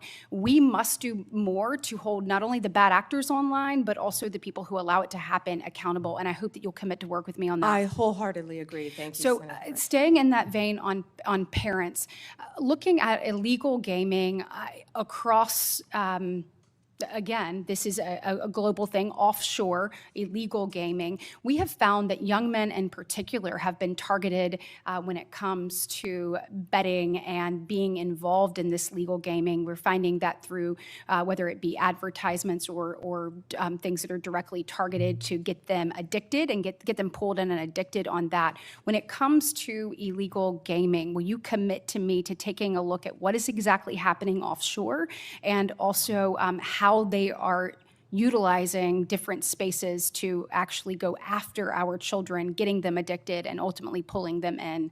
Certainly, and I'm also sure the FBI would welcome working with you. Wonderful. And then last but not least on that same vein, and you touched on it earlier when one of my colleagues asked you about this, but vaping. So if you're a parent and you're sitting here looking, Chinese vapes have, this is a real issue. You spoke a little bit about what you are worried will come next in this space. What are you doing to get to the bottom of that? And how are we going to make sure that these don't infiltrate our markets and ultimately don't end up in the hands of our children?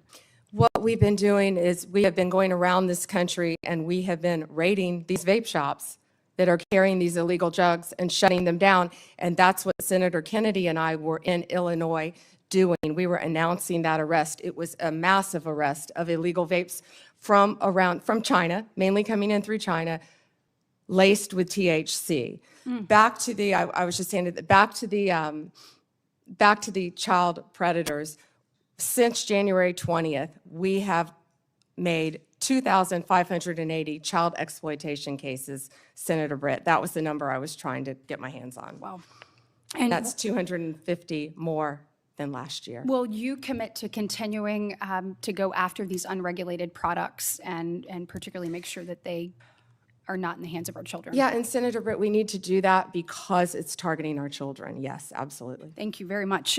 Today is obviously the second anniversary of the horrific attacks on October 7th. And this morning I had an opportunity to listen to stories of some individuals that had been held hostage, some of the families that will never get their loved ones back, and some that are hoping that there is a resolution soon and they once again get to embrace their family member that they have not seen in over 700 days. It was a reminder of, one of them said, I can live, I can breathe, but I can't live until this is resolved. And we know in addition to this horror and nightmare that they have been living for the past 2 years, we have seen a rise in anti-Semitism here on our our soil. When we said never again actually has to mean never again. And I know that you and I spoke about this briefly when you were in front of this committee, but can you talk to me about the work that DOJ is doing to combat that rise in anti-Semitism and to hold offenders of that, to hold them accountable? And Senator Britt, thank you for again bringing up that today is the second anniversary of that horrific attack on Israel. Donald Trump is the greatest peace president of our lifetime, probably in our history. And if anyone can resolve this, it will be Donald Trump. I've also met with many of the families of the hostages and of those who have lost loved ones. We are combating anti-Semitism throughout this country, not only through my Civil Rights Division, and we haven't really talked about Harmeet Dillon a lot today, but Harmeet Dillon runs our Civil Rights Division, and she is working with Leo Terrell, and they are combating anti-Semitism around this country. We have an anti-Semitism task force that we're Do forming. you mind getting me an update on the progress that that task force has Absolutely. made, please? Sure. Okay, thank you. And last, in my last remaining minute, certainly appreciate the work that you're doing. I know my colleague, Senator Lee, already asked you about the attacks on ICE officers. Thank you for working to keep our federal agents safe, federal law enforcement safe. So thank you for the work that you're doing there. I do want to just talk a little bit about crime in American cities. We had a horrific event occur in Montgomery, Alabama over the weekend, and 14 people, 2 people are no longer with us, and 12 people injured. My heart breaks for every one of the victims and their families and the community at large. I'd like to know a little bit about your interagency work and talk to me about things that you find, because we have to find solutions in this space. This cannot keep happening. And what are you seeing that is, your biggest success stories and your biggest challenges you have to working to try to resolve crime throughout the country? Well, right now, the biggest challenge is that the federal government is shut down, but we're not letting that become a challenge because all of our agents are working tirelessly. And I get almost real-time updates from my agencies, Rob Sakata, who's the Deputy Director of ATF, Kash Patel and Dan Bongino at FBI, Terry Cole, at DEA, Gadi Serralta with our U.S. Marshals, and all of our great team of lawyers. And we are working nonstop to combat crime. That's Donald Trump's only directive to me, is to make America safe again. And that's what we're going to do in this country, Senator Britt. Well, thank you for your commitment and any best practices you have or ways that you have found to tackle challenges that are effective. Please let us know. We certainly want to see every community across our state and our country safe, and we appreciate yours and President Trump's commitment to doing that. Thank you, Senator. Thank you, Senator Britt. And I will just say thank you to our witness, who has been sitting here for now 4.5 hours without a break. I think maybe a little bit under the weather. And you have outlasted pretty much everyone here but Senator Britt and myself. So thank you for being here today. I'm in good company. Well, certainly coming in behind someone as strong and as passionate and as committed to doing the right thing and to justice. When you served as Attorney General in Florida, that was certainly a high bar that you set, and I was honored to come in after you as the Attorney General. You've touched on so many of the issues that you fought for in Florida that you are still fighting for now here in Washington, and whether that is protecting our children, protecting our law enforcement officers, protecting the rule of law. All of these things, your experiences, both personal and professional, are playing into how you are standing strong for what this country was built on in this role. And I, for one, am proud not only to be here as a United States Senator, the most junior member of this committee, but to be here and working in Washington right now with the honor of serving as a senator and watching this administration, and certainly you, bring this country back to its bearing, that we are a nation that is a government for the people, with the consent of the governed. And if we are going to protect life, liberty, and their opportunity to pursue happiness, we have to guarantee safety. It has to be a mission. And that starts in our communities and our states. And I think what people are missing is the federal government has a set of laws that it is working within federal jurisdiction, that it is incumbent upon them to execute and enforce within the states. And I'm watching what has happened around this nation as a result of what has happened under the Biden administration and what they allowed to happen purposefully, whether that was rogue prosecutors, defunding police, decriminalizing crime, allowing juveniles to run rampant with no accountability, revolving jailhouse door, no respect for the rule of law. It goes on and on and on. And you're seeing that now playing out in the cities around this country. And what is very terrifying, and I think you would agree, is this is not your Democratic Party of yesteryear, where we might have said they're soft on crime. This is now a Democratic Party who is offering support for and encouraging obstructionist behavior, threats of violence against law enforcement. And as the wife of a law enforcement officer, as someone who's committed my own life as a federal prosecutor, attorney general, now as a U.S. senator, it is and a judge, thank you. I think I had to demonstrate that a little bit earlier. It is horrifying to me that where we used to talk about differences in policies, where one party was thought to be tough on crime and one party was thought to be soft on crime, we're not talking about the fundamental ideals and structure on which this country was built. And I have been horrified watching the partnership between a governor in Illinois and a mayor in Chicago, and the collaboration, some might say the corruption, and the rhetoric they are using. And I have to say this because I think for somebody like you and somebody like me, it makes you extraordinarily concerned for the success and future of this country. Pritzker,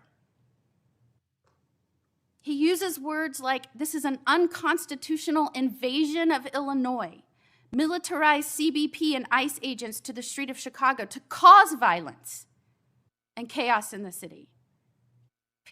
And I quote, Pritzker, people are getting detained, they're getting arrested, US citizens, making it a war zone.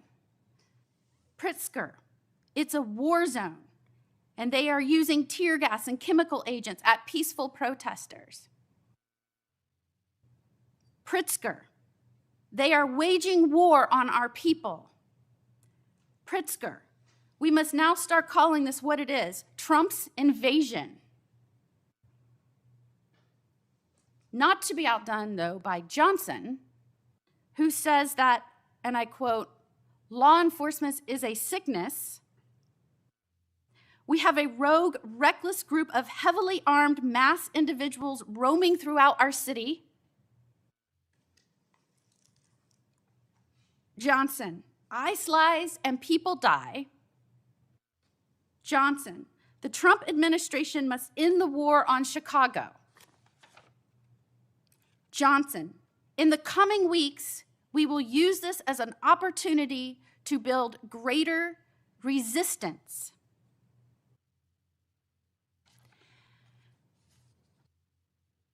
I am wondering if Pritzker and Johnson understand that there are federal laws that criminalize inciting violence against law enforcement and federal agents. I am wondering if they are concerned at all about what their speech is doing and the danger it's putting not only federal agents in, that, by the way, swore an oath to protect other people, but the danger it's putting the citizens of their community in. Anytime you start pitting your own people against their own government, a government is only there at its core to protect rights and the safety of its people, that is incredibly dangerous. And I hear this rhetoric, and I think to myself, every foreign adversary of the United States of America in this country is saying thank you to the governor of Illinois and the mayor of Chicago. Thank you for doing their jobs for them, for undermining the strength and safety of this country, and for gaslighting the American people as we are trying to shore up the stability of our communities. And that puts you in such a remarkable, important position right now. You are the top law enforcement official in this country. And you have a responsibility to call out this rhetoric. And when it violates and crosses over from free speech into inciting violence, we have to call that out. We have to remind the American people that we are dealing with the aftermath of millions of undocumented allowed to flood into this country. I know because I litigated it and I fought against it. And when I had to get through litigation documents that showed their plan was to step back and let the border be overrun, when nobody believed that was happening, it was people like us that said, this is happening. They're allowing our country to be overrun. They're allowing, through rogue prosecutors and an undermining and demoralization of law enforcement, for our cities to fall prey to criminals. They are allowing this to happen. And they are doing so, trust me, cheered on by our adversaries. And it takes someone with strength and the ability to take the criticism for 4 hours and 40 minutes and sit here resolute in your commitment to uphold the rule of law. And I know the only reason that you can do that is because what you went through in your prior life, working hand in hand with law enforcement, seeing what their families went through, holding the hands of victims, not letting these people turn our heroes into villains, and certainly not letting these people make the United States of America appear anything other than what it is. It is a country that protects, first and foremost, our people's rights, and we do so by also guaranteeing, with the consent of our government, that we'll focus on their safety. And that is why I was so glad you started out this hearing with my mission is to protect the people and prosecute violent crime, and to make sure the corruption that happened again under the last administration can never happen again. And as you sat here today and you heard the affect of the people whose friends and colleagues, and indeed even members of the judiciary, whose phones were analyzed and traced from a grand jury subpoena, and they're just finding out last night, assuring them that you understand what that feels like and that you will not let it happen again, no matter how much they want to disguise accountability as weaponization. Thank you for being you, Pam the prosecutor, Pam the person that cares about this country and its people and the future of America. Thank you for being here today. Would you like to end with any comments? Thank you, Senator Moody. And you know, they may try to destroy our country, but they won't. They won't be successful, nor will our foreign adversaries, because we have the greatest president in Donald Trump, and he will make America safe again, and he will keep us safe. Thank you, Senator, and thank you for all you do. And we will keep the record open for a week. I know Senator Whitehouse wanted to offer some comments for the record and any other additional questions, and we'd ask that you respond to those. I'm in sure he writing. did. Thank you so much. And with that, the hearing is adjourned.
This is the second anniversary of Hamas invading the sovereign state of Israel.